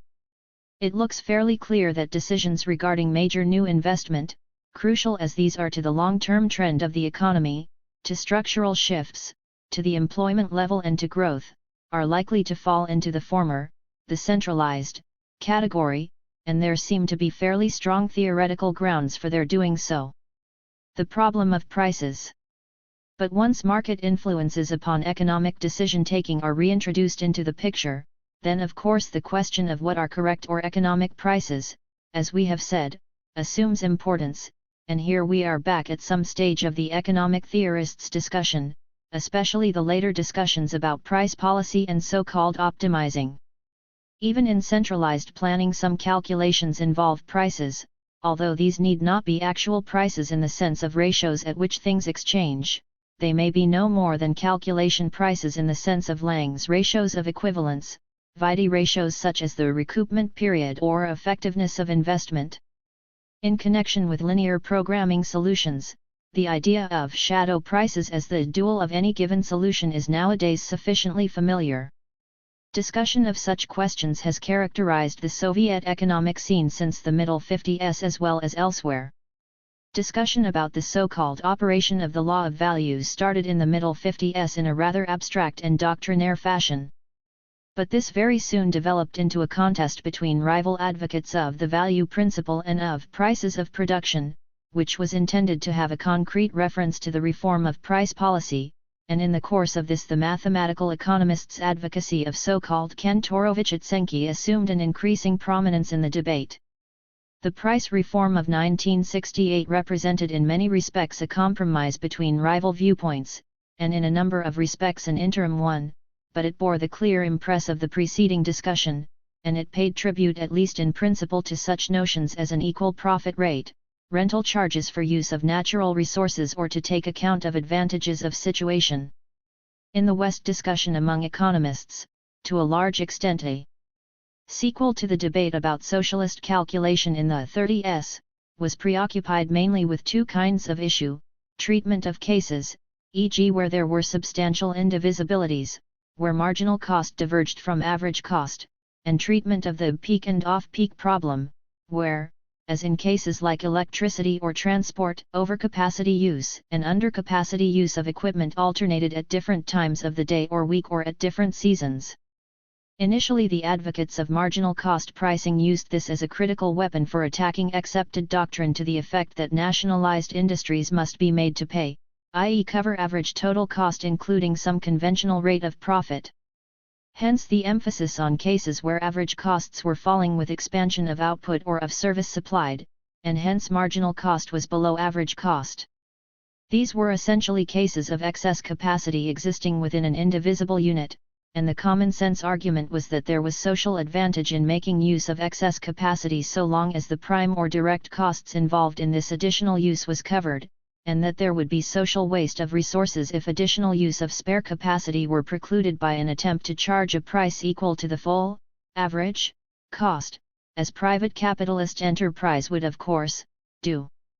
Another aspect of the same argument was the contention that in the case in question the proper investment criterion was that of total social benefit, not the criterion of covering total cost at a uniform price, as illustrated by the classic case of Dupuyt's Bridge. But while such cases where marginal cost was less than average cost existed and were undoubtedly important, some would claim that they preponderated among cases of divergence, they did not stand alone. There were also rising cost cases where marginal cost stood above and not below average, and as regards practice these were apt to involve greater difficulty. Where they were not simply cases of social costs external to the decision unit in question, as in the traffic congestion case, they were apt to be examples of alternating overcapacity and undercapacity use of fixed equipment at different times, as with electricity generation, a telephone network or a railway transport system. Here the case for differential charging between peak and off-peak usage, related to the difference in marginal cost of supplying service at times of underutilized capacity and overuse of capacity, was based essentially on avoidance of wasteful investment in expanding capacity to adapt it. 142. 142. To peak demand wasteful because this would involve excessive unused capacity at other times. When we come to discussion of a general pricing principle for regulating pricing in a socialist economy, we are confronted with an apparent conflict of objectives. This may be described as one between short period and long period, or alternatively between so-called market prices and normal prices. At any given moment of time there is likely to be a given pattern of scarcities, containing what may be called accidental elements, due to unforeseen demand shifts, or shifts in stocks or adjustment time lags in supply.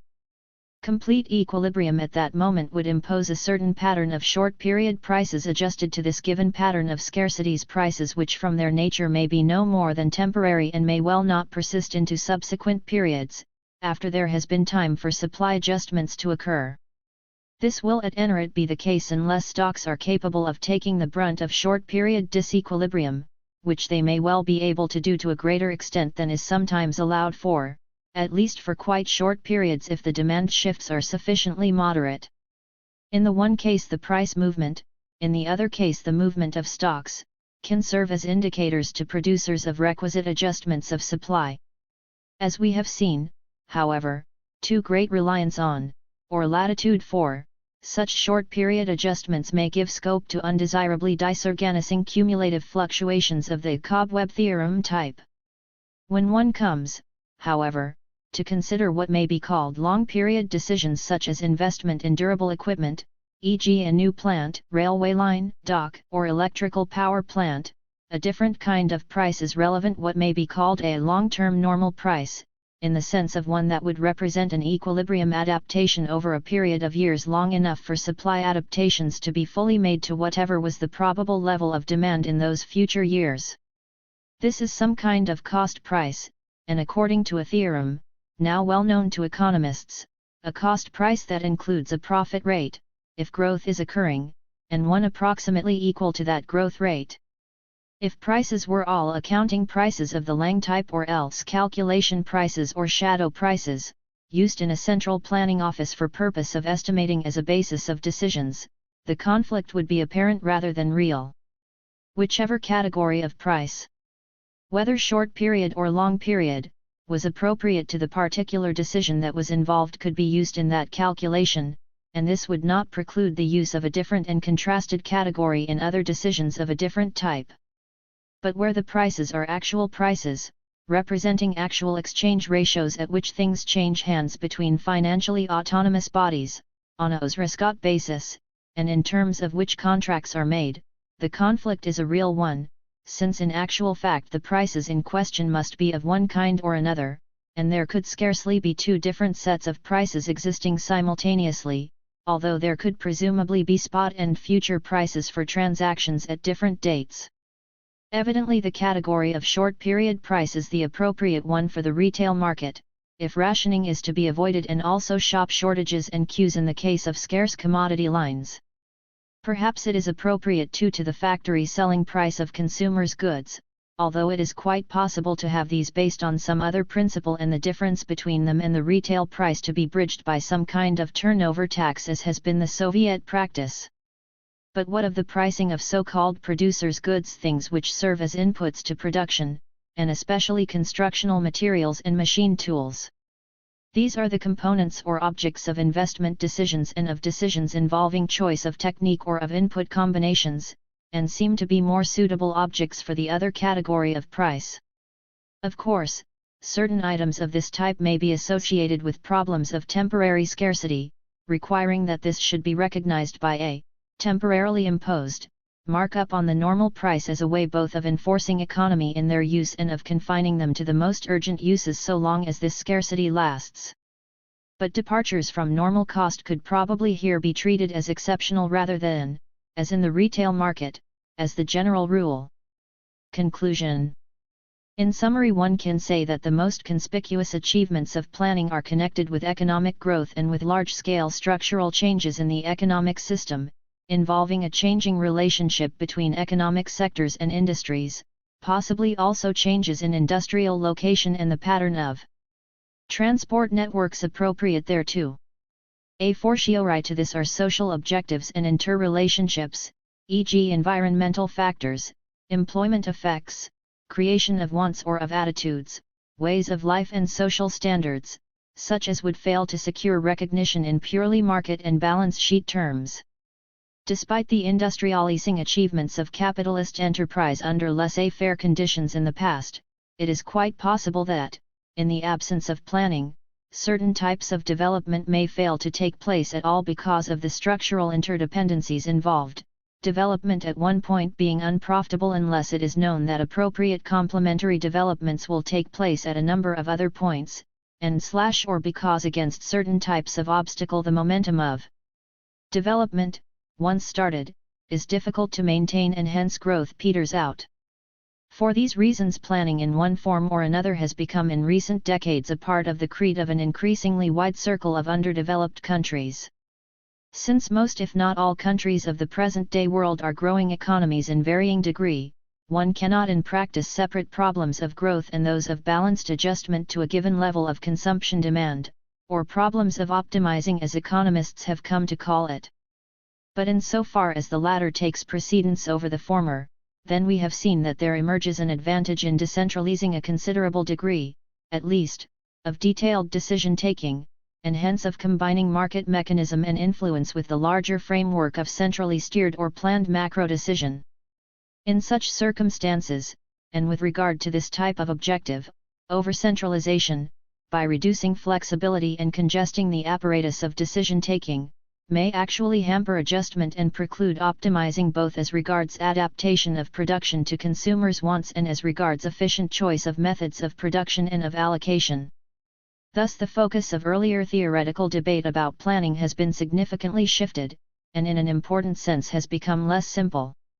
Few if any economists who discuss such matters today are prepared to accept the simple non-possumus of von Mises, if only for the reason that few of them, either in the capitalist or the socialist world, accept planning and market as mutually exclusive antitheses. Discussion has shifted rather to the question of what is the most appropriate and practicable blend of the two. A question which again may well permit of different answers in different sets of historical circumstances, with their different levels of development. It cannot be denied that the above-cited problem of the millions of equations requiring to be solved if decisions are to be made and coordinated consciously has been powerfully affected, even if it has not been completely solved, by the invention and use of electronic computers. And here, perhaps, one should allow Oscar Lange to have the last word. In what was probably his last utterance on the matter, Professor Lange wrote about planning and the computer as follows, in partial redressing of the balance of his earlier decentralizing proposals. Managers of socialist economies today have two instruments of economic accounting. One is the electronic computer, the other is the market. Experience shows that for a very large number of problems linear approximation suffices, hence the widespread use of linear programming techniques. The computer has the undoubted advantage of much greater speed. The market is a cumbersome and slow-working servo mechanism. Its iteration process operates with considerable time lags and oscillations and may not be convergent at all. After stating, however, that even the most powerful electronic computer has a limited capacity, he concludes that for planning long-term economic development the market mechanism is definitely inferior. Actual market equilibrium prices do not suffice here, knowledge of the programmed future shadow prices is needed. Mathematical programming, he declares, turns out to be an essential instrument of optimal long-term economic planning. Mathematical programming assisted by electronic computers becomes the fundamental instrument of long-term economic planning, as well as of solving dynamic economic problems of a more limited scope. Here, the electronic computer does not replace the market. It fulfills a function which the market never was able to perform, in C.H. Feinstein, edited, Socialism, Capitalism and Economic Growth, Cambridge 1967, pp 158-61. Commodity production under socialism. NEP as a period in the development of the Soviet economy has receded sufficiently into past history, eclipsed as the 20s have been by so many subsequent issues and dramatic developments, as to have apparently lost all interest, even significance, for the discussion of socialism and its problems. It was, after all, half a century ago, and many have regarded it, then and since, as a temporary aberration on the road to socialism, cradled in certain special and largely transitory problems. Now that the issue of centralization versus decentralization has come upon the agenda of socialist debate, and not only in the sphere of economic administration and functioning, may there not be something to be said for taking a new and backward look at NEP and at some of the contemporary assessments of it, and this is not just for reasons of historical curiosity? Some stimulus in this direction has indeed been given by the publication of a recent Hungarian work by Laszlo Samuli. It appeared in English translation in 1974, an enlarged essay rather than a comprehensive study, and evidently a product of thinking and debate around the so-called new economic mechanism in Hungary. To my mind it has the virtue of being unusually outspoken. Samuli at the end of his 3-page introduction sounds the keynote of this reassessment as he regards it by saying, "The raising of these questions may seem mere hair-splitting, yet the clarification of a problem of much broader relevance depends on the answer, namely, which of the functional models of socialist economy was theoretically and practically the initial pattern of the socialist socio-economic system, a centralized subsistence economy, managed by instructions, based on equalitarian principle. 148. Please, or a regulated market economy, relying on material incentives? If this problem can be sufficiently clarified, the substance of NEP will also appear in a different light. and not merely as a historical issue, since half a century of socialist economic development could not reduce the significance of this problem to one relevant only to the past. Putting it more bluntly, the issue boils down to the question whether and why the first stage of socialism, in Marx's sense, or socialist contrasted with communism, something that evidently is destined to occupy a whole historical period and is not just transition, is compatible or incompatible with the existence of commodity production, or market relations. It is clear that many of the extreme left today, and particularly Maoists, an example familiar to some of us is Bettelheim, believe that anything deserving the name of socialism is incompatible with commodity production. Mondale also speaks of commodity production dying out under socialism, but in the degree to which a social wage replaces a money wage, and be it noted he makes no distinction between the lower and the higher stage of socialism. Samouli claims, and cites evidence in support, that this was the traditional view held not only by 19th-century social democrats like Kautsky, but also by Bukharin and Lenin, at one time at least. Developed socialism was envisaged as being essentially a natural economy, by contrast with a monetary or exchange economy.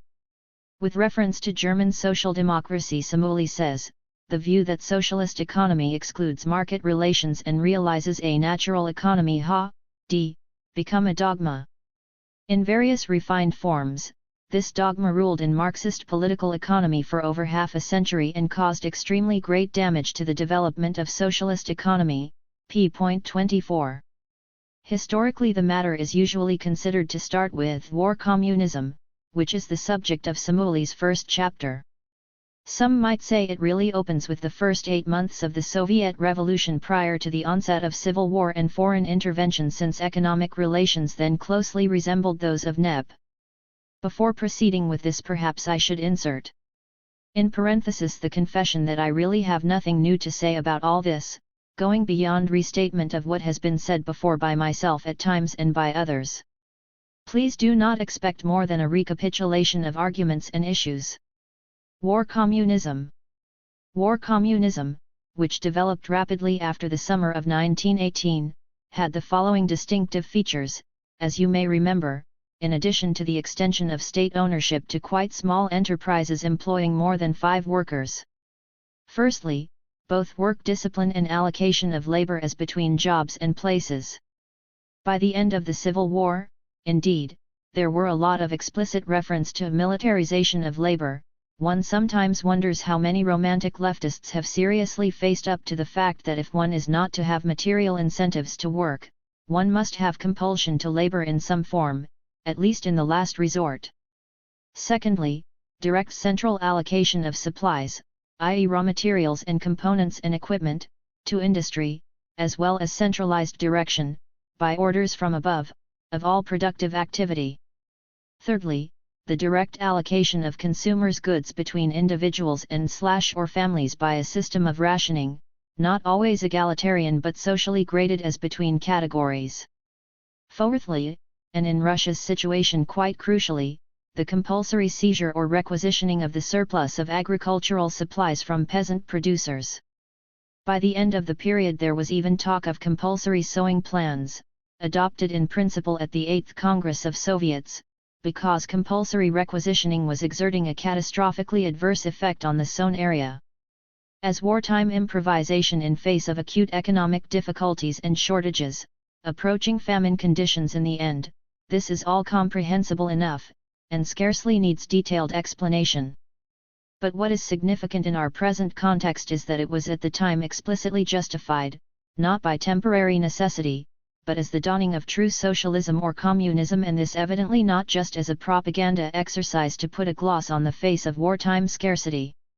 While Preobrazhensky's much-quoted reference to the inflationary printing presses of the period as a machine gun attacking the bourgeois regime in the rear, namely through its monetary system, could possibly be treated as a propaganda flourish, the same could not be said of the solemn declaration in an official journal in 1920 of the head of the State Bank and later chairman of the Supreme Council of National Economy Obolensky Osinsky that our financial policy has been aimed recently at building up a financial system based on the emission of paper money, the ultimate objective of which is the natural transition to distribution of goods without using money. Indeed, the program of the Bolshevik Party adopted in 1919 spoke of the introduction of several measures to expand the scope of cashless transactions, and to prepare for the abolition of money. Bukharin in his Economics of the Transition Period written at this time sponsors the idea of a natural and rapid transition to a system of moneyless social accounting, with extra economic coercion during the period of transition playing a positive organizational and disciplinary role. Lerin and Pyatakov also sponsored this view, as did L. Kritzman, historian of war communism, who as late as 1924 writing under the title of The Heroic Period of the Great Russian Revolution, spoke of this first grandiose attempt at proletarian natural economy and to make the first steps of transition to socialism as being the anticipation of the future, the breaking of the future into the present, which is now past. Be it noted also that it was not until 12 months after what was thought to be the end of the war, i.e. after the defeat of Kolchak and Denikin, that war communism was terminated by Lenin's famous intervention. During these 12 months there was talk of extending and completing the regimentation characteristic of war communism and not reducing it, such as the compulsory sowings we have mentioned, and discussion was about such things as the role of trade unions and Trotsky's proposed labor army to be concentrated successively on key economic fronts, called by some the statization of TUS. It was the disastrous harvest results of the winter of 2021, combined with the Tambov Rising and the Kronstadt Revolt, that prompted Lenin's sharp turn to the NEP in the spring of 1921. New economic policy. And this was a pretty big but the circumstances in which the NEP was introduced made it almost inevitable that emphasis should be placed on the position of the peasantry on the necessity of restoring the alliance between working class and peasantry, the Smichka. While dismissing war communism as a temporary policy and not a policy that corresponded to the economic tasks of the proletariat, even a mistake and a jump that stood in complete contradiction to all we wrote concerning the transition from capitalism to socialism, Lenin started from the substitution of free trading in grain, combined with an agricultural tax, first in kind and then in money, for compulsory requisitioning, from which other measures of a more general kind later followed. The consequence was that the retreat to NEP, as Lenin on at least one occasion called it, was attributed to the distance of an individualist, unsocialist and at the time unsocializable peasantry, primarily if not solely to this. This remained more or less the official view, if adapted somewhat to cover the era of collectivization, up to the time of Stalin's last work, Economic Problems of Socialism in the USSR, 1952. Where the continuance of commodity production, and hence the law of value, is explicitly attributed to the existence of two forms, or sectors, of socialist property, fully socialized industry and the cooperative or collective farms, although it is true that a subordinate place is given to the exchange of articles of personal consumption needed to compensate the labor power expended in the process of production and realized as commodities. It is stated here quite categorically, however, that when instead of the two basic production sectors, the state sector and the collective farm sector, there will be only one all-embracing production sector, commodity circulation, with its money economy, will disappear, as being an unnecessary element in the national economy. As for the official political economy textbook of the mid-50s, 1954, this speaks of NEP, the principles of which, it said, had been worked out by Lenin in the spring of 1918, as an economic policy in the transitional period for building socialism while utilizing the market, trade, and monetary circulation, and likewise found the essence of this policy in an economic alliance of the working class and the peasantry, which was necessary in order to draw the peasant masses into socialist construction. As regards war communism, this was inevitable in the given historical conditions, those of civil war and economic breakdown. But it was incompatible with the bond between town and country, and a proletarian state can therefore avoid war communism in the absence of intervention and economic ruin resulting from a prolonged war, as witness the people's democracies. The Kusenin book of the late 50s, Fundamentals of Marxism-Leninism, ENG ed. 1961, had this to say. At this stage of development of productive forces and social property characteristic of socialism, the main economic operations, such as planned distribution of labor among different branches of the national economy and distribution of the means of production and consumer goods, cannot take place without utilizing commodity-money relations or forms of value. This in no way contradicts the principles of socialism. Despite this statement, one is left with the implication that commodity forms will disappear at a more mature stage of socialism. It then goes on to repeat what Stalin said about the two forms of socialist property, while adding one or two other reasons as well. The great advantage of commodity production, it says, retains its importance so long as there is a distinction between the labor of the worker and of the collective farmer, between skilled and unskilled labor, between mental and physical labor, and as long as society cannot simply measure the labor expended in the manufacture of a given commodity in hours of labor time, p.710. It also goes beyond Stalin in one particular respect. In socialist society, trade remains the only possible mechanism for distribution of consumer goods, and serves as a link between production and consumption. It helps to reveal the changing needs of society and to improve the planning of production of commodities required for their satisfaction, p.712. It does not of course follow from what we have said that there were not some in the 20s who appreciated that there was more to NEP than this, and that it indicated some modification in the view of socialism per se as a marketless and moneyless economy.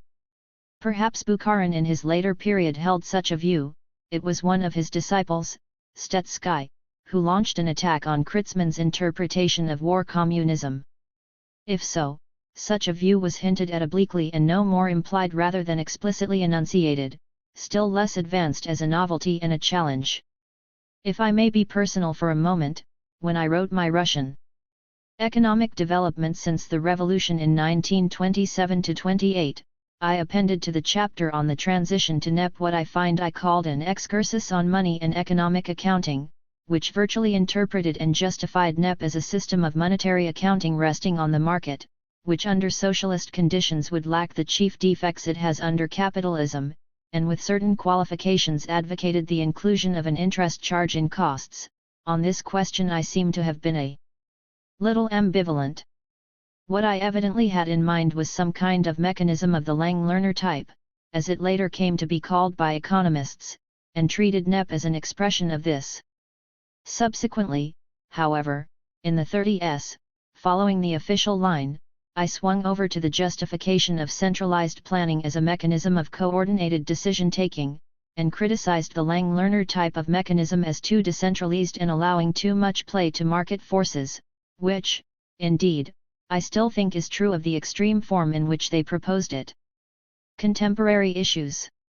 What bearing on these issues can subsequent experience in the 50s and 60s be said to have had, especially the mounting criticism of over-centralization in the 50s and proposals in the 60s for various measures of decentralization, the moves for so-called economic reform in the Soviet Union and in other socialist countries? This represents important concrete experience of the working and of the problems of a socialist economy and of planning, which certainly deserves to be sifted, and its bearing on socialist theory, in particular traditional views about commodity production under socialism, carefully analyzed.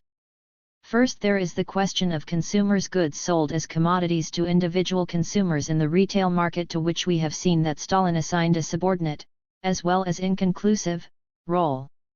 I feel no hesitation in saying that, if one is to have material incentives in production, this amount of freedom of choice in individual spending is a necessary corollary, and even if one did not have such incentives, I believe it is clear that consumers would be better off with, and would doubtless opt for, choice of spending in a retail market than with universal rationed issues in kind. As for free issues and unconstrained choice, this implies a situation of general plenty which no socialist country shows any prospect of reaching within the foreseeable future. But what about so-called producers' goods, supplies to industry of things as inputs, especially capital goods or investment goods? Why should not these at any rate be centrally allocated, without any intervention of market relations, and handled by means of what Stalin termed direct product exchange, even when agriculture is involved as well as industry? Here the actual experience to date of planned economies, as regards practicability and efficiency, must evidently afford the decisive criterion. In this field there are a number of fairly clear conclusions to be drawn, which I myself as well as others have on occasion summarized. At the risk of boredom, let me try briefly to summarize these again, which I think can best be done under three main heads. Firstly, it is practicable for planning to control directly, and if need be allocate, some things key products if you like, but by no means everything. The idea of all things being centrally controlled and coordinated turns out to be a romantic myth. This is partly a matter of planning timetable. There must obviously be an end date, and if the experience, e.g. of last year's results, on which it builds, is not to be too obsolete, there must be a not too early starting date as well, and partly of availability at the center of reliable information, of which we shall speak further under another heading. Even at its most centralized in the early 50s, Soviet planning has never dealt centrally with, in the sense, e.g., of setting planned output targets for more than 5,000 products, while the balance method covered about 1,000 items. Yet the number of items in the official industrial nomenclature list amounted in 1960 to 15,000, and it was calculated that all told there were more than 40 to 50,000 separate enterprises of one kind or another. In a Czech context, referring to price setting, Odák once referred to over 1 million items as needing to be priced. Nor is it at all realistic to reply to this by claiming that the computer can solve all this and that this is the age of the computer. The computers used to date in compiling input-output tables have handled no more than a few hundred products, for the 1959 Soviet table 157 for 83 industrial branches. This implies a fairly high degree of aggregation into product groups, steel or coal or machine tools or shoes, and when used, e.g., for purposes of the balance method inevitably implies a sizable margin of error, since production coefficients within the aggregated group can differ appreciably, not to mention for separate enterprises.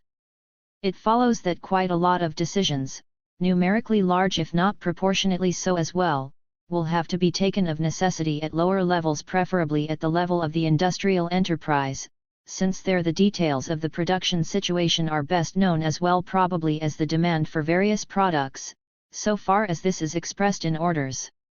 If these lower-level decisions are not coordinated centrally, in any full sense at least, there seems no alternative to their being coordinated, to some extent and in some form, by the market or by market indices.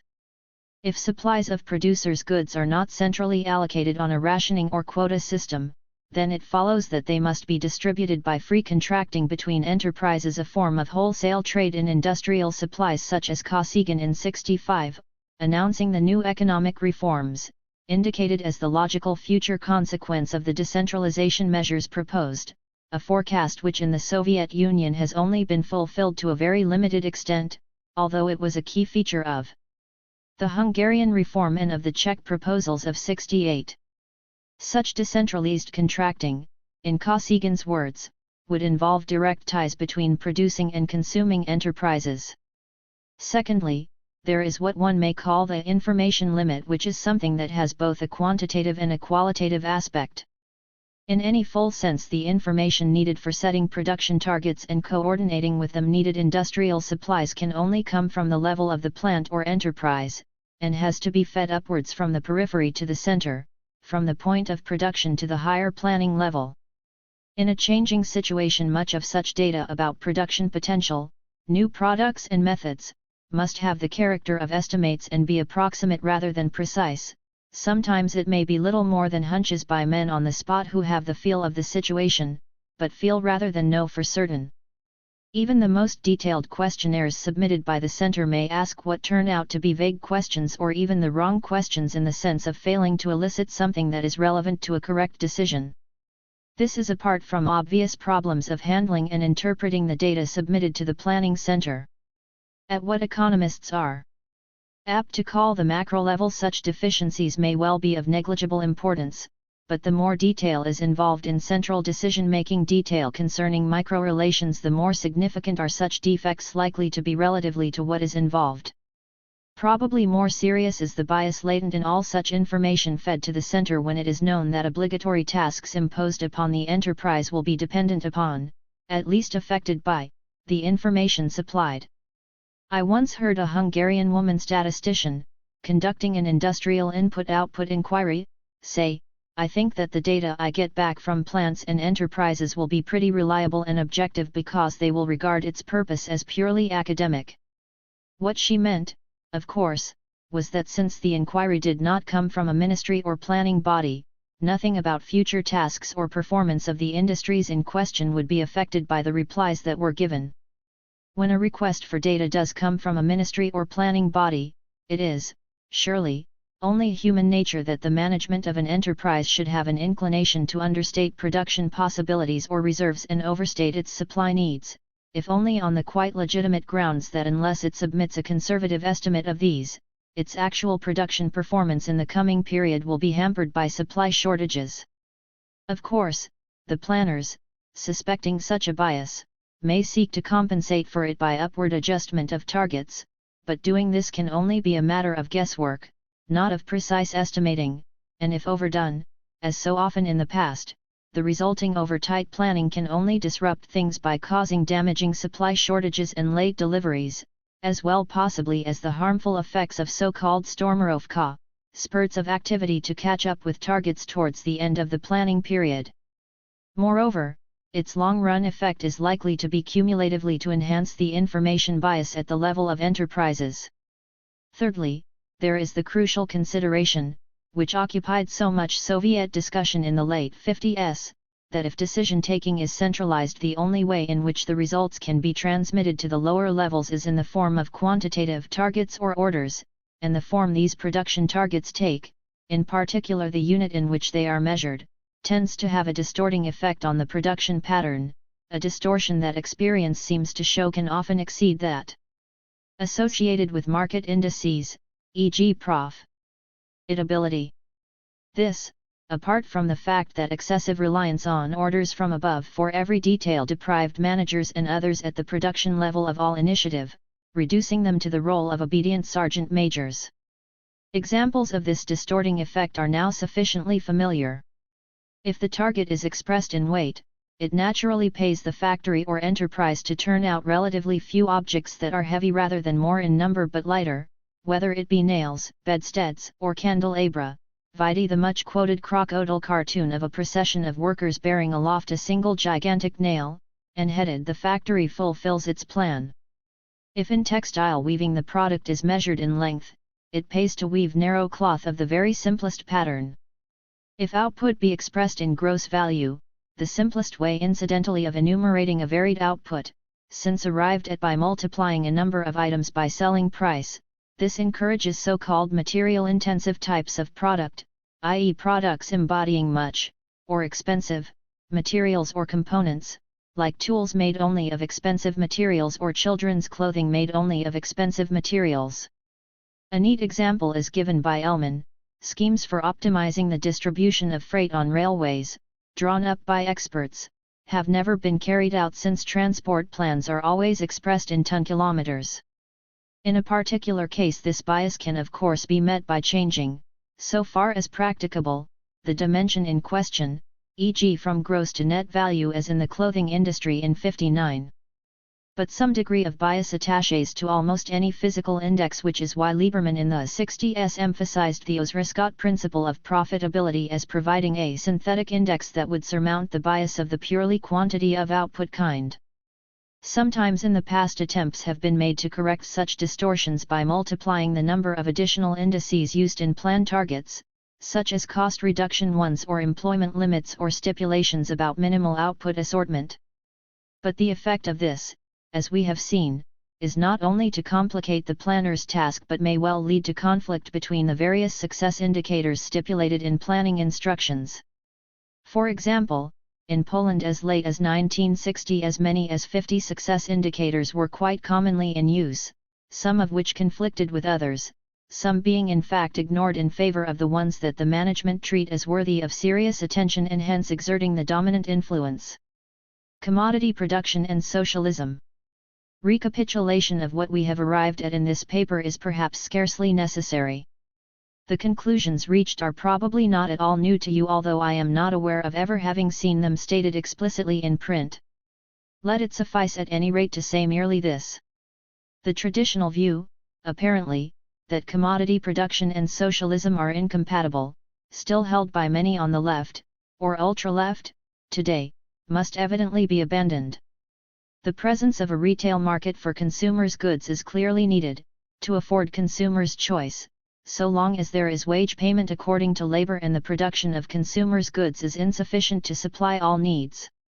But experience has also shown that there is a place for market relations in the supply of producers' goods internal to industry, both as regards contractual trading relations, instead of centralized direct allocation, between industries and industrial enterprises, and as regards a considerable range of detailed decisions about output that are best decentralized to the enterprise level, these latter being governed by market decisions in the shape of Osriscott or balance sheet considerations. Costs and prices, credit facilities, and the like. Exactly where the line is to be drawn between centralized decision and decentralized, although partly a question of principle, is, I believe, in large degree a matter of experimentation. It follows that the economic relations characteristic of the first 8 months of the Revolution and of NEP, especially as regards industry, were not just due to Russia's economic backwardness and the preponderant position and influence of the peasantry. The latter of course made the introduction of NEP the more necessary, especially after the abnormality and excesses of war communism. But NEP embodied at the same time elements essential to a socialist economy, at any rate in its first or lower stage, something which should have been recognized in the discussions of the 20s and after. The period of the 30s, with its remarkable achievements and its, unacknowledged, retreat from NEP embodied both a positive and a negative element. Its positive achievement was, of course, its development of planning and a planning system, superimposed upon and limiting the market. Its negative aspect was the over-centralization of economic decision-taking by the second half of the decade and the undue whittling down of the freedom of the production unit to take independent production decisions and to have contractual relations with other units. As for the higher stage of socialism, usually called communism, the position is of course different. But an increasing proportion of human wants will then be supplied through social services in some form rather than through the market. What precisely the reaction of this will be upon inter-industrial relations and decision-making I believe it is impossible at this stage of history to say. But the situation will then be different, be it noted, not by virtue of some political campaign or cultural revolution acting on the subjective factor of human motives, but by reason of objective economic development, namely that social productive powers have reached a sufficiently high stage of development to banish scarcity and to achieve plenty.